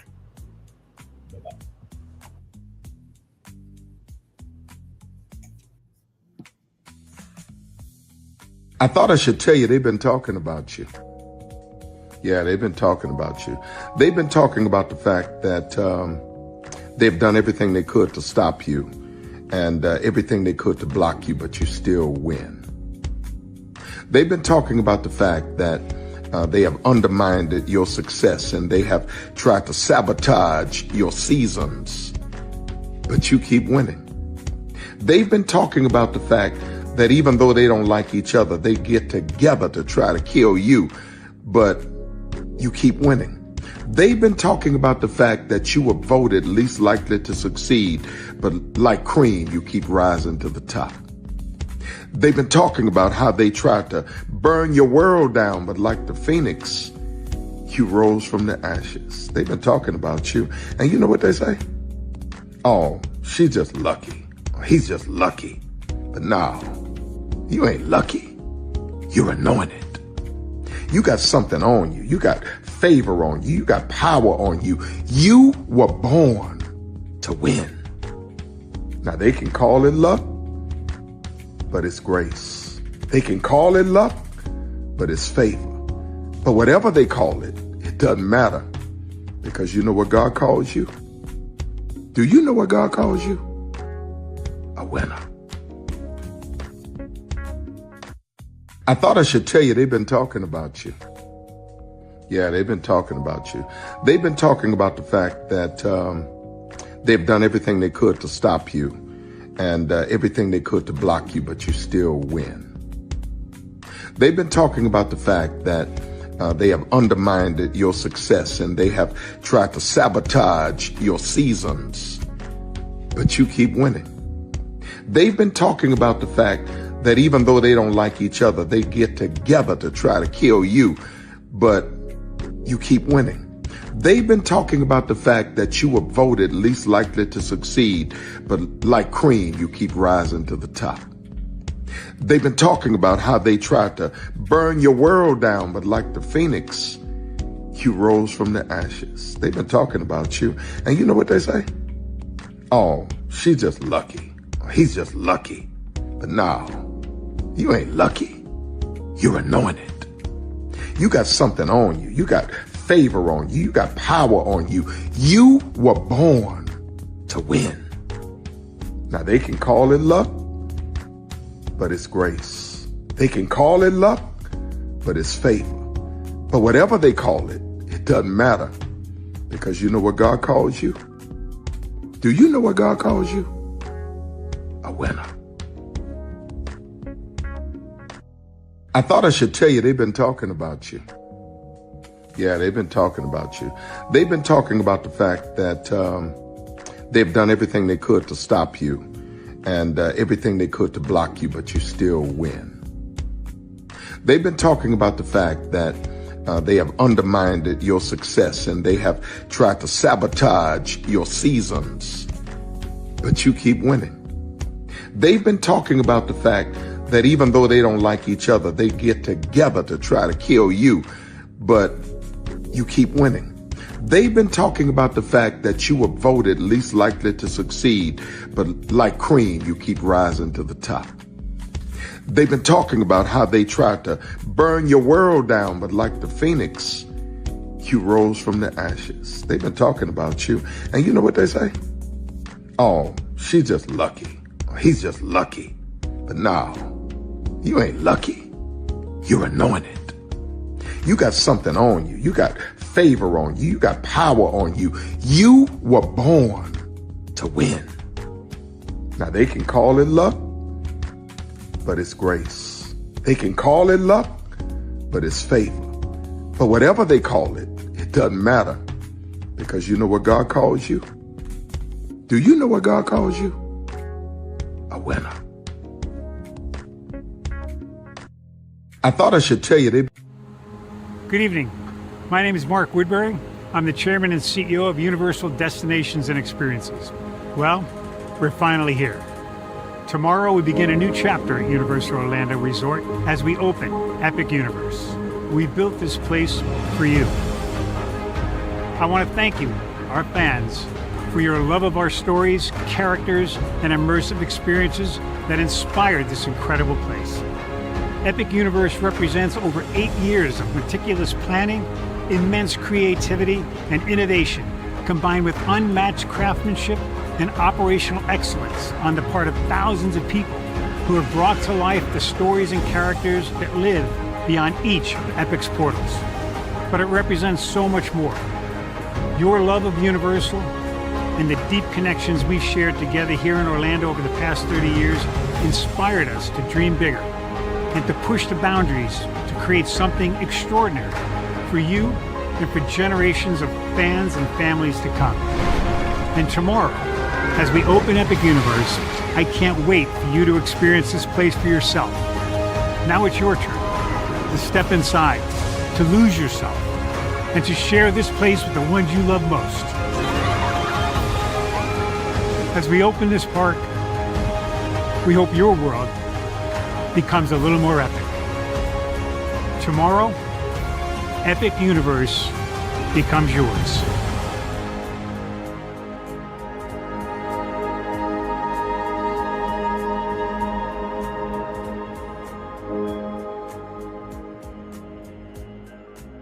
Are video games getting too expensive? This episode, we want to find some common ground because the CEOs want to raise the price even more. Not with these broken ass games. $5 million. That's how much San Andreas costs to make. Is it their fault for selling or our fault for buying? Corporations claim all this stuff. Devs say otherwise. Sports gamers, cozy gamers, whatever you call the people who play Power Wash Simulator. I think it stings a little bit more because I'm spending my actual money and my mom is not. Imagine they get rid of all movie theaters and then charge you the same price to watch the same movie at home. That's like every streaming service. It doesn't have to be the longest of games, but am I having fun with it? This is Lex. I'm Ronell. Let's get right into it.